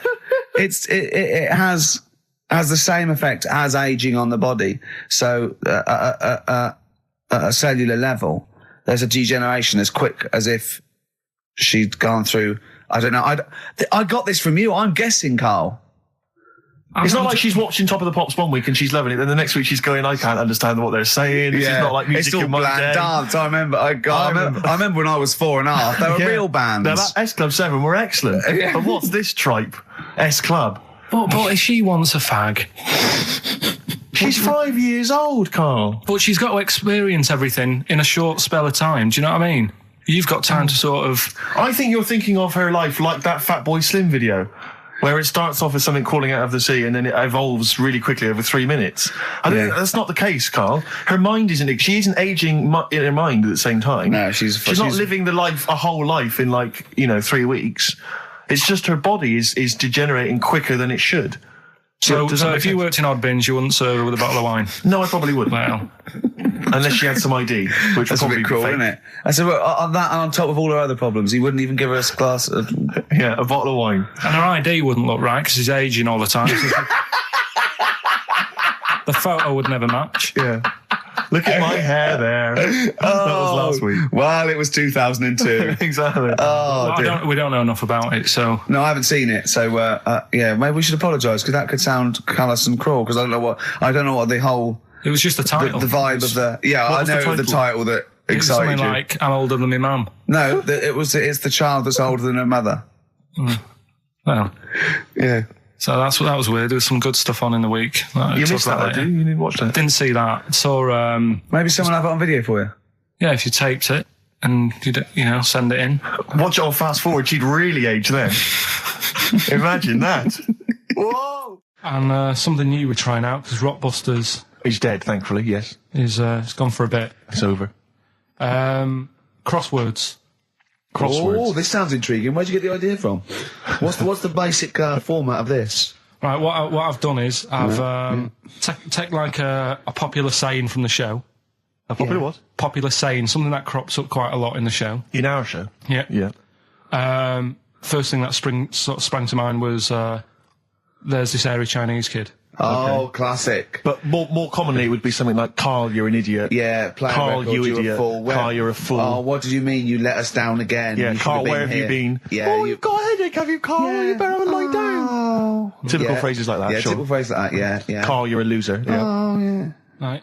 And what I've done, I've got a load of different songs and took words from the different songs and then joined them together to make There's This Airy Chinese Kid. And then people have to email in and say what the 5 songs were. It sounds like the most complicated game ever. I'm looking forward to it. Have you heard any of this, Rick? Because I've not heard this at all. I'm not familiar with this. Well, all it is, it'd go like, Eric Chinese Kid! And it's from sort of 4 different songs. Right. And you've got to identify the songs. Right. Wow. How many songs in this, Carl? 5. There's This Hairy Chinese Kid. Okay. Right. So, And what are the prizes for that? Are these the prizes? Yeah. All right, well, let me tell you what they are. They're not too bad, actually. We've got Live Forever, which I assume is a CD that ties in with this new film. think of that. A well-known phrase from the show, and it's hairy Chinese kid. Yeah. What other? Where would you There hear is no that other radio show in the life? world. This is. Go on. If you've just tuned in, I mean, what are you do thinking? think if you've just tuned in? You're going, well-known phrase from Shaw, hairy Chinese kid. Oh, yeah, classic. They'll be playing that in charades this Christmas. So yeah, this is a CD that ties in with this new film Live Forever, which is all about Britpop, and so there's stuff on there from Oasis, Blur, Pulp, etc. We've also got another Red Dwarf DVD, Marion and Jeff, first series of that, excellent. That's on VHS, sadly, but never mind. And also the very best of Led Zeppelin, a 2 CD set there with all the classics on. So that's not bad prizes, actually. Carl, you've done yourself proud. We've upped it. We're getting serious now. We're playing in the bigger league. We've upped the stakes. We want Heat Magazine not to lose touch with us just because Rockbusters is gone. Yeah. I think they're still behind us. So we've got film. You appear in a film. We've got crosswords. How is that to do with the crossword? Because I've got words and sort of cross them. Okay. Right, you don't really cross them. But, good. So words. We're playing a game called Words. Word Song. Hello and welcome to Word Song. And obviously I imagine there'll be some more great music. The Thrills, One Horse Town on XFM 104.9, Ricky Gervais, Steve Merchant and Karl Pilkington. Now, Karl Pilkington is getting ready. It's the start of a new strand in the show, a new quiz, a new competition to replace Rockbusters. Now, that's quite a tall order, but what have you done? Right, like I said, right, if you've only just tuned in, what it is, I've took, and I'll be taking, a well-known saying every week from the show, something that crops up a lot. First one that sprang to mind was... There's a little gay fella standing next to me in the urinal? That's next week. Okay. This week, there's this hairy Chinese kid, right? Yeah. That crops up quite a lot. Sweeping the nation. Right. So what I've done, I've got 5 songs. Yeah. And I've edited them together to make that saying. You've got words... from songs where any part of that sentence occurs to recreate it. Yeah. Now, what do they need to do? Do they need to say what the song is? Just the 5 songs? I mean, I was going to say song and artist, but if you want, just a song. So there's 5 things there, and if someone doesn't get all 5, it's still worth emailing in because we might give it to the one who's got the most, and then... Yeah. Can I suggest we go for artist rather than song? Only because sometimes it's quite tricky to get a song title. Sometimes it's very odd, or it's not quite what you think it is. So maybe artist is an easier one. Are you happy with that, Carl? It's your competition. I mean, Steve always does this whenever I come up with an idea. Oh, yeah. I'm just trying to make sure it's just the best it can be, Carl. Yeah, no, he came up with a few game shows and Steve was going, no, it's no good. And Carl said to me, he said, it's the one of The Office ever got on telly. Yeah, but... Well, we shall see how Cheapest Chimps plays out. But frankly, the fact that you said to me, Steve, I've come up with the best game show ever. It's called Cheapest Chimps. What's the idea? I don't know. I just like the name. It's something to do with chimps. I thought, well, I'm not sure that's the best game show ever. And what was the other one you came up with that you told me about? I think a few people will be disagreeing with him, Carl. I think people will say that Cheapest Chimps could be the best game show ever. You know, when I was in school, people like you, I really didn't like. You're a stirrer, Gervais. He flits, doesn't he, from one side to the next, Carl. The one thing, we may argue, mate, but at least we're consistent. Ricky Gervais flipping from one side to the other. One day he's on Carl's side. When was the last time Steve wrestled you to the ground and got you in a leg clamp? No, you're right. Never. What, is that supposed to be a good thing? Well, did you see us? Yeah, I saw you struggling in Carl's office earlier. He was punching my legs to release me. We were on the floor. And I was squeezing him with my mighty legs, wasn't I, Carl? Right. It was like, I imagine that's what a crab feels like when an octopus has got it. We were playing that, weren't we? So anyway... So, I'll play you this clip now. It's 10 seconds long. We'll play it a couple of times because you'll need to take it in. So here it is then. What are we saying? We're saying artists? Let's go with artists. Artists. So email in ricky.gervais@xfm.co.uk. Name the 5 artists it has taken to make up the saying, there's this hairy Chinese kid. Give that email address again. ricky.gervais@xfm.co.uk. There's this hairy Chinese kid. Here we go.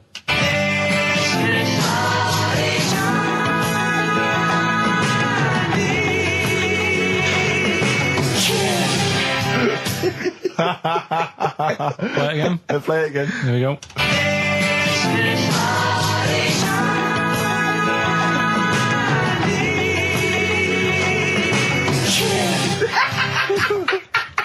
think you better play it once more. Oh, I've got them. Have you got them all? Yeah. That's nice work. Here we go.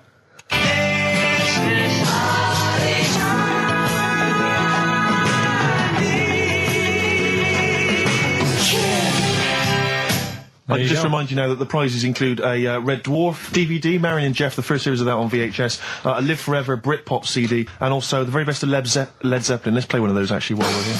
Brilliant rock and roll. One of the prizes on Carl's competition this week is the very best of Led Zeppelin. That's obviously rock and roll. We've also got a Live Forever Britpop CD, Marion and Jeff, and Red Dwarf.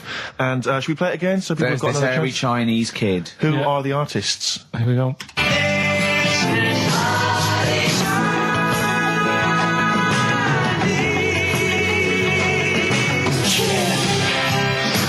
It's tricky. It's not very easy. Once more. One more.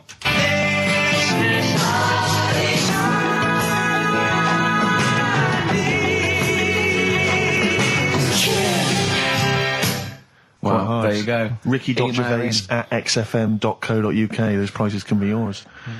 Who is he and what is he to you? We have not had any successful answers on your quiz, Carl. We've had people who've got you get a when you maximum put of 4. a duck in a microwave. Yeah. Bill Withers. Nice. All right. Cheers. So I'm not talking about cheapest chimps. That's safe. That's going to run and run. Yeah, that is going to run and run. That's really got legs. I'm going to check the press Monday. I can only assume it's a triumph. Exactly, another Pilkington triumph. Yeah. I'm going to give the prize, if you don't mind, Carl, to Karen and Jeff Gillian, because they're the only one that they were the only couple that got the second answer, which was very, very But tricky. they got 4 today. But they only got 4 right. 4 is the top answer, so should we give the answers play it, now? Carl, and then tell us who each one is. All right.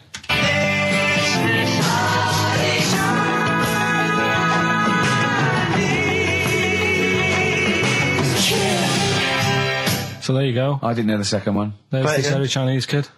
So the first one, the Lars. There she goes. Right. That's George Harrison. No. That's Philip Bailey. And that's Deacon Blue. Right. So it was the Lars. Yeah. What's the second one? Strokes. That was very tricky. That is hard. George Harrison for Airy. That's all I could get. It was Ari. Ari Krishna, yeah. But no. Chinese. Phil Bailey. Chinese War is. Yeah. And Deacon Blue. Real Gone Kid. Real Gone Kid, yeah. There's this hairy Chinese kid. Very, very hard. I love the fact that the normal bit of that, like, the normal bit is like the well-known phrase, there's this hairy Chinese kid. Yeah, exactly. Like, nothing happened there. That's normal. There's this hairy Chinese kid. As a phrase that often... In fact, you're right. We must have said that phrase 20 times today. When was the last time that was said 20 times? Never. I don't think it's ever been said anywhere. There's this hairy Chinese kid. I mean... Even in China? I don't think it's... Well, it's very rare. Definitely not said in China. The prizes they've won. The prizes they won: Red Dwarf DVD, Live Forever, the best of Britpop, Marion and Jeff on VHS, and the best of Led Zeppelin. Well done to Karen and Jeff Gillian. I've also seen no proof of this hairy Chinese kid. None whatsoever. Do you know, I think, people don't want to hear about this today from us. They want to hear, the new features, the songs of phrase. What songs of phrase? It's the feature we started last week, where we take clips of songs, we make up a phrase from the show. I mean, a famous phrase, last week's world famous phrase was, there's this hairy Chinese kid. Yeah. You'll remember. Yes. Well, it was called Crosswords last week, but Phil emailed in a good suggestion and said call it Songs of Phrase. Brilliant. Songs of phrase. Songs of phrase, but perfect. So are we still going with Cheapest Chimps? We're persevering with that, aren't we? Got some Cheapest Chimps lined up. We'll be doing that before 3 o'clock. Yeah. Great. Again, who else can say that? So good. So for the next 2 hours, everyone should just bury their head in the sand, ignore the world's problems, and enjoy features such as Cheapest Chimps and songs of phrase. And a bit of Shearing Braves. Oh, class. Trying to stop suddenly in Italy. TB. Turin Brakes. It's like a rockbuster, Carl. They were the good old days. I know, yeah. Painkiller on XFM 104.9. But look, Rockbusters is gone. Forget Rockbusters. Long live Songs of Phrase. Over to you, Carl. All right, well... Rockbusters was one of the things they were protesting about last time. that was why I just had to listen to them. They just kept stopping me in the street as I was trying to get to the tube. You've got to stop Rockbusters, it's run out of steam, they said, and I'm glad. Yeah. That's why they always do it on a Saturday. Yeah. They make their way to Leicester Square for 3 o'clock. Yeah. Right. Songs of Phrase. What it is? Songs of phrase. Go on. We took a phrase from the show last week. It was, there's this airy Chinese kid, right? Today, we're going back to the good old line of, like, you never see an old man eating a Twix. Sure. Right? How long is that? No, you'll never see an old man eating a Twix. You'll never see an old man eating a Twix. It's not as many as you think, though. It's not that many. Well, how is it not that many? Right, well, first of all, anyway, don't worry about that. I think there's about 5, I think. Hang on a minute. Oh, God. Why do we leave him alone to do this, I don't Steve? understand. Do you know what I mean? It's like, I tell you what, we were flying there. Six different songs. 6 different songs. That's a lot to get, Carl.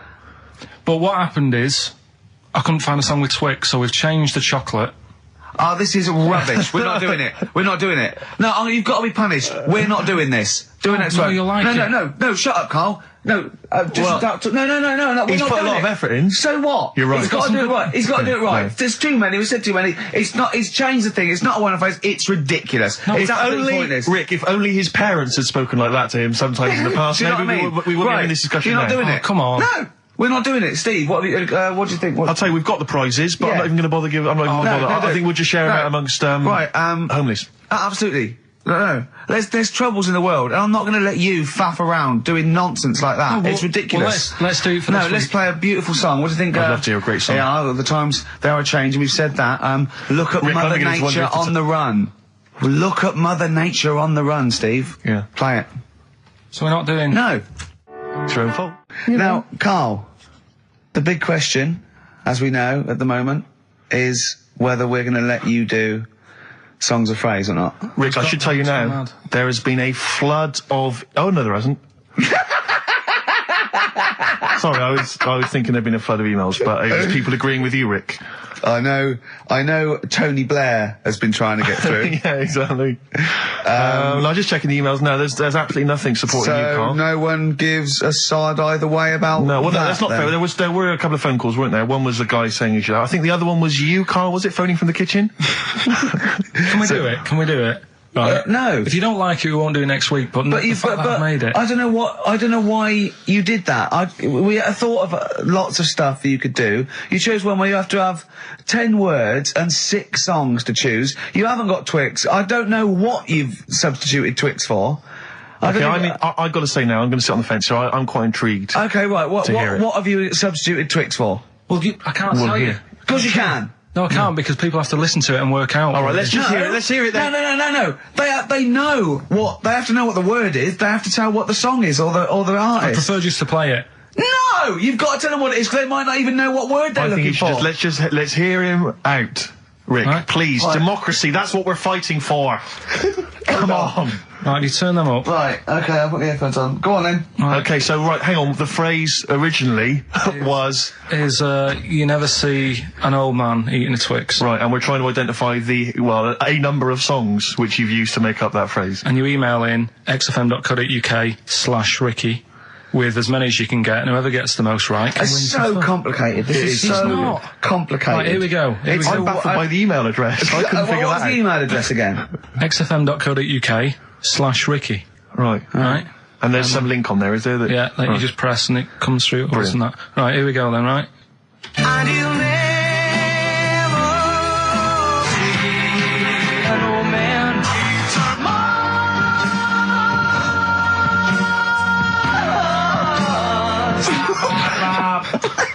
Well, I missed a little bit at the end. Let's hear it again. Mars, ba ba ba. Let's hear it again. And you'll never see an old man turn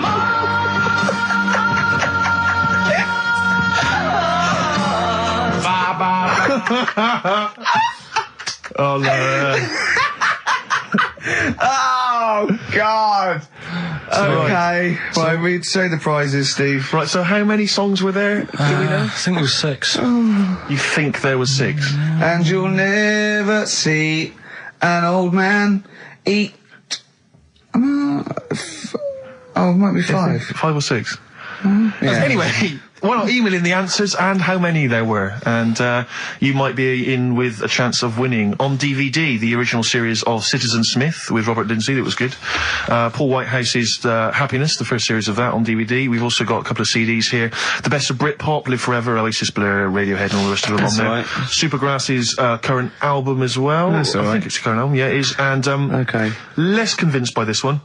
If I tell you that some of the artists include Delamitri and Deacon Blue, then I know you'll be rushing out later, Rick, to buy this. Scotland Rocks. A compilation of... Is Wet on there? Let's see. What about Biss? What happened to Biss? Let me see. I'm not gonna... I tell you, it doesn't... I mean, we've got Gun on there. Oh, yeah. We've got... Oh, baby, lately. Aztec Camera. Yeah. Big Country, obviously. Proclaimer's not on there. Wait a minute, where's Runrig? There they are. There they are. And obviously Rafferty, Baker Street. Brilliant. So that's definitely worth entering for, surely. So xfm.co.uk/Ricky. Play it one more time. Yeah. Just in, right. And you'll never see an old man turn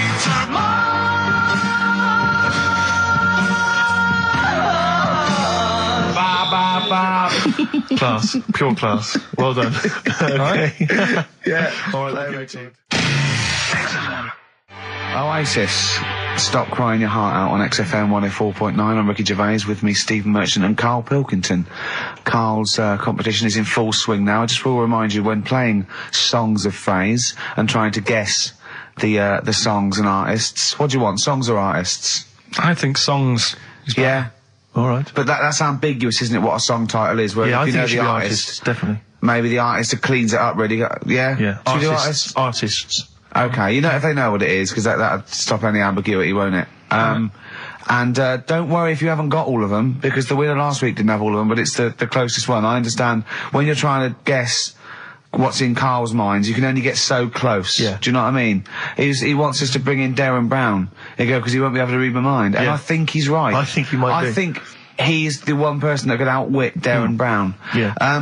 Now, moving on, Karl. Well, we have to. Should we just play it very quickly? Just play again. Just if you're in case you want to join in. Go on then, one more time. Here it is, Songs of Phrase. and you'll never see an old man turn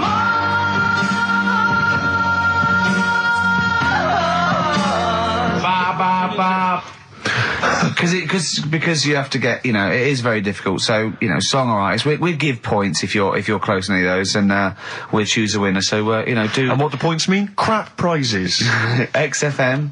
xfm.co.uk slash Ricky. We're running out of time. We've got like 5 minutes left. Winner for Songs of Phrase. All right, give us the answers. Right. We did this at the start. We haven't even got time for the film thing today. Oh. But we'll do that next week. Songs of Phrase. It was a phrase you never see an old man eating a Twix. I love the fact that we haven't got time. Like, we've had such important stuff, and it's been so jam-packed and interesting. Not that it's been drivel with gaps we could have filled much better. Yeah. Don't look at it like that, like, What, with his film quiz? Come on. Oh, dear. So, Songs of Phrase. You never see an old man eating a Twix. We had to change it to Mars Bar. Here's what we had. Jerry and the Pacemakers. Echo and the Bunnymen.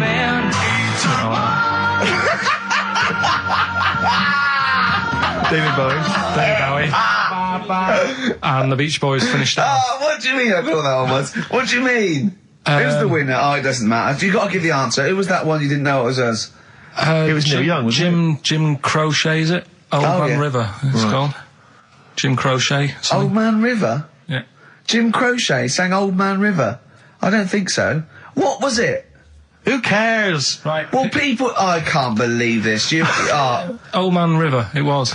Let's give the prize to... Jim Crochet wouldn't have sung Old Man River. Well, let's give the... Paul Robeson. Let's give the prize to Mitchell Sterling, who has got some of the answers right. On XFM 104.9. How will we playing that great quiz again next week? Next week. Ricky Gervais with it on XFM Sports. And if you want to send an email, it's rickygervais.co.uk, or check out the website on XFM's All the Comms. Good night, thank you for 3:30. Coming up is Harold Levine and Stoopy Nouns.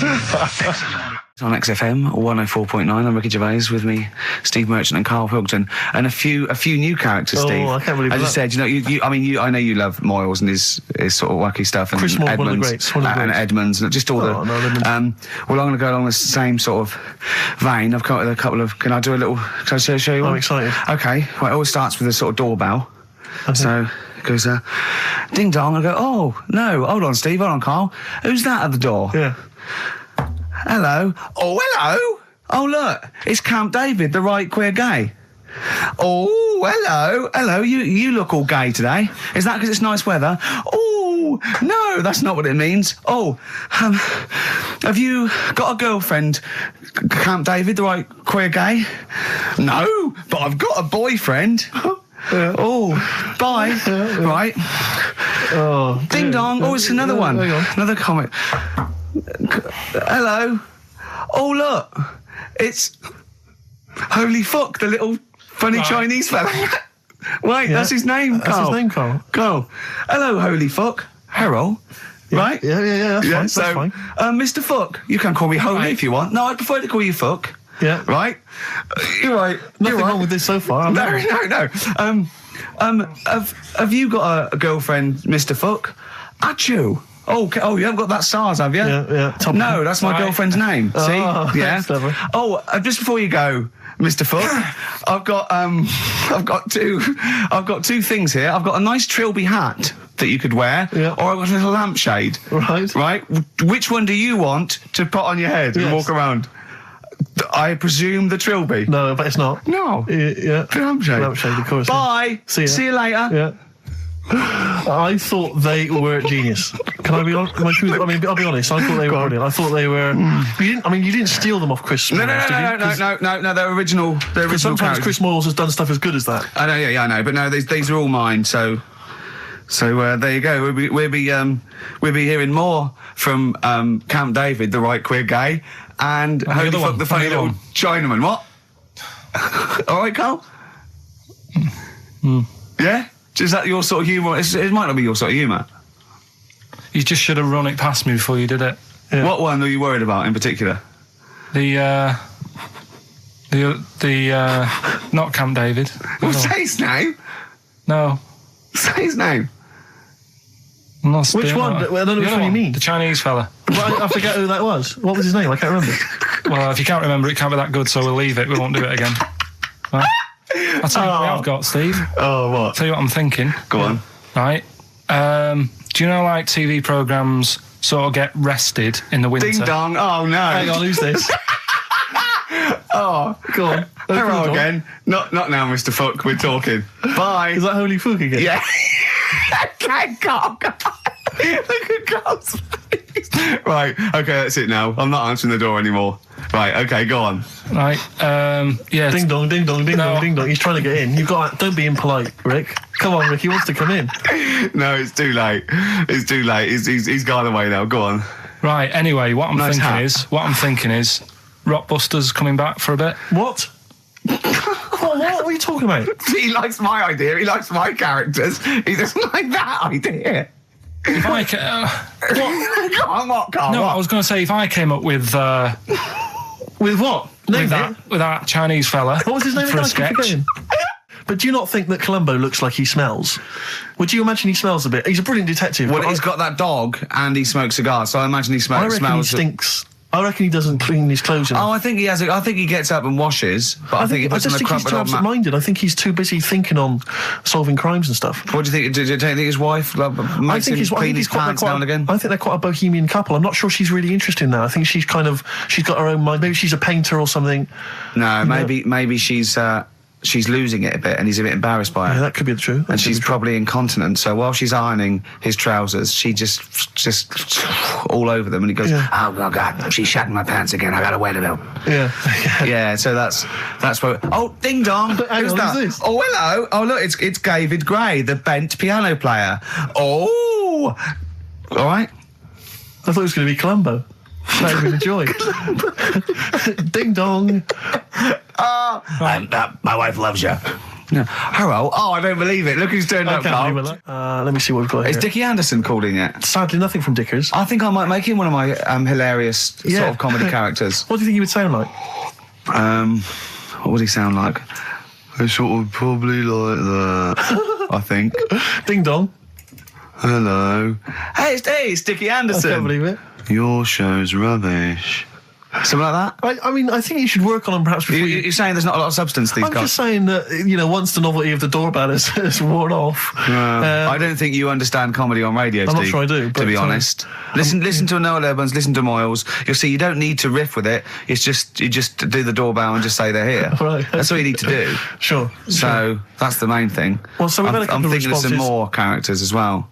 We'll keep working on those. Yeah. Marcus has emailed. He says no to Rockbusters. He hasn't heard it, but it sounds rubbish. Believe me, you couldn't be more right. Well, does The Office sound good as a title? All right. This is someone else. Don't bring back Rockbusters. Please, can we have more Holy Fook?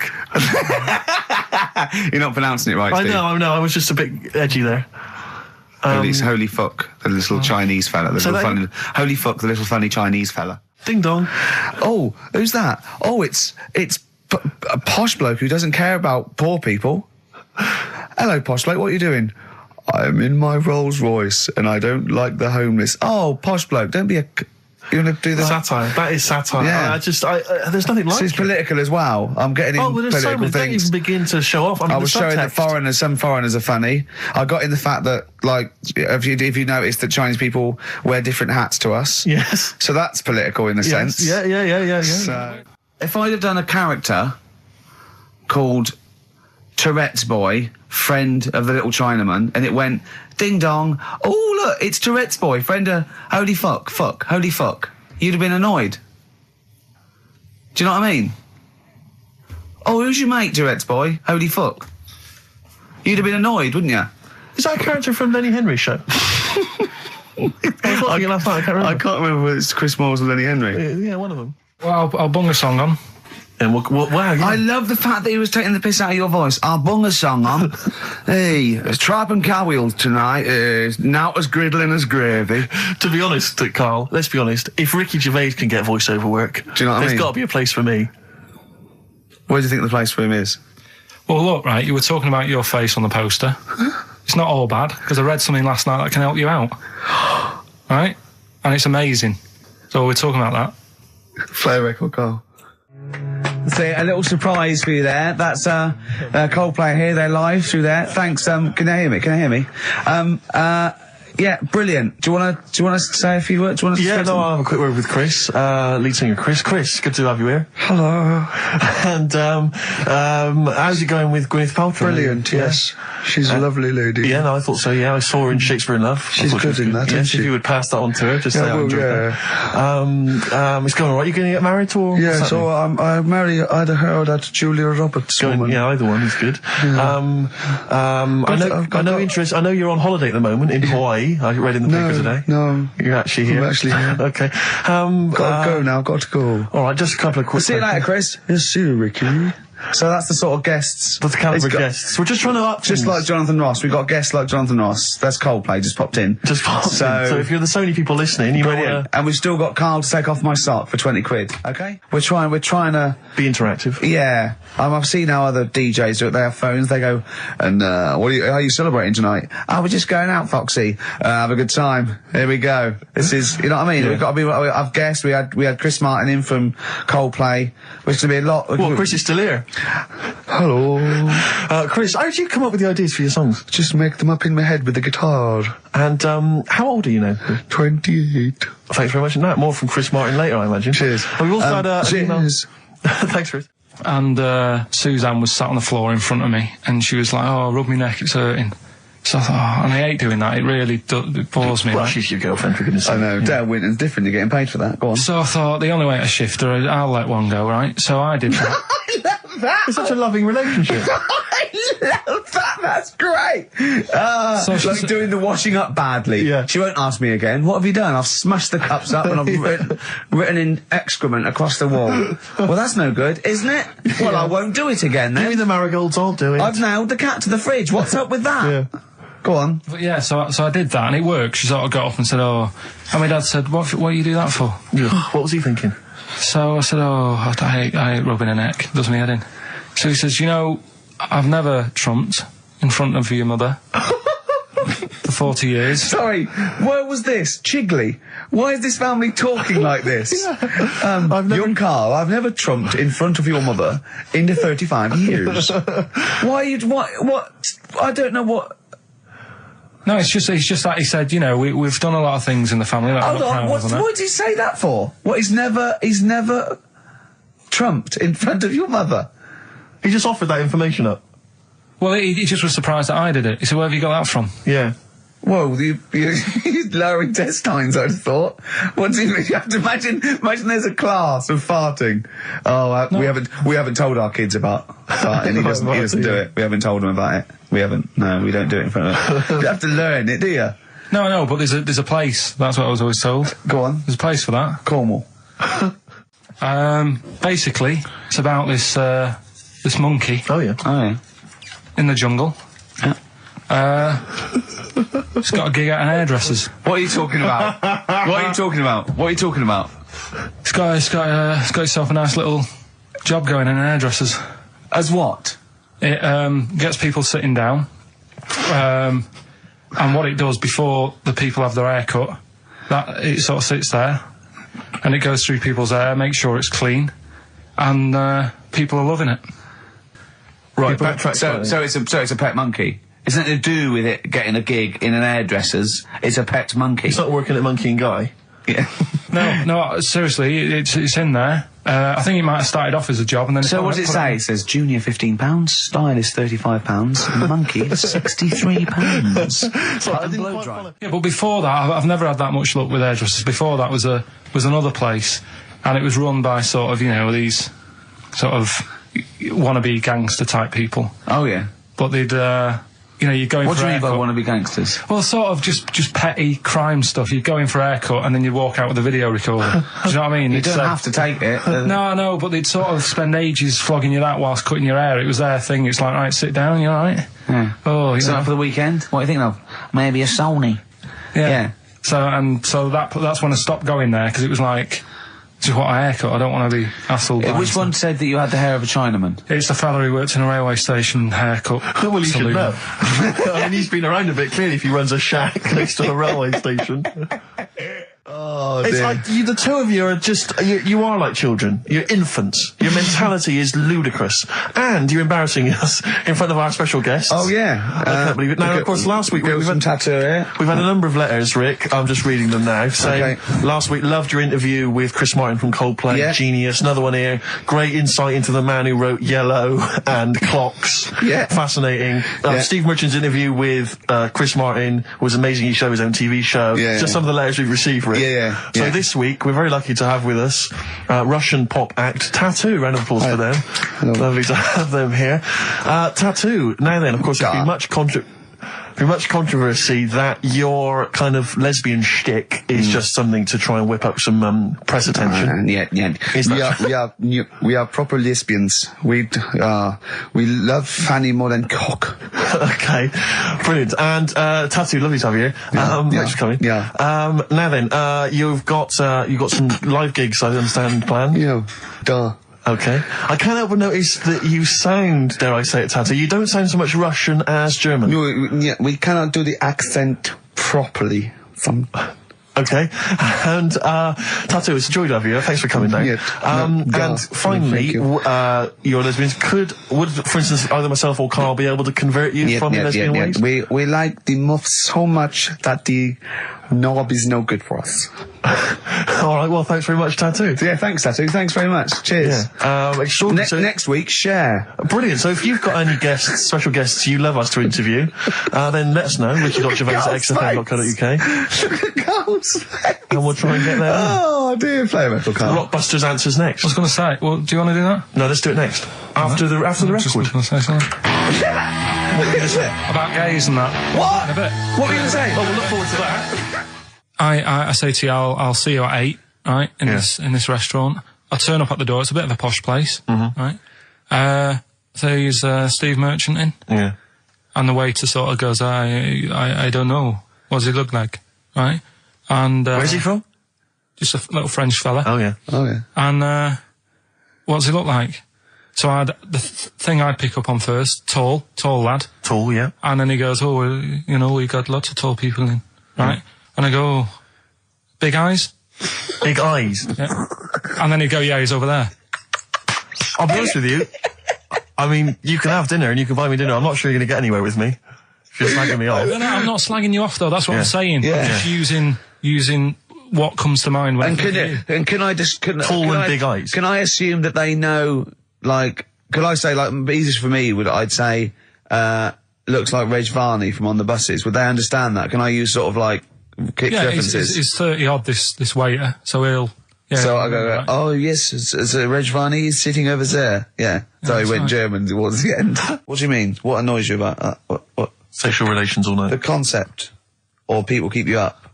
Is it your next door neighbours or something? No, just that thing of people who say, was that it all night last night? Who says that to you? You know, lads who think they're, they think they're a bit of a lad and think that means it's good. Well, like Sting and his tantric sex. Sting. Yeah. Well, to be fair, it goes for 8 hours, but only 3 minutes of that is going for it. The other sort of, 7 and a bit is sort of laying next to each other, isn't it? Right. Or sometimes in a different room. Yeah. Yeah. Is that why it's called Sting? Hey? Well, if you're at it all night, bet it. It's gonna sting. Yeah. So what's your problem with this notion of going at it all night? It's just that thing of, get it done right the first time. Do you know what I mean? Get it done. Yeah, get in, get out like the SAS. Once you've done it, you've done. You know what I mean? Yeah, no fanning around. No messing about. So, it's just that, isn't it? It's like, do it right the first time. Once you've washed up, right, you put the pots away, you don't dirty them again. What a lovely analogy. That's one of the great Is that what you say to Suzanne? Come on, love. Once you've washed up. I've already washed up. You don't dirty the pots again. Go. What a romantic Ding dong. song. Hello, is there a fire? Oh. Hello. Did he have a moustache, the fireman? Oh. Yeah, do the jingle. We've come up with a new one, haven't we? The freak, say chic. Cheeky freak of the week. Right, well, couple of bits. I don't know which one to use as the main feature for this week. It's that good, is it? Well, there's been another one born. What? Little kid. Who on? 4 eyes. Insult. Just a guy who wears glasses. Come on. 4 eyes, 2 noses, 2 mouths. That's weird, isn't it? This bloke, did he also have 2 heads, 2 bodies? Sort of born sort of slightly separately? He wasn't stood next to a mirror? No. It's weird, that, isn't it? That's all you've got. I love that. That's weird. That. Imagine the doctor said that. Well, Mrs. Parks, kid's got 4 eyes and 2 noses. Weird, isn't it? Any clues? Any clues? So that's it. That's all the information. Well, I'll tell you what, but that shouldn't be the main one. Okay, I've answered your question. Like I say, what's the idea of this feature? What do I say all the time? Dunno. I always say, think about it. Think about what that would be like. Okay. What? Giving birth to him? No. Being, I think it's a girl. Being like her. 2 mouths. 4 eyes. What would that be like? Mad, innit? I don't know what this feature is. I don't know what do I.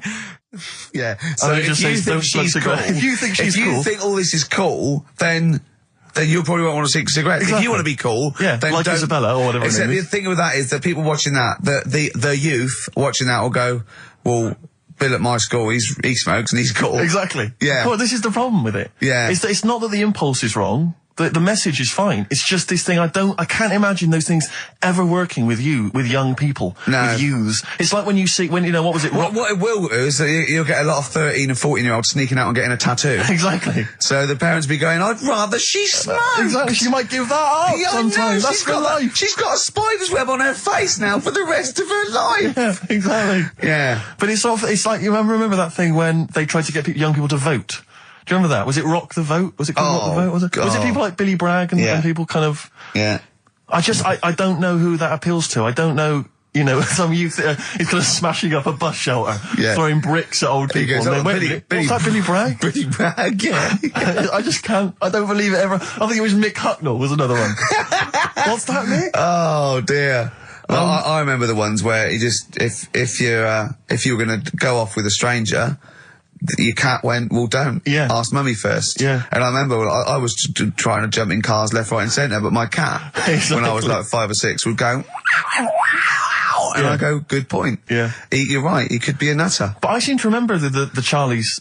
The Charlie Says. It was Charlie Says, wasn't it? Yeah. Charlie Says. Charlie Says. I always find them really unnerving. He lived in that really eerie kind of world where you never really saw anyone. Yeah, but it was very kind of, it was very eerie. It wasn't a very kind of comforting world. They hadn't spent a lot of money on the cartoon. No. But it was, I always got the sense with him that he was probably really quite lonely. But I like the fact is that he had a cat. Mummy was so pleased, but by the time I came out, they'd gone off and I missed the picnic. But Mummy was so pleased that I'd asked her. She gave me an apple. No, I think Charlie got something he liked. He gets a fish, right? I was thinking, an apple? No, I seem to remember it being that... I'll get an apple anyway, get me some sweets. Yeah, or a tattoo. I always thought it was a con when your parents got you some clothes you needed for Christmas. I'm not falling for that. Exactly. I'd go, look, I'm getting the clothes anyway. I want battling tops. But the Charlie Says, I seem to remember when they asked him to go off for the picnic, by the time he'd asked Mum, because she was on the phone, I don't know who she was chatting to in the middle of the day, the kids had gone. One of her clients. Exactly. I seem to remember that he said, don't worry, it was fine because Mum took him and Charlie on a picnic. Not as good. Who'd rather go with your mates or with your mum on a picnic? And your cat. Yeah. I mean, I think they were friends. This Scotch egg sinks a fish. Well, I had to bring it for Charlie. Don't bring raw fish in the picnic basket. But I think they weren't friends of his. They were just local kids who go, let's go and ask that weirdo with the cat if he wants to come down the park. Let's go and ask the weirdo who thinks the cat can talk, and then run away when he goes to ask his mum. When he goes off to ask his mum, they're just going, ask your mum, ask your mum. Yeah. Hello, hiya. All right, we're the local lads, the cool local lads. We smoke, we got tattoos. Do you want to come and play with some puppies in the disused mine? Ask your mum first. Quick, run. Exactly. He's talking to the cat. Look, he's talking to the cat. They were just round the corner spying on him. They were just laughing. There was no picnic. If you don't like London, you know what to do. Well, I'm trying to get out of here, aren't I? We just bought a new flat. That's not the best way. Buy a flat in Manchester, live there. Doesn't matter. I can always rent it out and make a little bit of money. Why don't you sell the flat in London and buy a street in Manchester? Pilkington Avenue. You could literally have the king of that street. People could come to you like Solomon with their problems. Yeah. Well, he's come up from London. He's got London ways. Tell you what, Steve. Go on. I did find out in the week. Yeah. World record, right? Person with the longest trump. With the longest what? Wind fart. Right. 2 minutes 42 is the world record. Okay. Right. Well, I'm immediately thinking about a relative of yours who I'm sure did longer than that. Who still lives in Manchester. Auntie Nora. Now, Auntie Nora did it for reportedly 5 minutes, wasn't it? Star fight for 5 minutes. But unfortunately, she was the only person in the room. Whereas I think, which one's alive, Ross or Norris McWhirter? I don't know, actually. He has to be there. Yeah, I think he actually has to be present. He'd have to be there. Would you want to be there? Well, he'd have sort of equipment, looking at his watch, going, finish? You go, yeah. He goes, well, that was 4 minutes. Did she go from like a size 10 to a size 6? Did she show some old dresses? Like a hovercraft. Exactly. In a big dress. Yeah. Just slightly off. Yeah. So, it has to be invigilated. But again, how was the Guinness Book of World Records one invigilated? I mean, who was supervising that? He said, I can fart for 2 minutes. They went, well, we've got to see this. Went round. And, he just probably let it rip. It's probably circular breathing. He's probably sort of sucking in air and swallowing it as he's going. And it's a continuous one, isn't it? The reason I did this was to get that kitchen, right? Now, brilliant. As we speak now, right? Builder's in the flat. He's been annoying me. Of course he has. Of course he has. What's he been doing? Well, when he turned up on Monday, right? Yeah. Wanders in, and the first thing he says to me is, said, the pub across the road, is it any good? I I said, well, it doesn't matter, does it? You're working on the kitchen. Think of saying that to a builder. Probably making conversation. Probably meant, do they do a toasted sandwich? Because I've got a half-hour lunch break. Not an hour, like Karl Pilkington. So I'll probably then get a nice, cheese and tomato sandwich. Is that genuinely what you said to him? Yeah. So Suzanne had a go at me saying, why have you said that? He hasn't even started on it yet. I cannot believe that. You're unbelievable, Karl. And you say it's us that are rude, crass, I wasn't being thoughtless. rude. I just was letting him know. Do you know what I mean? I know what He they're up knows to. what he was there for.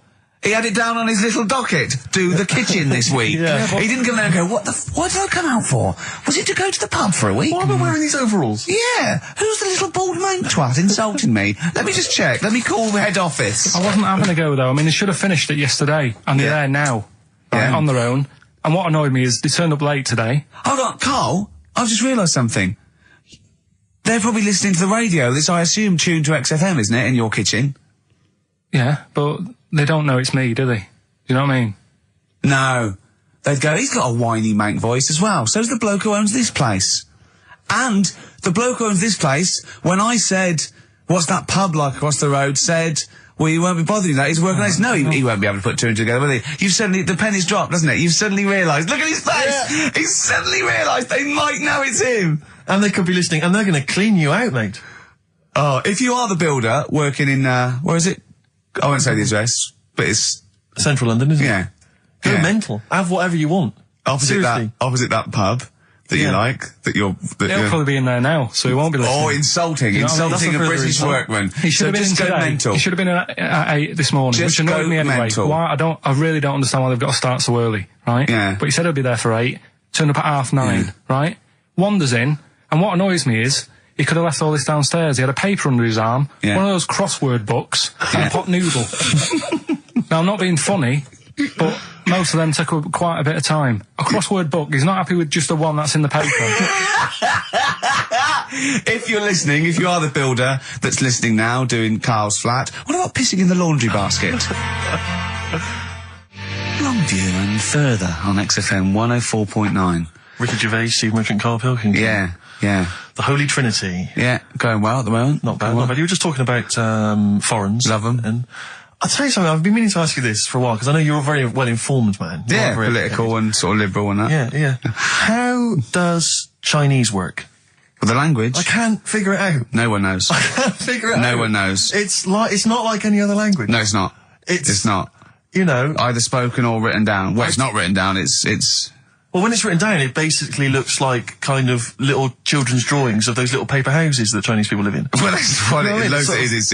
And it's loads of them, it's hundreds of them from what I can make out. I mean, even French have a go. It's not even the French like right words, but they've got some of the right letters. And they're going, oh, hello, how are you? And it's sort of, they're trying to do the words, but there's just something wrong. I think it's like a speech impediment, I think. Exactly. Yeah, Germans are similar. Yeah, Germans are going, how are you? And they're trying to do the words. They're just English, but it's just Chinese, no effort. It's just, I mean, can you imagine what we just played? Or in fact, can you imagine the last 50 minutes on Radio 1, on The Breakfast Show? Well, we could pre-record it though, so I wouldn't have to get up early. Sure. That's not your point, is it? That's not really No, your point is the quality of what we're doing, Exactly. not how early it is. Sure. Get it. What would you provide though, Rick, do you think, if you went to Radio 1? What sort of, because I mean, obviously... Wank, oops. I can do all that. Because obviously our time at XFM is going to basically... I'd be the furry shreddy. Right. Yeah, so I'd get that. Would you have some wacky catchphrases? I think I would. You'd bring back Holy Fook, presumably. Holy fuck, yeah. Oh, ding dong. Oh, hello, it's my little Chinese neighbour. Hello, what's your name?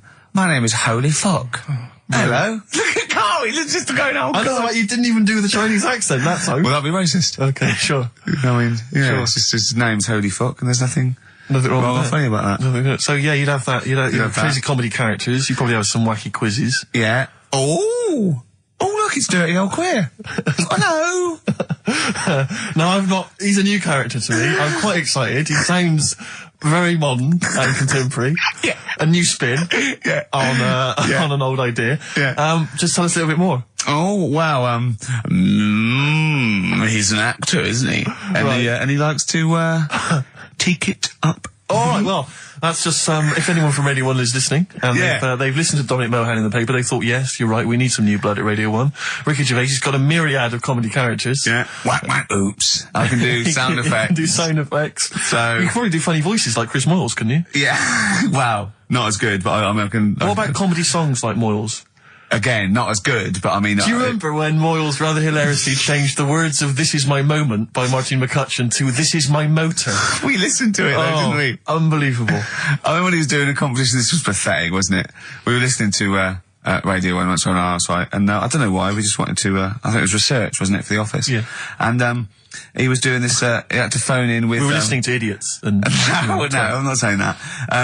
And he was doing this competition, you had to call in with some songs that are golf related. And people were phoning up going, drive the cars. He was going, drive the cars, good. And I was on that phone, I must have wasted about 40 quid, and I wanted to get through and go, hello, Chris, it's not Milesy, yeah. Derek here, I got one.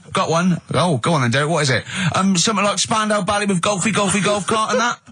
And I just wanted to, and I waited. And I thought the joke's on us. Yeah. I waited my phone bill just to say something stupid. Oh dear. Oh. This show's better than this. Yeah, anyway, if you've got any hilarious golf-related song titles that you'd like to email in. What's the number? Oh, let them email in. Ricky.gervais@xfm.co.uk. What would a song title be if perhaps we were doing something about, I don't know, air travel? Yeah. If you've got any crazy ideas, email in. We'd love to hear them. Yeah, brilliant. I've got a thought of another golf one. Okay. You know, Duran Duran? Something down the fairway or something, if they wrote that. Alright? Girls on the putting green? Yeah. Or something? Alright? Yeah. Oh, hello. Have you introduced you? My name's Holy Fuck. I'm dirty old queer. I could do all that. Ding dong, whack whack, oops. There was a woman about 4 houses down. Right. Rough. Now, she used to wear leggings. Yeah. Now, they're a bad idea. They are a terrible idea. I agree with you there, Carl. If you're a lady of what the colour? normo persuasion... Were they pink? No, they were sort of black, but with all bits on them. Oh, right. Do you know what I mean? What, toast and just horse droppings? Yeah, go on, yeah. And she used to... she's quite a big woman. Sure. Pauline Quirk, I think they described her as. Looked like a light bulb when it she was is those kind of women leggings. that are attracted to leggings. Yeah, I know, yeah. They are drawn to them like a moth. Yeah. She used to wear them, and that's what I remember when I read this piece. And she used to work on one of those sex line things. Right. She used to do that. But what, was she, an engineer? The weird thing with her was, she had big eyelids. Right. Go on. That were too big, and this is what I was thinking. What do you mean she had big eyelids? How big do eyelids have to be for you to go, they're big eyelids? What was she shoplifting with them? Would she come out of Dixon's with, like, radio stored in them? What do you mean she had big eyelids? It was another one of them popular things round our way. Do you know, like... What do you mean popular things? They go, oh, I'll tell you what, they're all the rage. Can I get some big eyelids, please? No. It was just like one of them things that people suffered with. Just big eyelids. They could hardly open their eyes. What do you mean? What do you mean? That's one of them popular things round where I grew up. People had big eyelids. They could hardly open their eyes. What does that mean? What sort of freak town were you born in? You had webbed feet people with big heads. You got women with big eyelids. What does big eyelids mean? Are you confusing her with the horse? Yeah. Did she have hooves? Look, what? That might be the last one ever, depending on whether Carl decides to come back in October or not. Exactly. I'm bored of it. I told you I'm bored of it. Why are you bored with it? I get bored quick with stuff. Yeah. I told Suzanne the other night, how lucky she was, that I haven't got rid of her yet. She's, do you know what I mean? Things...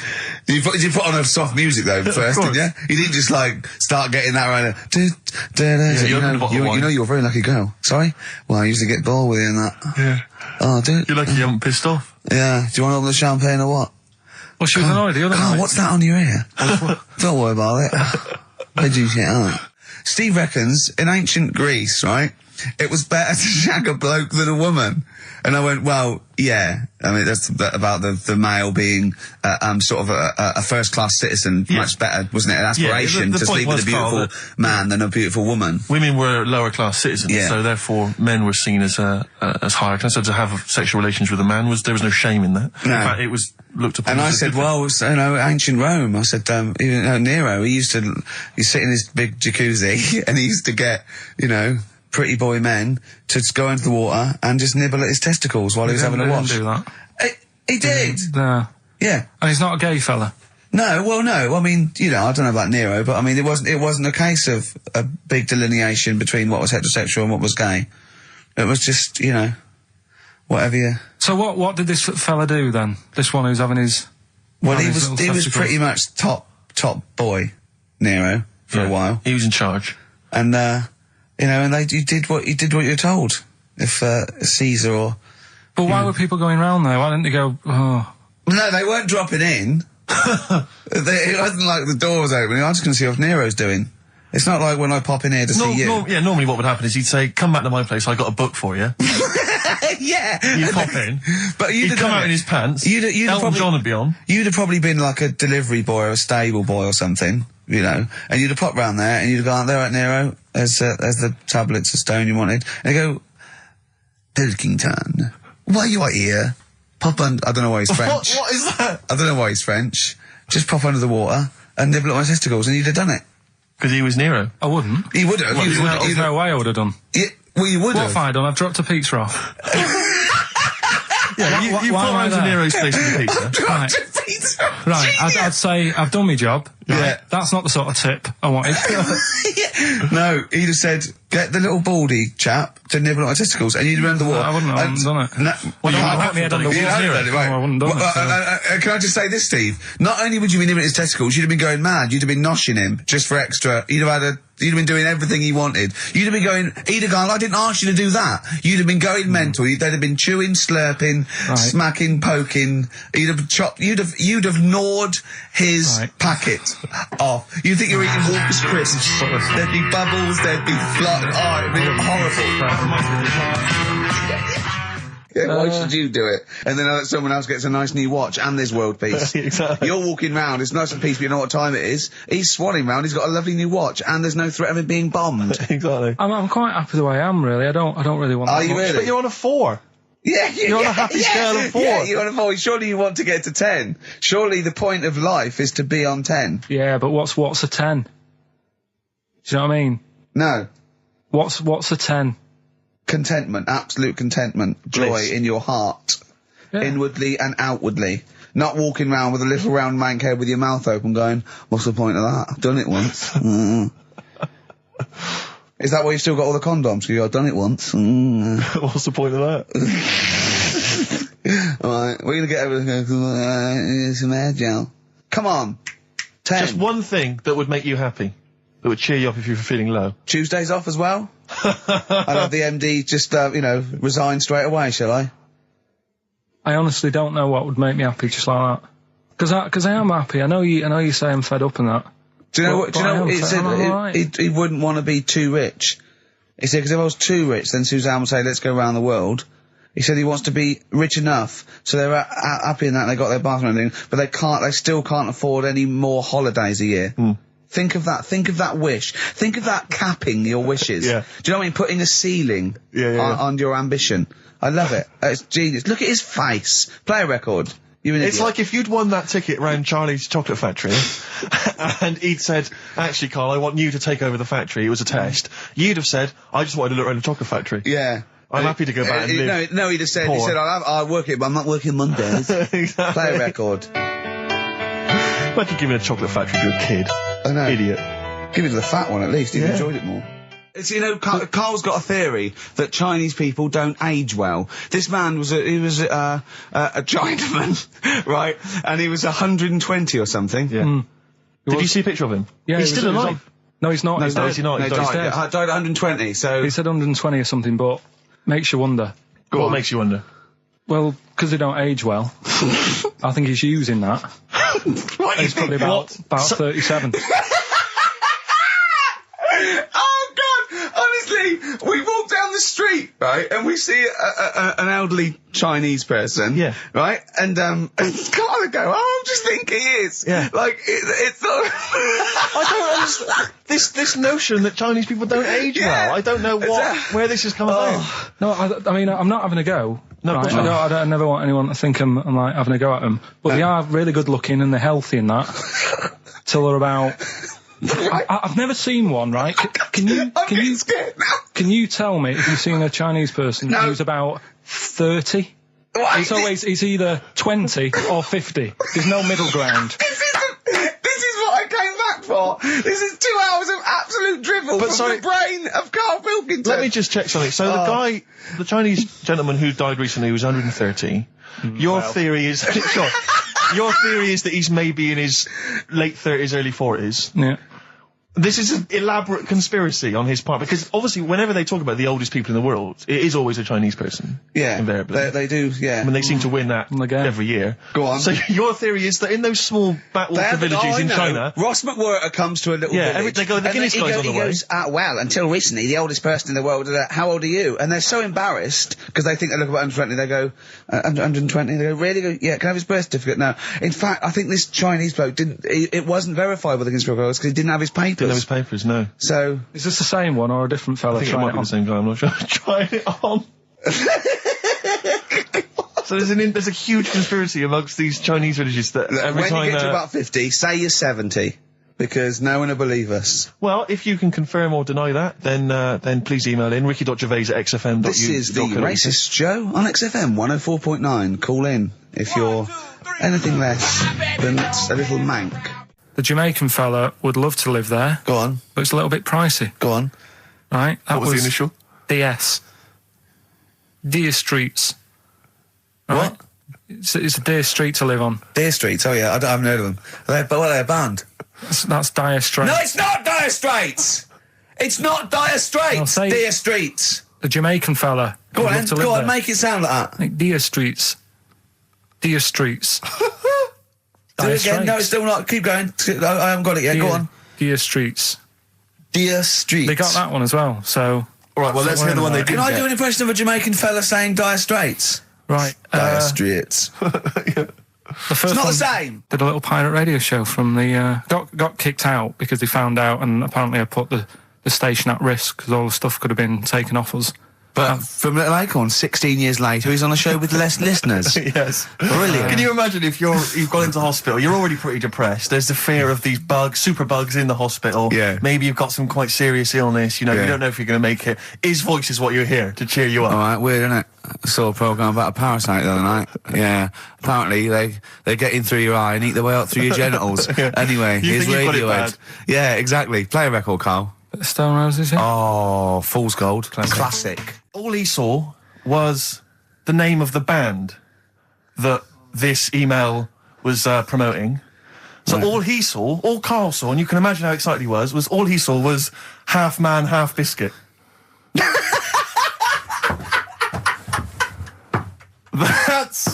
That's all he saw. I've never seen anyone so excited! Oh, God! It was actually just plugging the popular joke novelty band Half Man, Half Biscuit. You heard of them, then? No. Imagine how excited he was. That is fantastic. Man, Half Biscuit! Brilliant! Mr. Garibaldi! Oh, Half Man, Half Biscuit. That is genius. Oh, amazing. I just saw it, and when you closed it again... Yeah, but the thing is, if he hadn't have told you that, and he'd have erased it, next week you'd be saying about what they've done, the scientists, they've cloned a man with a biscuit. He's got currants for eyes. Never go swimming. What?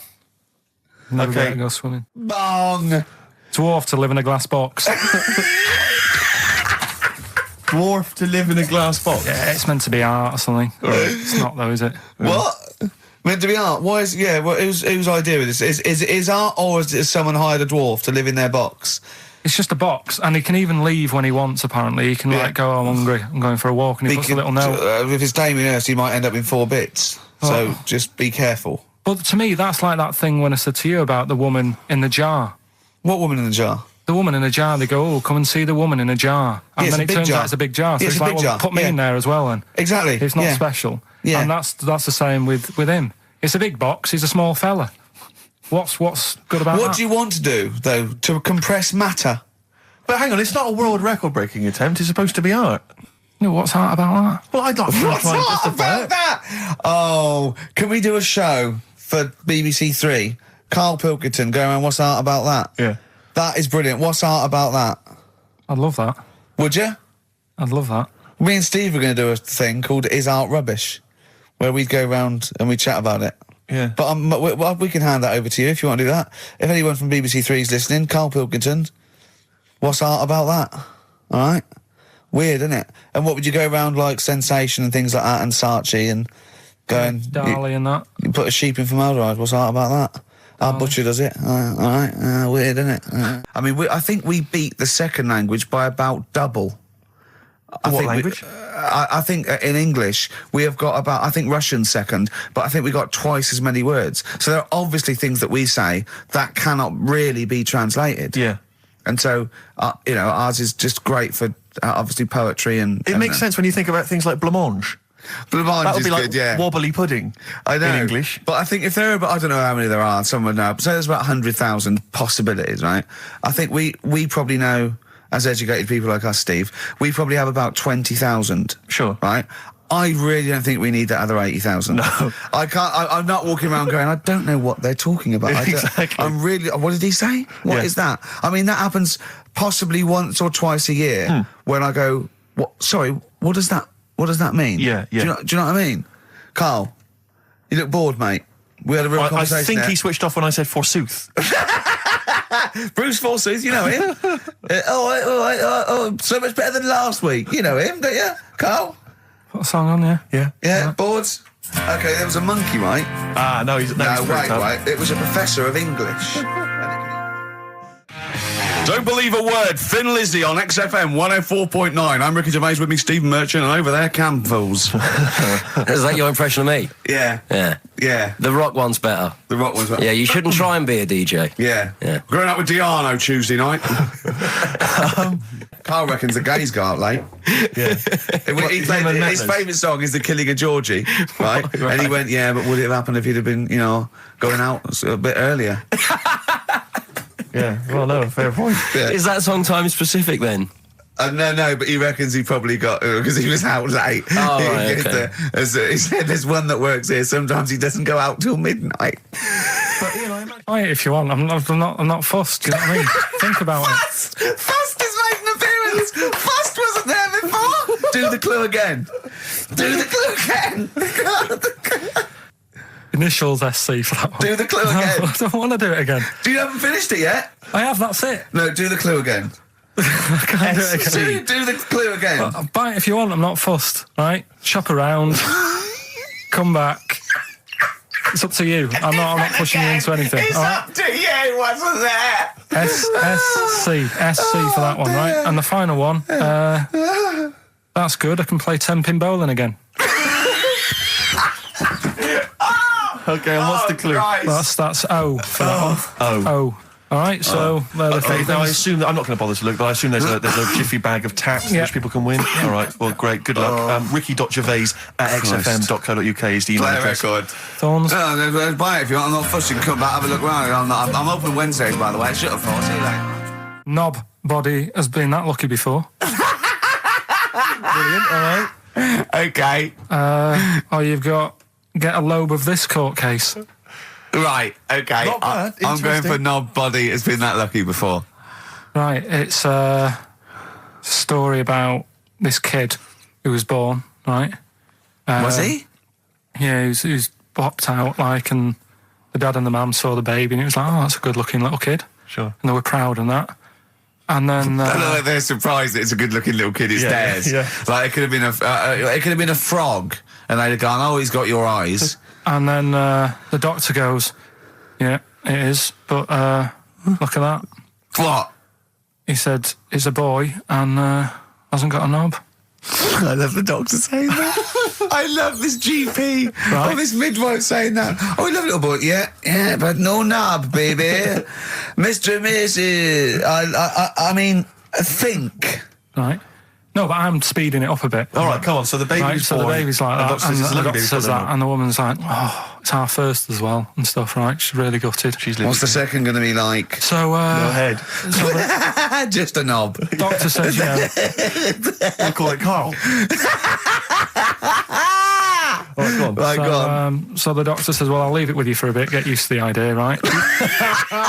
As opposed to throwing it away. So he wanders off. Yeah. He comes back with a smile on his face. Right? Found the knob. So the mum and dad are like, what are you smiling about? He said, "You're not going to believe this. Baby's just been born. It's got 2. Right? You can have one of them." And they did a little operation. Where did you get this information from? That's in a book. What book? Is it the a same joke as the book that you carry round with you? No. With the woman with 3 legs, the juggler with 9 arms, and the bloke who found shagging a chicken under a rock. Is it in that book? Weird though, isn't it? Well, it's not true.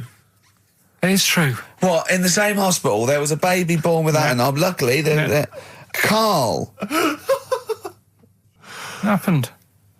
You swear to God you're not making The this up. doctor came back smiling, because you won't believe it. There's a baby there with an excess of a knob. It happened, honestly. I'm not, all these things are not made up, the educating stuff. That's why I do it, isn't it? Teaching you stuff, always teaching you stuff. Get that! All right, if anyone can confirm the baby with no knob, they're going to confirm it, because they're going to go to the same dubious website that Carl got it from. I always try to be level-headed and reasonable in these situations. And it's you always ignore it. Guatemala or Mexico. Rodriguez was born without a knob. Luckily, baby next door and was one 2 knobs. What a load of shite. Play a record. There's still more to come. Oh, I'm looking forward to it. Was it Nelly? Nelly dead. It nearly died. It nearly died. I was interested in it. I remember reading it, and there was one element of the story. You were thinking it was going to be a cheap holiday. Well, you're not going to pay those prices. 400 quid, host seasons, you're having a laugh. That's nothing. Mansfield car park. And there was an element. It said in the news report, it said that while he was down in the ground, he began and ended a relationship with a woman. While he was down there, some fan who was a fan of what he was doing, he started communicating with her through the tube. I don't know the ins and outs of it, but they began a relationship and it ended. And I have to say, I remember thinking, you know, when you read that there's a man... How did it end? Well, why did she go that this isn't working? That's twice you've stood me up. Yeah. Well, I can't get out, can I?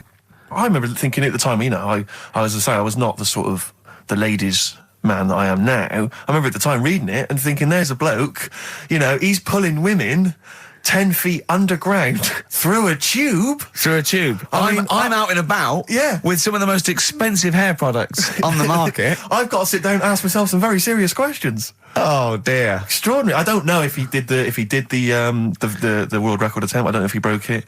I don't know how that happened, but good luck to him. What do you mean a hole though? Like what? A proper thing, or is he moving about? How big is it? No, it was just. I think it was just buried alive in a casket. I don't know, just down there, probably laying on his back, maybe, just waiting for little bits of water. But could he get out if he wanted to? Well, yeah, he could say, "Can you get me out?" He couldn't just leave and then come back. There was people. So someone's there then? No, they buried him and were saying, "Wow, we better go back in a couple of weeks, see how he's doing." What do you mean, someone's there? Of course, there's someone there. Norris McWhirter, for one, I'd imagine, going 3 days, just a few more to go. And why is it Norris or who's alive? Ross or Norris? I think it's Norris. Right, you're thinking of, yeah. Dick's son, he was a barber. Barbara Dixon, right? Dixon. Well, again, Barbara Dixon. Her name wasn't Barbara Dixon, was it? So did Ronnie Corbett ever say, "Ladies and gentlemen, Miss Barbara Dixon"? Second one. Never did he? He never did.